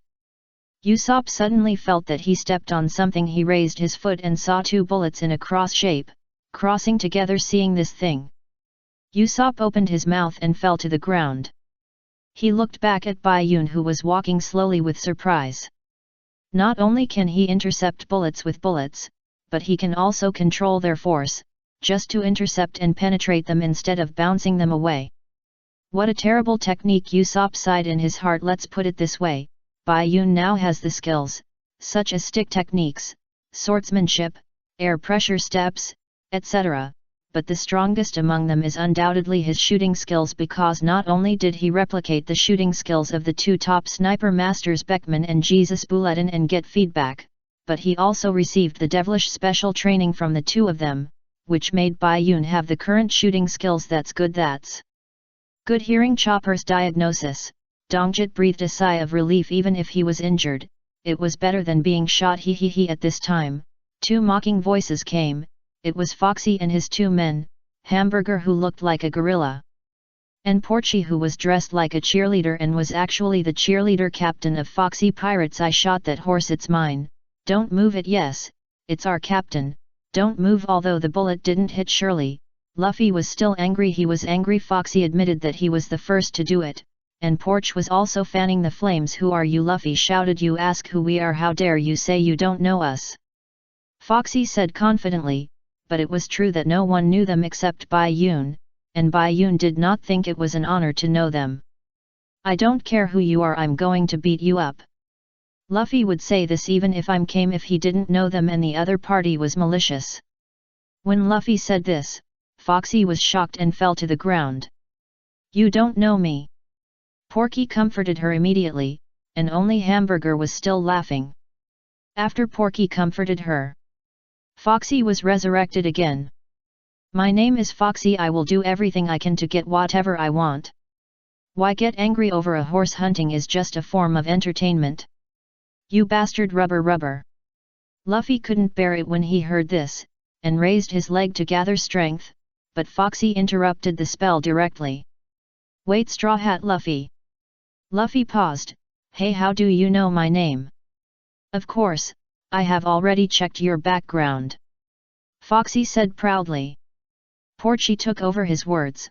Monkey D. Luffy with a bounty of 100 million, Montinus Bioon with a bounty of 80 million, Roronoa Zoro with a bounty of 60 million. There are only 8 people in the group, but the total bounty is as high as 240 million. It's not easy to deal with. After Porky said that, Foxy immediately took out 3 silver coins and pinched them between his fingers. We, the Silver Fox Pirates, will give you. Bang! As Foxy was talking, another gunshot rang out, and the bullet passed through his fox ear-like hairstyle. Dang dang dang! Foxy was so scared that he was sweating coldly, his mouth opened wide, and he stood there in a daze, and the 3 coins in his hand fell to the ground. Including Porky and Hamburger, they were also stunned, and there was no thinking that Bai Yun suddenly attacked without saying a word. But after the bullet was fired, Bai Yun's thoughts changed again. Originally, he thought that fighting with Foxy and the others was a waste of time. But now he felt that Foxy and the others could be used to test the results of everyone's special training, and they were also very suitable and would not threaten everyone's opponents. In addition, the clone number 6 and Ace were still on their way to the Seven Waters City, so they didn't have to rush to the Seven Waters City. Thinking of this, Bai Yun put down the flintlock rifle, shrugged with a smile, and said, I just liven up the atmosphere. Live up the atmosphere, liven up the atmosphere. Right, what's wrong with you, long-haired Bai Yun? Foxy recovered and immediately started to curse. Bai Yun still kept smiling, but raised the flintlock rifle again. Seeing this, Foxy immediately shut up, saying that you didn't say anything. Cough cough cough. Let's start again. Foxy bent down and picked up the 3 coins. We, the Silver Fox Pirates, challenge you, the Straw Hat Pirates, to a 3 coins Davy back fight according to tradition. Luffy didn't understand what the 3 coins, D, B, and so on were, but he understood the challenge. He wanted to beat Foxy and the others, and he was the first to challenge them. How could Luffy tolerate this? Stop talking nonsense, come at me if you dare. Fight if you want to, who's afraid of who? In the Straw Hat Pirates, Usopp knew the most about pirate knowledge. After all, he had been the captain of the Usopp Pirates since he was a child. Thinking of the strange pirate ship he just encountered, Usopp remembered what Davy back fight was. Wait. Davy back fight is? Luffy, you can't accept that kind of challenge. That will make us lose our partners. Chapter 391 Davy Back Fight. On Long Ring Island, Foxy appeared and challenged Luffy to a 3 coins Davy Back Fight. Luffy didn't know what that was, but he knew what the challenge meant. In addition, he wanted to fight Foxy anyway, so how could he refuse? He told Foxy to come over and fight him, which was also an alternative agreement. And Usopp remembered what Davy Back Fight was, but it was too late. What Usopp? Usopp suddenly shouted, scaring Luffy. I told you not to agree to that kind of challenge, Usopp replied. But Luffy had already agreed, and Foxy didn't care. Phew, idiot, I heard it clearly, Straw Hat Luffy, you have already agreed. Do you want to regret it? How can a man go back on his word? No way. Luffy's IQ is so high that he was fooled by such provocation. However, if it was Baiun would not be able to bear it when Foxy said so. Usopp was so angry that he slapped Luffy on the back of his head. I told you not to be fooled by them. Oh, since you have agreed, there is nothing you can do, Usopp. Don't worry, we won't let any partner leave. As long as we win, it's fine. Baiun made up for Luffy. Yes, Baiun is right, as long as we win, it's fine. Also, what do you mean by a partner leaving? Luffy asked. Baiun's words comforted Usopp a little, but Luffy's question made him angry and slapped Luffy on the back of his head again. Don't agree to it if you don't understand anything. Although he was angry, Usopp still explained to Luffy what Davy back fight was. Usopp explained to Luffy and Baiun what Davy back fight was. On Zoro's side, on the shore of the Long Ring Island, the minions of the Foxy Pirates also explained to them what Davy back fight was. It's a game that came from a certain pirate paradise on the sea in the past, Pirate Island. In order to get better crew members, pirates compete for pirates. Pirates compete for pirates. Nami was confused by this. You don't even know this, you're still pirates. Davy back fight is a man-stealing battle.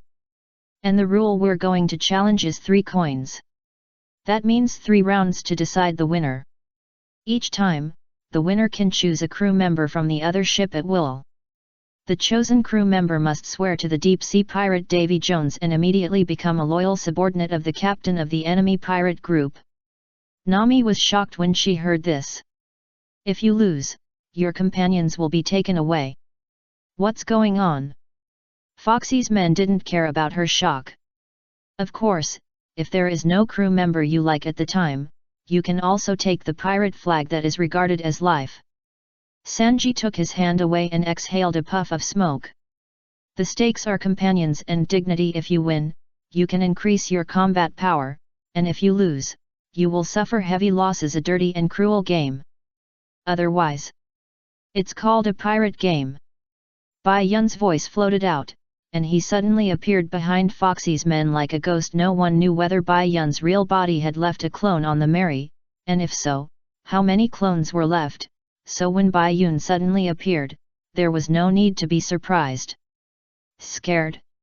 Foxy's men were so scared so suddenly, and Bai Yun stretched out his hand and pressed one. Others immediately moved away when they saw this, and no one stood within 2 meters of Bai Yun and the other man. What are you afraid of? I don't eat people. Let's not talk about this. Tell me in detail about this deep-sea pirate David Jones. Bai Yun asked the person who had just explained the rules of Davy back fight to Zoro and the others, and the person he was pressing his hand on.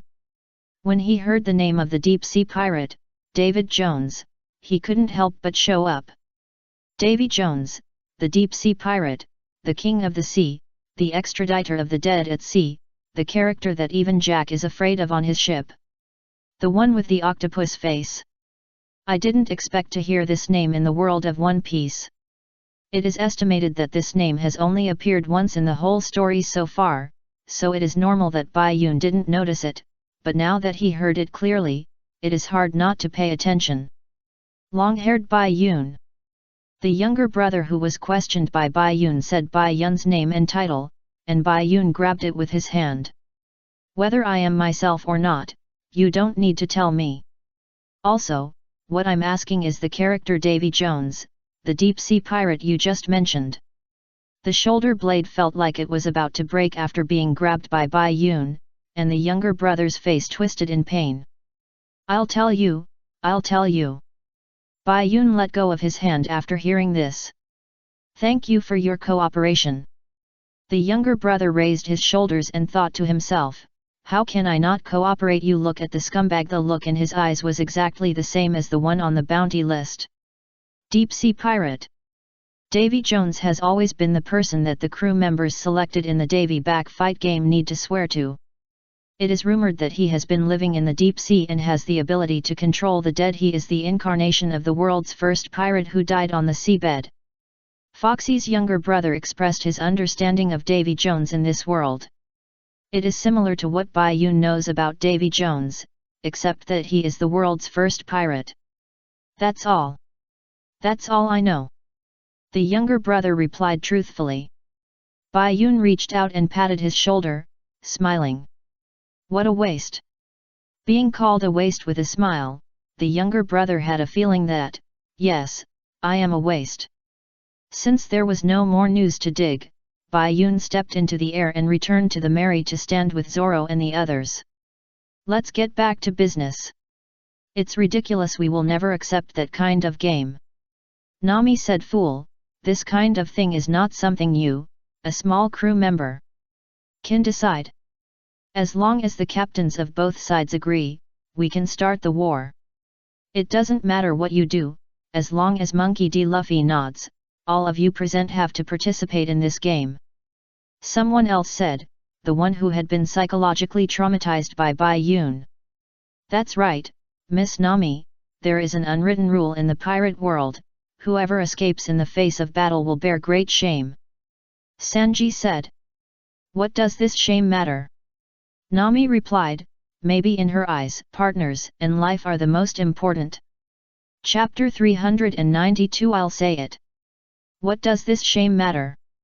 For the game of snatching people like Davy back fight, Nami said she was still afraid. After so much, she felt that partners, life and treasure were the most important, and not accepting was the best decision. As for this shame, she didn't care, otherwise she wouldn't have worked for Arlong to protect the village before.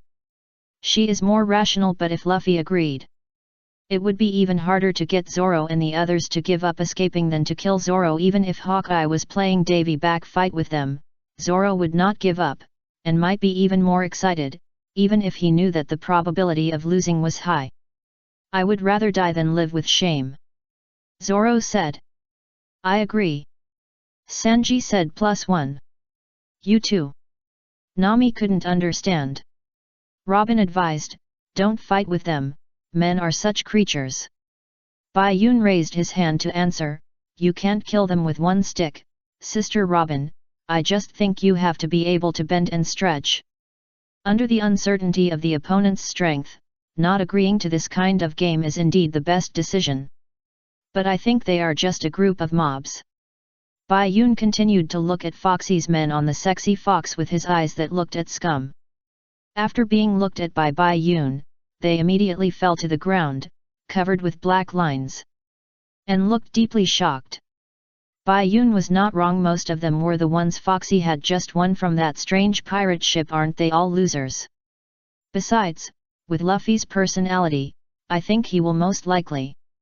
Before Bai Yun finished speaking, 2 gunshots were heard in the distance. They were fired at the same time, but it could be heard that they were 2. Ha ha ha ha, as long as the captains of both sides fired at the same time, it would be a signal to start a war. 2 gunshots, Straw Hat Boy agreed. Upon hearing the gunshots, Foxy's brothers were instantly resurrected. Bai Yun shrugged, I'll tell you. Nami covered her head with both hands, wanting to cry but without tears. Sanji had a blank expression on his face. Ah, agreed. Zoro and Robin smiled. I wish for it. It seems very interesting.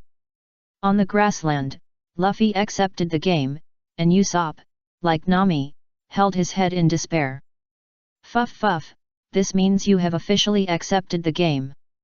Foxy smiled happily. Luffy threw away his gun. He was not used to it. Of course, I will beat you up. Try it if you can. Of course I will try, idiot. Luffy said idiot. Foxy fell down again as if a negative ghost had passed through his body. Different, he actually said I was a idiot. It seems to be true. Same, Porky advised. Hamburger was laughing. Here, Dongjit and Shirley also revived with full blood, and gave a thumbs up. You must avenge us. You are too fast. Usopp complained. Luffy stretched out his hands and said with full spirit. Leave it to me. Foxy recovered with Porky's comfort, stood up and squinted. Damn Straw Hat Boy, I'll show you how powerful I am. Bang! Bang! The sound of cannons firing. The scene changed, and Foxy and his friends brought Luffy and others to the competition venue. Cannons fired, and fireworks flew. The scene was very lively, with all kinds of stalls. It's so lively, are these all the friends of Butthead? Luffy said. I guess so. We have come to their base camp. Bayun replied. Give me 2 toasts. Old man Dongjit and Shirley also came over. Dongjit acted relaxed and was in the mood to buy food. Old man, what are you doing? Ha ha ha, Usopp, relax, I want to eat too, don't you? Bayun said with a smile, and walked to the bread stand. Usopp wanted to refuse, but his stomach growled. Ah ha ha ha, then give me 1 too. Bayun smiled and nodded. Then give me 1 3 toasts. Bayun paused for a while and said the number of breads he wanted. 3 were for him, Usopp, and Chopper, and the rest were all for Luffy. The stall owner was naturally Foxy's subordinate. Foxy was wandering around nearby when he met the pirate group. He would challenge them to a game. He would set up a stall and sell food and drinks to the audience to make money. He lived a good life like this. When the stall owner saw Bayun's face, he knew that he was the captain's opponent in this game. He was a member of the Straw Hat Pirates. A stranger wouldn't he let him have a good meal? I'm still calling him the stall owner. Hee, okay, thank you for your patronage, 13,000 Baileys. Just as the boss finished speaking, Bayun's flintlock muzzle was against his nose. Bayun kept smiling and didn't speak, but his face was full of words, as if to say, I'll give you a chance to express yourself again. The boss was so scared that he was sweating coldly. Damn, he took out his gun when he disagreed with something. Hee, I said it wrong, it's 130 Baileys, 130 Baileys. This is the normal price. But Bayun still didn't take the gun away. The boss cried, I said it wrong again, 13 Baileys, it's 13 Baileys. Bayun then took back the gun with satisfaction. It's really a good deal, boss, I'll buy from you next time. After that, Bayun turned around and left with the bread in his arms. The boss smiled on the surface, but he had already started to plan where to move the stall. Quiet! Quiet! I'm going to announce the rules of Davy Back Fight. At the center stage, Luffy and his friends successfully joined Zoro and his friends. Porky announced the rules of the game of Davy Back Fight on the stage. In general, the partners or pirate flags that were taken away must be won back in the same way of Davy Back Fight. The people who were taken away must swear allegiance to the new captain. The pirate flags that were taken away are not allowed to be hung again unless they are won back. Those who do not abide by these treaties will be regarded as a shame to pirates and will be locked in Davy Jones's locker. Please swear to abide by it. After Porky finished explaining the rules, Bayun became rebellious. Will Davy Jones really show up to violate the treaty? I really want to see if there is such a person. However, forget it. Just hearing the name makes it sound like he is not an ordinary person. Be careful not to get involved. Moreover, Bayun does not want to bear the reputation of pirate shame. Chapter 393 Captain's Secretary. I swear. I swear. After Porky read out the rules of Davy Back Fight, Luffy and Foxy swore to abide by the rules on behalf of the pirate group. Then everything is ready, and the game begins. Okay, now look at these 3 coins. According to the traditional rules, now report to Davy Jones. The 3-coin game officially begins. Foxy threw the 3 coins in his hand into the sea, which was a report to Davy Jones on the bottom of the sea, and it was also a signal for the game to start. Who is Davy Jones? Chopper asked puzzledly, asking Robin. Although he was simple, Chopper knew that Robin was the most knowledgeable on the ship. I want to ask that too. Sister Robin. Bayun followed Chopper's words. It was a pirate who was cursed by the devil in the past. It is said that he still lives on the bottom of the sea. Robin explained. Can you still live on the bottom of the sea? Chopper took a bite of marshmallow in surprise. Robin smiled. That's a legend. It is said that the ships and treasures that sank to the bottom of the sea will be locked in the cabinet by him as the bosun. After hearing this, Chopper bit a few more marshmallows with more fear. The bottom of the sea is really scary. Bai Yun's questions were not over yet. So, is it just a legend? No one has really seen this Davy Jones. That's right, perhaps, those who have seen him can't leave the seabed. There are few records about this Davy Jones in history. It only says that he is a cursed pirate. Perhaps, he is just a character made up by some pirates, but we can't make an absolute conclusion. Robin replied. Is that so? Bai Yun nodded slightly. Robin kept smiling, thinking that Bai Yun was curious about this. Because Davy always wants to sink everything to the bottom of the sea and take it for himself. So the things snatched from the enemy are called Davy back fight. Sanji added. Is that so? Sanji really knows everything. Bai Yun praised. Sanji glanced at him, as if to say, stop being sarcastic. He, Captain, who are you looking at? Porky and Foxy looked at the Straw Hat Pirates. Captain, swordsman, navigator, sniper, cook, ship doctor, archaeologist and… why are there two long hair Bai Yuns? Foxy suddenly noticed something strange and thought he had seen it wrong. There were two Bai Yuns standing over there. Hey, long hair Bai Yun, why are there two of you? No, why are there two of you? Foxy asked directly. Said. Oh, did I forget to tell you we are twins? This is my brother, Bai Yun. Please teach me. Bai Yun did not hesitate to fool. No, he explained, two one-man shows of his own. Twins. Foxy was a little confused, and had never heard of long hair Bai Yun was a twin. Forget it, it's not important. What position do you hold in the Straw Hat Pirates? Foxy asked. Free food and drink. Bai Yun's answer really surprised Foxy. There is such a position. But if you have to say a serious position, you can treat me as the captain's secretary. Okay, Luffy. Captain's secretary, Bai Yun thought of it. Of course, he. Luffy didn't know what the captain's secretary meant, and when Bai Yun said he was, then he was. The others were silent, but they all thought, for someone like Luffy, does he still need a secretary? Captain's secretary. Both of you. Foxy repeated, thinking, you are a captain's secretary with a bounty of 80 million. Yes, we work in shifts, it's not okay, do you have any objections? Bai Yun replied, looking disgusted. No. Foxy dared not have any objections, and immediately threw a piece of paper over. Confirm the appearance list, a total of 3 games, a person can appear at most twice. Once confirmed, it cannot be changed. After saying that, Foxy looked away. Zoro sat on the wooden box and picked up the paper on the ground, which was the content of the 3 games. The competitive events are rowing, ball skills and team battles. Zoro read out the content above. Everyone gathered together. Let me see, there is no limit on the number of people in rowing. 3 people in ball skills. 5 people in team battles. Sanji said in detail. Then I will participate in all 3 games. Luffy said with a smile, very confident. No, he just wanted to play. Usopp and Nami were not as interested as him, and they were very upset. What if we lose?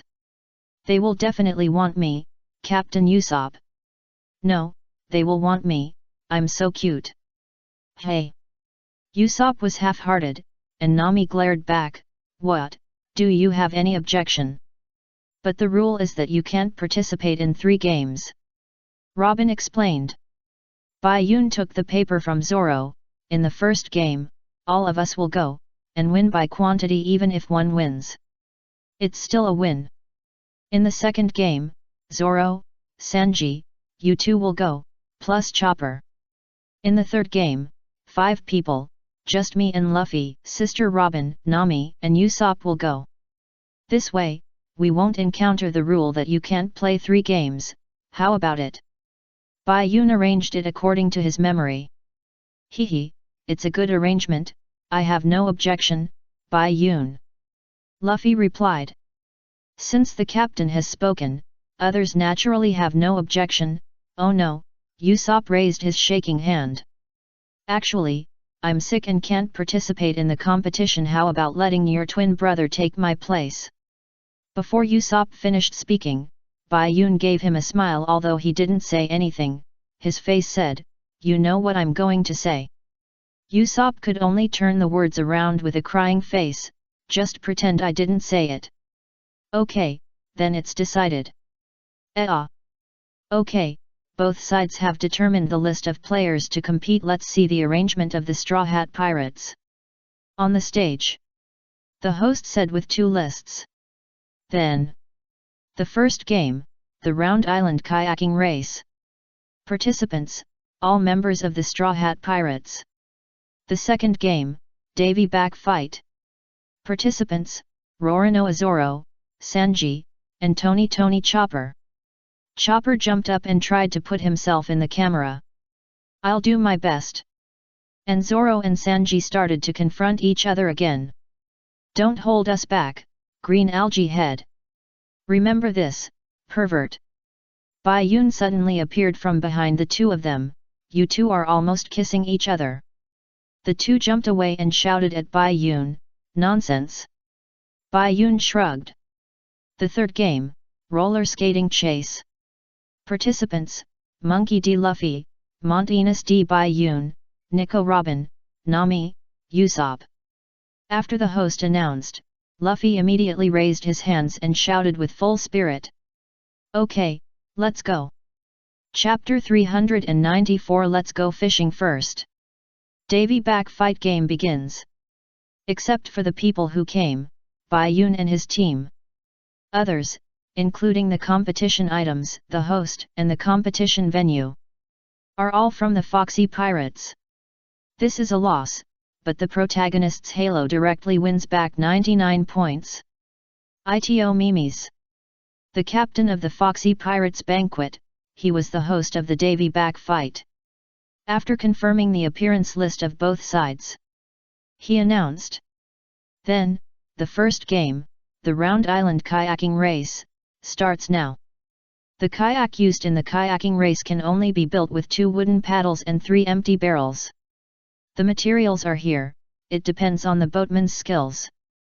Itamimes explained the rules of the kayaking race and pointed to where the materials were. Coincidentally, the Straw Hat Pirates just didn't have a boatman at the moment, but this didn't mean that the tool man was in vain. Although it's a half-baked replica, but it's better than nothing. But Luffy said, it looks fun, I want to build it myself, ha ha ha ha. Bai Yun shrugged, then let's show our abilities. Myself, oh no, I'm in a group with my brother. After that, Bai Yun also went to get the materials for building a small boat. Robin turned around and covered his right face with his right hand. So, who will be in a group with the captain? Everyone. To lose or to win? Bai Yun sat on the barrel, looking up at the sky and thinking, and the matter of building a small boat was handed over to the clone, and he was confident that he could decide the winner. There were also ding-dong sounds on both sides. In order to take care of the fruit ability users, it is best not to have all the ability users in the group, so the non-fruit ability users played rock paper scissors. Sanji was honored to be in a group with Luffy. Zoro and Chopper in a group. The remaining Robin, Usopp, and Nami were in a group. It was a very reasonable arrangement. Shipbuilding time is over. When the time is up, Ito Mimes shouted with the microphone. The contestants pushed their boats onto the sea one by one. Ito Mimes began to introduce the names of the ships, including their popularity rankings. The first place is Miss Porchy and Cabot, Monda's cute little truck. The second place is unexpectedly the Straw Hat Pirates, Nami, Usopp, and Robin's Bucket Tiger. Nami and Robin were able to get the second place purely because of those LSP under Foxy. As for Usopp, he just happened to be in the same group with them. The following are some of the ships of the Foxy Pirates. The Beauty Prayer, a ship full of women. The Crab Crimson Lotus, which looks like a cooked crab. The Ore King 1 and Ore King 2, both of which have a spiral head on the bow. The Banquet, which looks like a stall on the sea. The Special. Only Luffy and his friends would foolishly follow the rules and build a boat with barrels and oars, otherwise, how can you tell me how to make a steel spiral head with wood? Ah, why is ours not there? And us. When the 8th was read, Luffy and his friends were not read yet, and Luffy began to get anxious. Well, let me see. Zoro and Tony Chopper's rickshaw number, the popularity ranking is the 3rd from the bottom. Chopper was deeply shocked. What about us? Luffy waved his hands, indicating that it was my turn, my turn. Luffy and Sanji's One Piece board number, the 2nd from the bottom. I expected it. Sanji lit a cigarette calmly. A piece of board number, as the name suggests, is really a piece of board. He was surprised that he was not the last one. Luffy didn't care, grinning, and at the same time envied Baiun. Baiun, you are so comfortable. Baiun was sitting on a wooden board, with his clone standing on the water in front of him. The rope connected the clone and the board, and 2 small wooden boards were tied under the clone's feet, which was his boat. He was able to stand on the sea, all thanks to the air pressure technique. Not bad. Baiun replied. Brother Baiun's sled ranked 9th in this popularity contest. Ito Mimis also continued to explain. As for Baiun's 9th place, Foxy's men said so. I admire the courage of that brother Baiun, standing directly on the sea with 2 small wooden boards. Yes, yes. What about the last one? Luffy asked curiously. The last one is a giant boat, the Barrel Aircraft Carrier. Ito Mimis said. A huge small boat similar to the Mary appeared behind many ships, and Usopp was so scared that he thought it was a sea monster. If this was made of 3 barrels, Baiun would rather believe that I'm a pig. The introduction of the ship is over. The next game will be broadcast live by this host driving our Foxy Pirates Super Sparrow, Chirp. The rules of the game have no restrictions on weapons. You can attack the opponent's ship as long as the ship reaches the end. You win even if there is only 1 ship left, you must reach the end. Then, the game begins. Itamimis chopped down with his hand knife, and the game began. Go!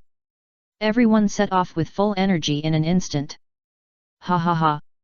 Let me show you the real power of the Barrel Aircraft Carrier. The owner of the Barrel Aircraft Carrier, Foxy's subordinate, let's call him Soldier Armor. Soldier Armor immediately ordered the giant barrel to open, and countless small barrels floated over from behind. Hey, what is this? Usopp looked at the approaching barrel and said puzzledly. The special next to it rode forward desperately, but was still hit by a small wooden barrel instantly. Light shot out and the barrel exploded. Scare. Usopp was so scared that his face turned pale. He wanted to row away, but he was surrounded by barrels. So many. It appeared, the killer of the giant aircraft carrier, the barrel bomb attack. Itamimis sat on the giant sparrow, in the sky, and broadcast live at any time. And because the giant barrel was on the outside of the track, the 3 ships on the inside, the cute truck, the beauty prayer and the banquet, had no interference from the barrel bombs and had already rowed out for a distance. The rest were all surrounded by barrel bombs. It's over now, what should I do? Usopp blew away a barrel that floated over, and looked at the barrels around him, so desperate. The next door Baiun spoke at this time. It's over now. Usopp and Nami's eyes lit up. Baiun was going to take action. Then Baiun took out a fishing rod. Then let's go fishing first. Usopp and Nami stumbled and almost fell into the sea, and they were so angry that they turned into shark faces. Is it time to do this now? Oh, there will always be a way. Bai Yun replied. Of course there is a way here. Zoro picked up the paddle, which seemed to be a paddle, but it seemed to be a knife. He grabbed the middle of the paddle and started to spin. 3 paddles flow, 3,000 worlds. The wind generated by the rapid rotation of the paddle actually blew the barrel back. It can only be said that Zoro, who did not reach the great swordsman's skills, used the wind as a flying slash. Chapter 395 Goodbye. Under Zoro's 3 paddles flow, 3,000 worlds, the floating barrel bombs were blown back. Hee it's Zoro. Luffy praised. As for the barrel bombs that floated back, the barrel carrier was a giant target. All the bombs exploded on it. This was harmful to themselves and others, but for Zoro and his men, it was a way of giving the other a taste of his own medicine. After the special was defeated, the barrel carrier was defeated. The waves caused by the explosion of dozens of barrel bombs were very high. How high? As high as 3 or 4 floors.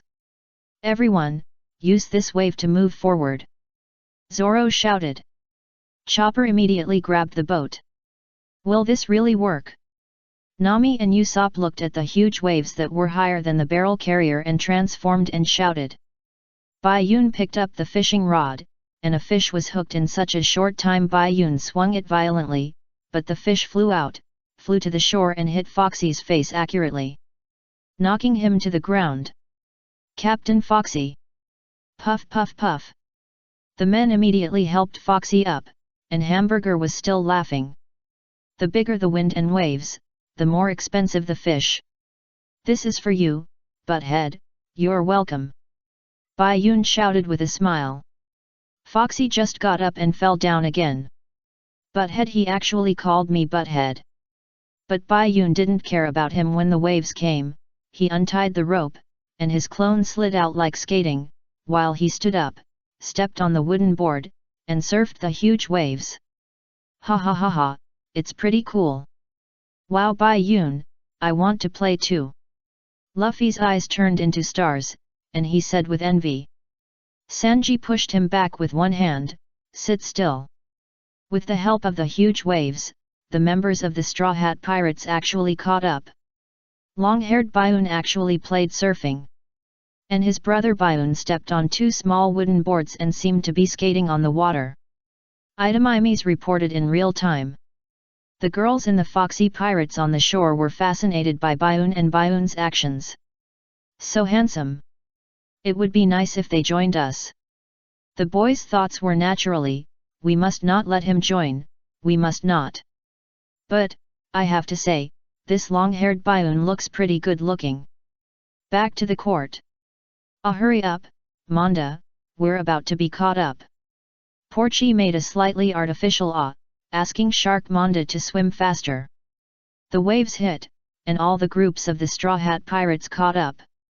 Just now, Foxy's ship, Crab Red Lotus, was overturned by the waves and fell to the ground. Paddle King 1 and 2 are still there.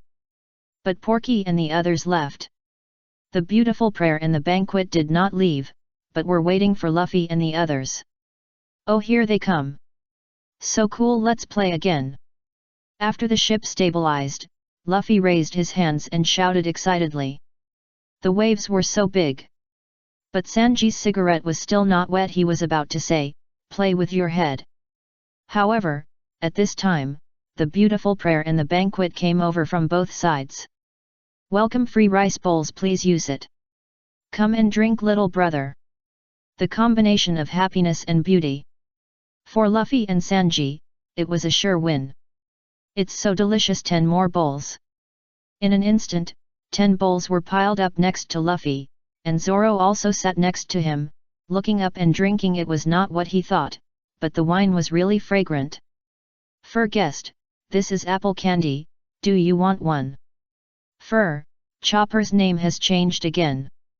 Who are you calling Fur? Apple candy, is it sweet?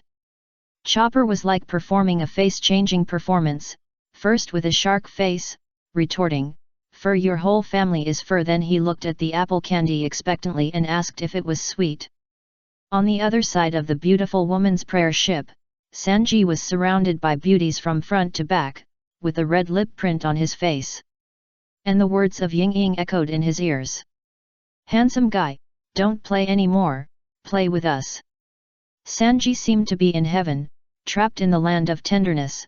"Ha ha ha, do you want to lose this game?" Zoro.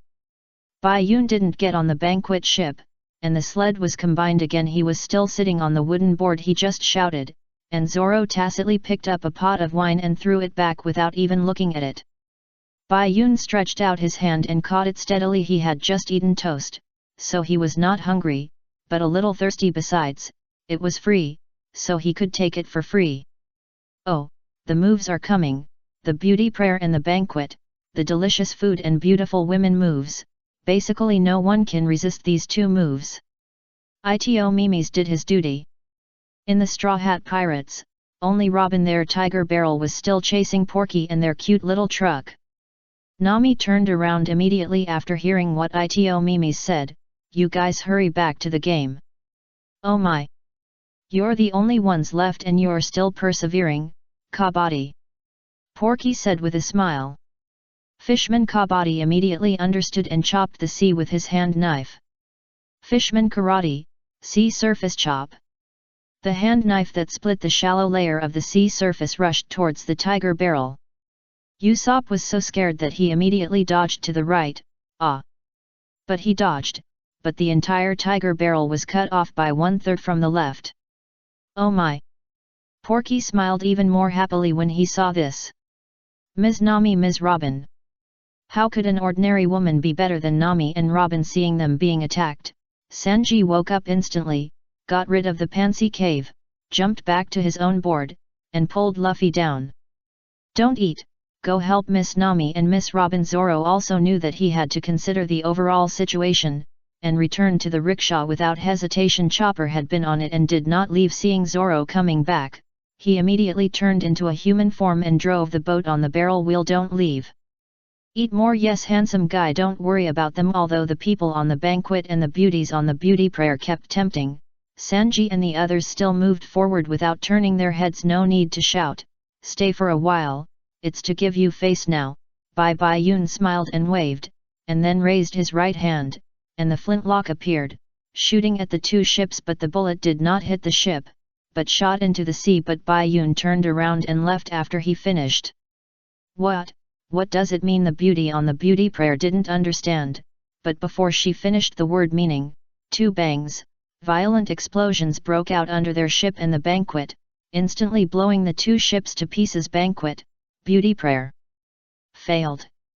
Chapter 396. Surfing is the fastest. The Round Island kayaking race is just halfway through. Almost half of the boats are out. The barrel aircraft carrier was blown to pieces by its own barrel bomb. The special is very special because it was blown out just by showing a corner. The Crab Red Lotus was overturned by the huge waves caused by the explosion of the barrel bomb. Banquet and beauty prayer were taken back by Bai Yun. "Bai Yun, don't slander me, I just like to shoot explosive bullets, the product of the bracelet replica explosion fruit, into the sea, but they just happened to pass by. I am a great good person." The game continues. Luffy and others who got rid of the gentle and delicious land continued to move forward. Bai Yun followed after solving the banquet and beauty prayer. Sanji and Luffy were in the front, and the front refers to the position close to Nami and others. Zoro and Chopper were in the middle, and at this time, Zoro noticed a black shadow attacking the seabed. Ha ha ha. Let me show you the power of Paddle King 1 and 2. The disappeared Paddle King 1 and 2 emerged from the bottom of the sea. This is a submarine. Just say that it can be made with only wooden barrels and wooden paddles. They don't follow the rules. If there are things that don't follow the rules in the future, Bai Yun will not be polite. However, blowing up the ship is allowed by the rules. The drills of the two Paddle Kings smashed the rear end of the rickshaw. Zoro had no place to land, so he could only jump up. "You were the first to attack, so don't blame me." Two swords flow, bull needle. Zoro swooped down like a bull with two swords, and used at least 8 stabbing attacks in the instant he passed by the two ships. As Zoro fell into the sea, Paddle King 1 and 2 were also cut apart. What? Damn it, even if I lose, I'll drag you along with me. The driver of Paddle King number 1 shouted, and suddenly the drill on the bow flew out and hit rickshaw number 1. Chopper! Zoro shouted worriedly. At the critical moment, Bai Yun's clone came over quickly, stirring up a wave more than 1 meter high under his feet, and kicked the drill back with a whip kick, hitting Paddle King number 1. What? Bang! Still before he finished speaking, he was rewarded with an explosion. Paddle King number 1 and number 2 fell to the ground. Seeing Bai Yun's move, Zoro breathed a sigh of relief and swam back to rickshaw number 1. Bai Yun's real body behind him wanted to pull him up, but he swallowed his words because it was too crowded, and Zoro was going to swim back by himself. Are you okay? Chopper asked the clone Bai Yun. I'm fine, Bai Yun, I'm glad you're here. It's just that the drill bit just now hit the barrel wheel, and now it can't be stepped on. Water will fill up if it is stepped on. Chopper replied, a little disappointed. It's okay. Bai Yun smiled and comforted on the surface, thinking in his heart that the bombing of the Paddle King just now was not enough. Zoro came back and heard it, and knew that they were eliminated. Not to mention that the barrel wheel was broken, even the current rickshaw could not stand 2 people. Then let's go back to the shore first. Leave it to them, Zoro said, but he didn't care. Chopper felt wronged, tears rolled in his eyes. Okay. Rickshaw, I'm sorry. Seeing him like this, Zoro and Bai Yun were calm on the surface, thinking in their hearts that they should fish out the Paddle King number 1 and chop it again. But there was no way. Zoro could only swim back to the shore with Chopper. Bai Yun wanted to help but couldn't, and it was considered that they had automatically given up the game when they reached the shore. Rickshaw out. However, only one group of the Straw Hat Pirates was out halfway through the race, which was better than Foxy and the others. What happened? Luffy saw Chopper riding on Zoro's neck, and Zoro swam to the shore, and asked Bai Yun, who caught up with him in confusion. Bai Yun answered briefly. We were attacked and the boat was broken. Really, it's okay, we are still here. Luffy was in a good mood. It just so happens that I found a quick way. Luffy smiled and picked up 2 wooden boards, then crossed his hands and twisted them together, twisting them into a knot. Do you want us to take you, Bai Yun? Luffy asked. No, I will catch up. Bai Yun replied. Okay then. After speaking, Luffy lay down, put his hands in the sea, relaxed his body, and dispersed his strength. His twisted hands instantly untied and rotated again, holding 2 wooden boards like propellers, and saw a board number flying forward instantly. Bai Yun raised his eyebrows. Well, Luffy's usage +1. Swish! There was a sound behind him, and a board, Luffy's propeller version, caught up in an instant. Wow, so fast! Usopp exclaimed. How did you do it? Nami asked. Robin was more practical, stretched out his hands and crossed them, and stretched out his arms with fruit blossoms, grabbed a board, and rushed up together. Ah! They actually caught up. There was a sound behind him, and Porky looked back and saw a board stirring up waves behind it, catching up with them as fast as flying, and surpassing them. Hey! After surpassing them, Nami smiled proudly at Porky. But after a distance, the boat stopped again. Luffy ran out of fuel. What's wrong? Why did it stop again? Nami was puzzled. Porky took the opportunity to overtake again. I won't lose to you. Ah, I'm so angry, Luffy, hurry up and continue. Nami shouted. So tired, so tired. But Luffy was helpless. He must have been soaking in the sea water for too long. Robin explained. It seems that he is useless for the time being, Ro. Sanji said. But as soon as he finished speaking, Bai Yun's voice came from behind. No, do you want to go faster? I saw Bai Yun standing on the wooden board, holding the handle of the knife with both hands, twisting his waist and the blade behind him. And the clone stood on the right. Seeing his action, Usopp and Nami had an ominous premonition. Surfing is the fastest. Hold on. Baguio. Wait. Usopp and Nami shouted together, but it was too late. Bai Yun twisted his waist and swung his sword, and the hegemony impact hit the sea surface. The huge impact force caused a huge wave, which was no smaller than the explosion of the barrel bomb just now. The huge wave came. Only Luffy was the most excited. Ha ha ha, play again. Nami and Usopp could only pray that they could rush through this time. Bai Yun used hegemony to stir up huge waves, and Ito Mimes was also very surprised when he saw this. What? Long-haired Bai Yun actually chopped out huge waves with one sword, so powerful. So handsome. The ladies under Foxy on the shore are almost fans of Bai Yun. Porky turned around and looked. What? Nami and the others came on the waves and caught up again. Chapter 397. It's up to you. Usopp. Bai Yun used hegemony to stir up huge waves and took Luffy and their ship to catch up again, catching up with Porky and the others. Everyone came to a huge coral group.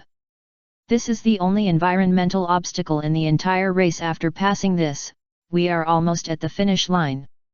Bai Yun has always had a question: what kind of creature is this hamburger? A half-evolved gorilla. Oh. Is our Captain Foxy, who never allows fair competition, finally going to take action? Ito Mimes reported Foxy's arrival. Ito Mimes could say that, as a worker, he makes money, not shabby. Phew phew phew phew. Watch me. Foxy took out a gun and fired at the coral group. The bullet exploded and produced billowing smoke, and Luffy and the others just got in. Phew phew phew phew, they will definitely not be able to get through the smoke. Foxy said confidently, and as soon as he finished speaking, Nami and the others came out of the smoke. Go through. Ito Mimes shouted. Foxy was stunned on the spot, but it was not over yet. Suddenly, all the smoke seemed to be absorbed by something and disappeared in a few seconds. Bai Yun was holding a gun, and the muzzle was like a small black hole, sucking all the smoke in. Long-haired Bai Yun has taken action again. What a strange gun. Ito Mimes has been reporting diligently as a voiceover. After inhaling the smoke, Bai Yun said nothing, aiming at Foxy and the others and pulling the trigger. The smoke sprayed out like a blowgun. What a feeling! It was like being hit in the chest by smoke. Foxy was sprayed back directly. Captain Foxy was sprayed away. Ito Mimes was surprised, while Hamburger was still laughing. Still laughing, go find the captain. Ha ha ha, it's what you deserve, that troublemaker, actually wanted to sneak attack you, Captain Usopp. Bai Yun, well done. The current situation is that the remaining 3 ships of the Straw Hat Pirates have entered the coral group. Nami and the others took the lead, Luffy and Sanji were in the middle.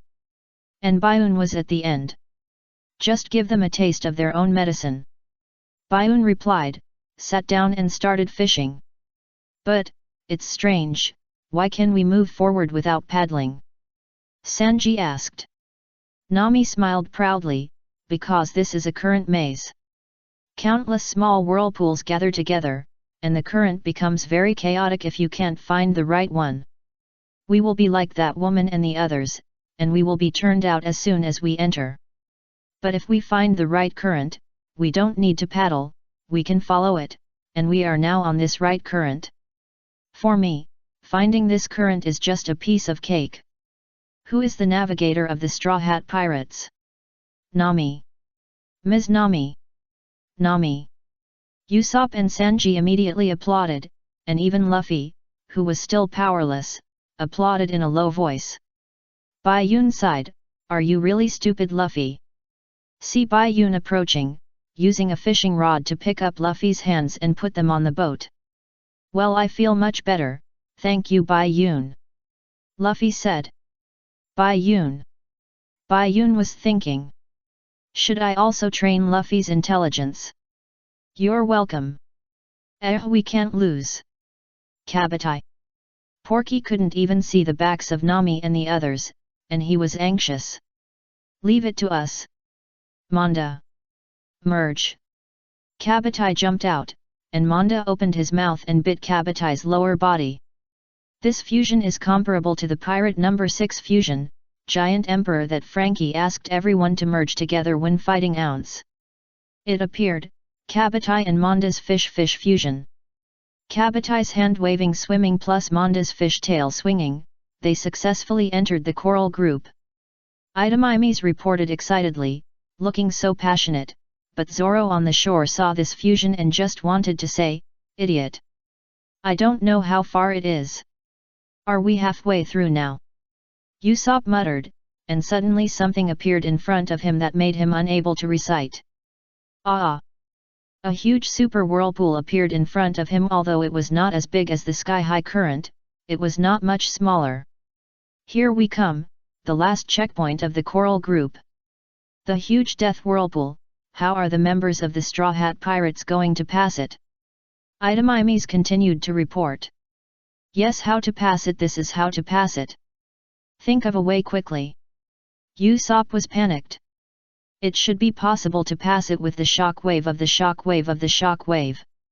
Bayun suddenly said. Usopp. Haha, but it's a pity, there is no. Before he finished the word, Nami handed the shock wave to him. What? Don't underestimate my skills, Usopp. Hurry up, it's up to you, Usopp. Nami handed the shock bay to Usopp. Luffy, Sanji, and Bayun also said, "It's up to you, Usopp." Even Robin gave a thumbs up with her flower arm. Usopp, SYT. Being hung there, Usopp couldn't refuse. Assholes, I hate you.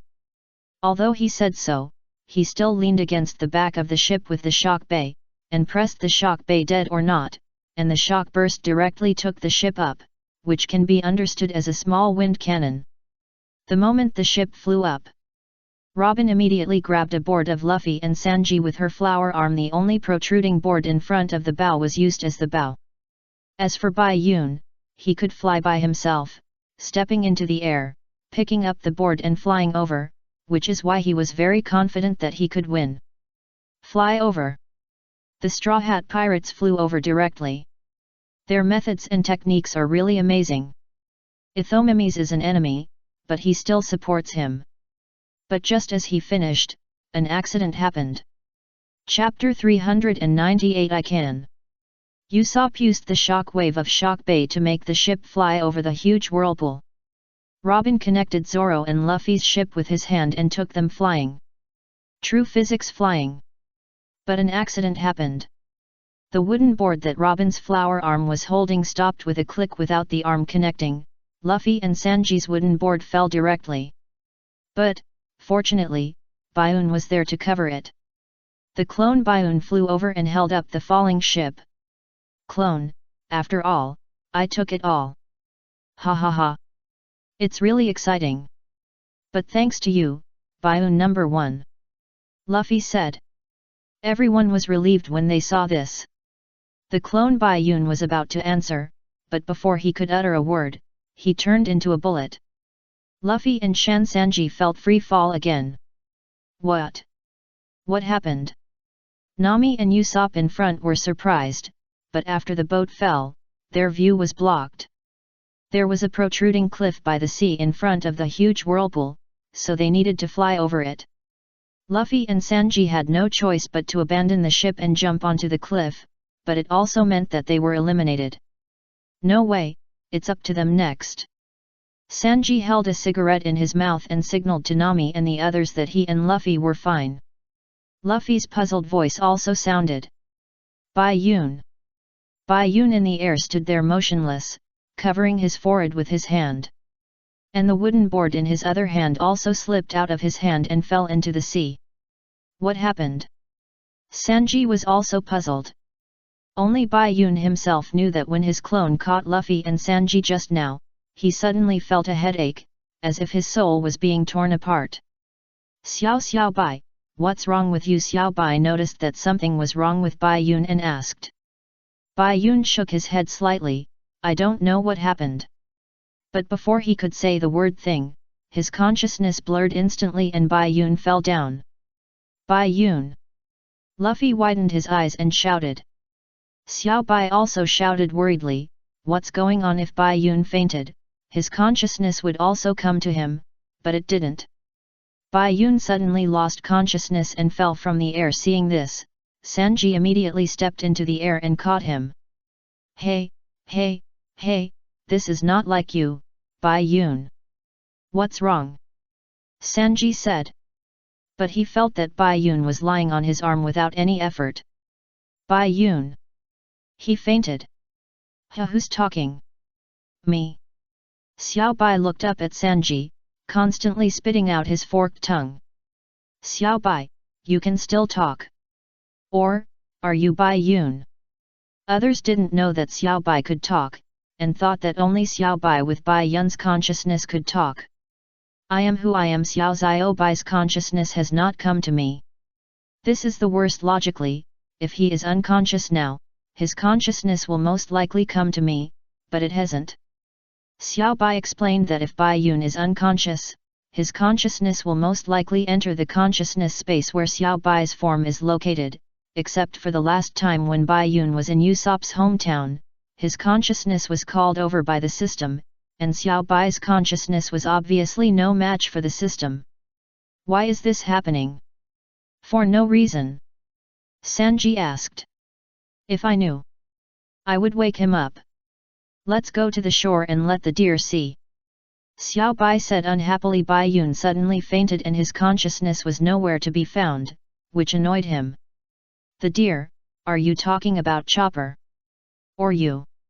Ah, the long-haired Bai Yun seems to have some problems, but Bai Yun has disappeared directly. This. But no matter what, the boat is destroyed, which means it's eliminated. Now, the round the island kayaking race has entered the match point. Let's see whether the remaining cute truck can win the championship, or the barrel tiger is more skilled.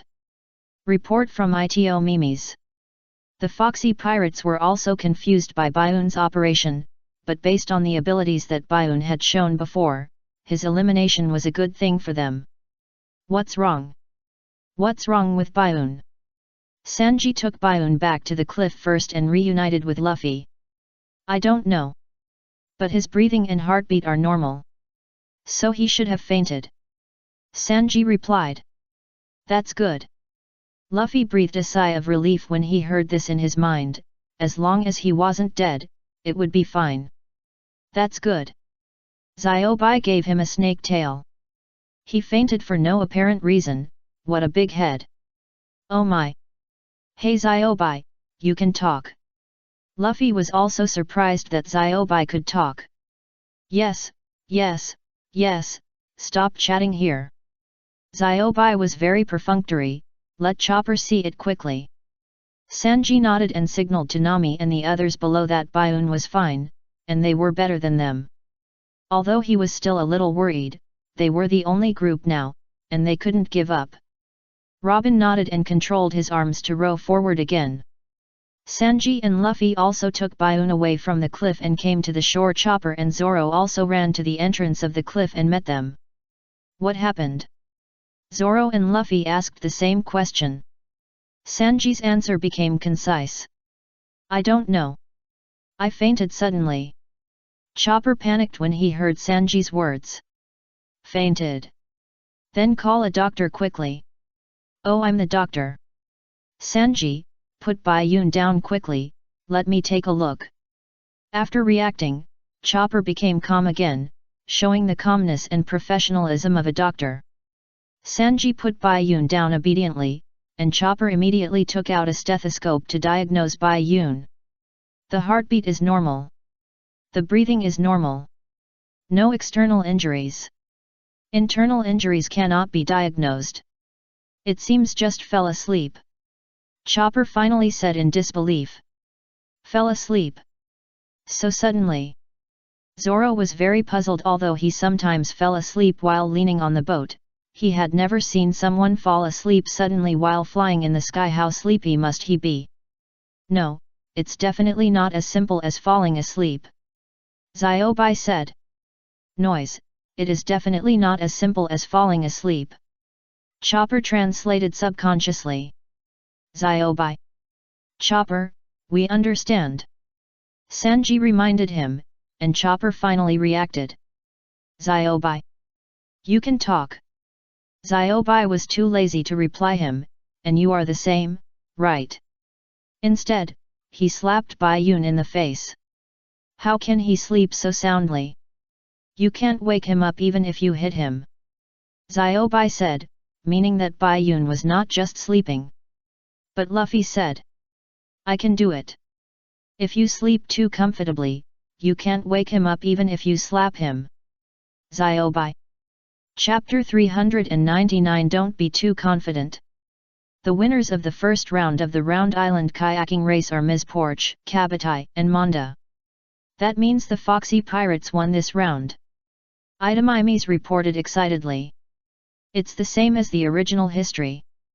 Bayun suddenly fainted, and Nami and the others were hit by Foxy's slow beam, and were overtaken by Porch and the others, who caught up later and lost the first round. We lost. Nami said frustratedly. What happened just now? Why did you suddenly become like turtles and move slowly? Sanji asked. That's what's strange. Even someone as knowledgeable as Robin couldn't guess what happened. However, the most likely cause of this situation is the devil fruit. Phew. Robin guessed that it was caused by some devil fruit ability, but before he finished, Foxy came over with his special, especially ugly, laugh. You are right, historian, it is the ability of the devil fruit. Foxy said proudly. Hamburger fired directly at him with the cannon barrel. The cannonball flew over, but Foxy was not panicked. He raised his hand, put away his thumb, middle finger, and ring finger, and then fired slow photons with his raised index finger and pinky finger. Slow ray. The lavender light swept over the cannonball, and the fast-flying cannonball suddenly seemed to be slowed down, and continued to fly past at a slow speed, but at this speed, even an old man with inconvenient hands and feet could easily dodge it. Phew. I am a slow person who ate the slow fruit. I can fire slow photons. Slow photons are unknown particles that have not yet been discovered in this world, things irradiated by this light, whether they are living things, liquids, or gases, will lose a certain degree of speed while other energies remain unchanged. To put it simply, it makes the reaction of people or objects extremely slow by 30 seconds. Just like this. Phew. Bang. Aya Captain. Puff. Foxy proudly introduced his fruit ability and stood still. Although the shell was slowed down, remember that it was slowed down, not static. It would still move slowly. The distance kept shortening with the passing of 30 seconds, it exploded instantly. This distance and speed made Foxy, who was laughing, burst into tears. Porky was also worried, and Hamburger was laughing. Everyone in the Straw Hat Pirates, _ It was really embarrassing to lose to him. Anyway, you lost, so it's our turn to pick someone. Foxy said as he wiped his face, which was blackened by the explosion, with a towel. Although he was unwilling, no one objected. So Luffy could only hold his hand tightly and force himself not to make a move. Foxy returned to the stage with a big laugh and sat in his own exclusive seat. So as expected, I want him the most. Foxy showed a lewd smile. Nami and Usopp were trembling with fear. Nami still has some qualifications, but Usopp. But the results were beyond their expectations. I want him. Ship Dr. Tony Chopper. Foxy waved his hand and pointed at the man sitting on the chair Chopper next to the fainted Bai Yun. Chopper himself didn't expect that he would be chosen. After being surprised, he was carried away by two members of the Foxy Pirates. Everyone! Chopper flapped his helpless legs. Chopper! Luffy shouted unwillingly, but did not do anything.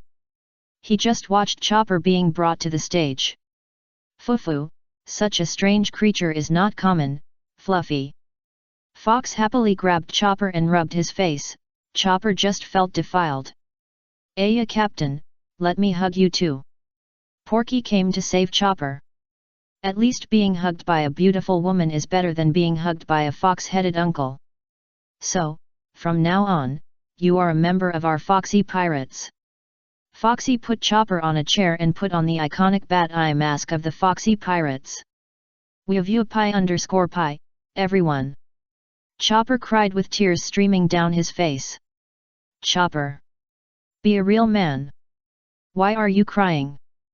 Zoro turned his back to Chopper and drank in big gulps. Although he still had a cold face, he was the most angry. Chopper was stunned for a moment after being yelled at by Zoro, and then took a deep breath and held back his tears.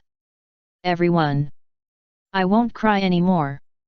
I believe you will take me back. After saying that, Chopper crossed his arms and pretended to be strong. Well said, Chopper. Bai Yun's voice sounded slowly. Bai Yun. You woke up. What happened? Great. Seeing Bai Yun wake up, everyone immediately looked over and said with concern. Chopper on the stage also breathed a sigh of relief.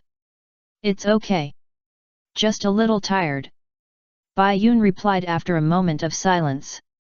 For Bai Yun's words, smart people remained silent, such as Ziobai, Zoro, Sanji, and Robin. Nami and Usopp also felt something was wrong. As for Luffy, ha ha ha, are you so tired Bai Yun, but it's good to wake up. Yeah, it's good to wake up. Let's get back to business. Chopper, you're right, we will bring you back, we will.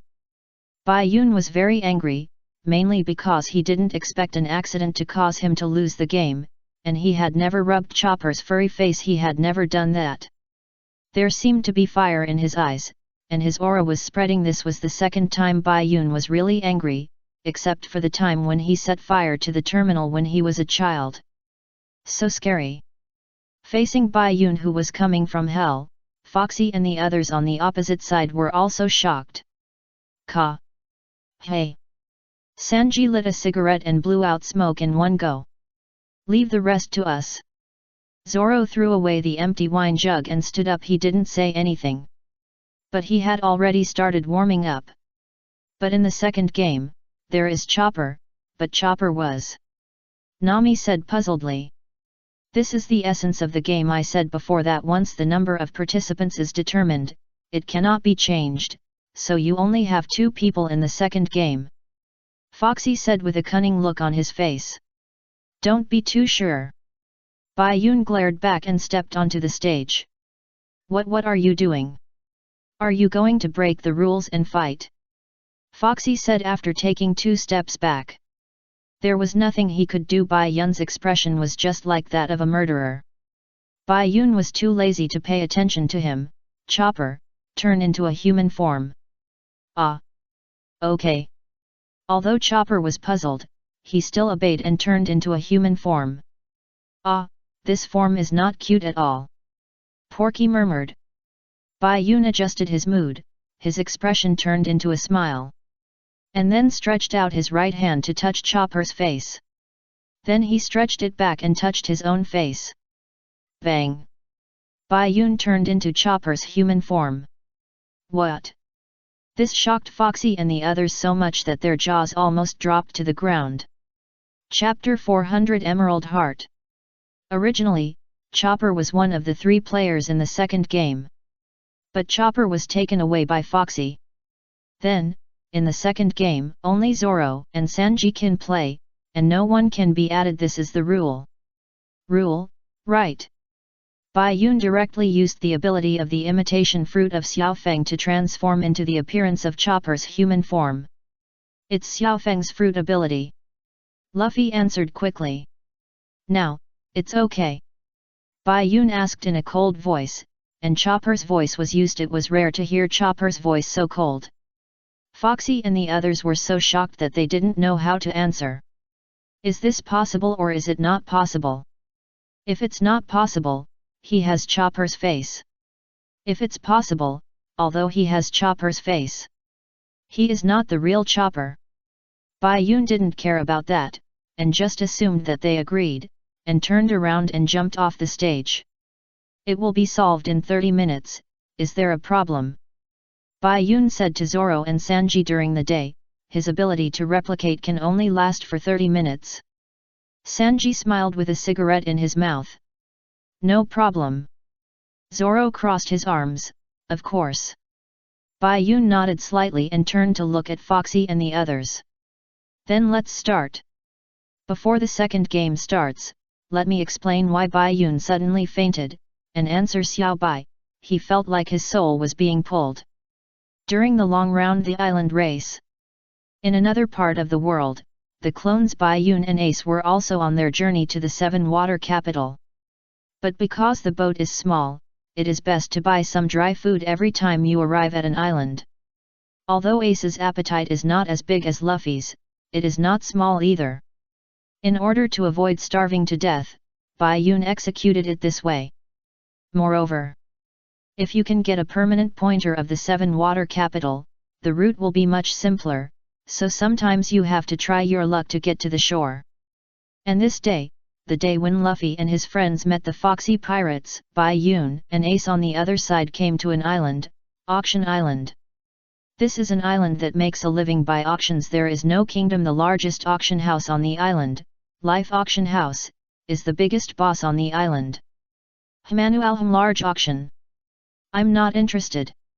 Ace was eating while looking at the flyer in his hand. He had no interest at all. He threw it back, and then chewed it suddenly.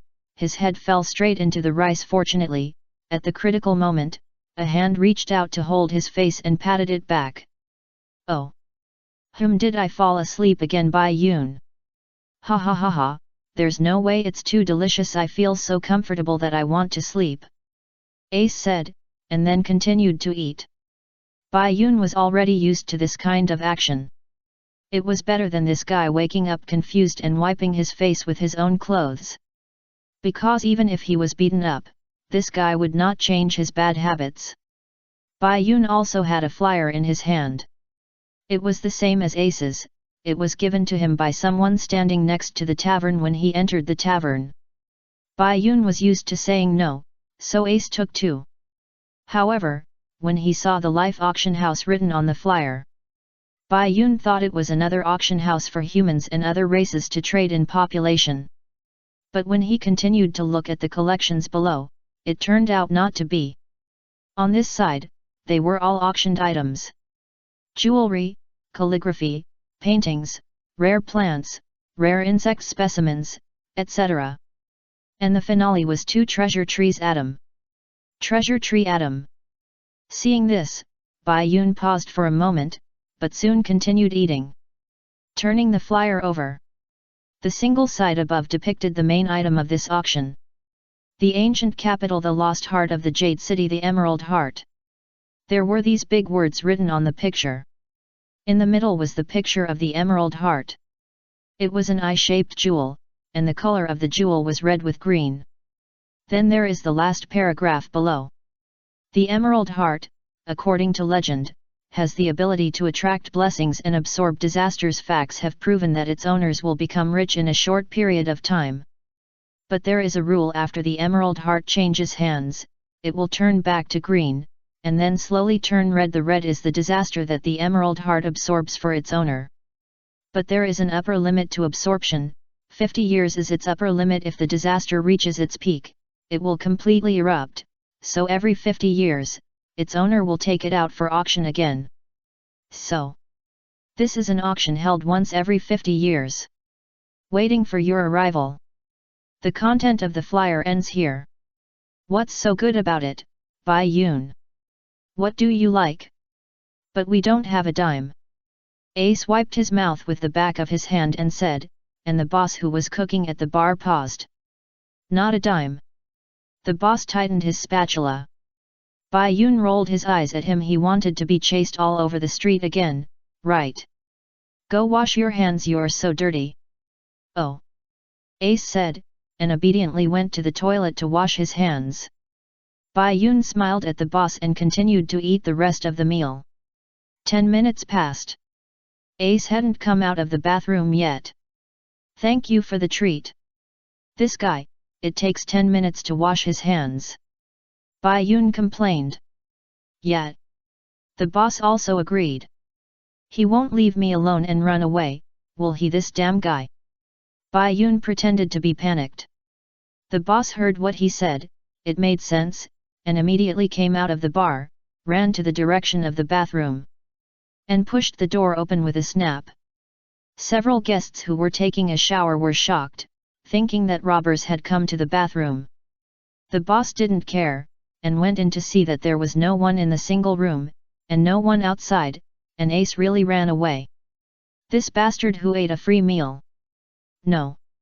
When the boss reacted, he immediately left the bathroom and returned to the hall.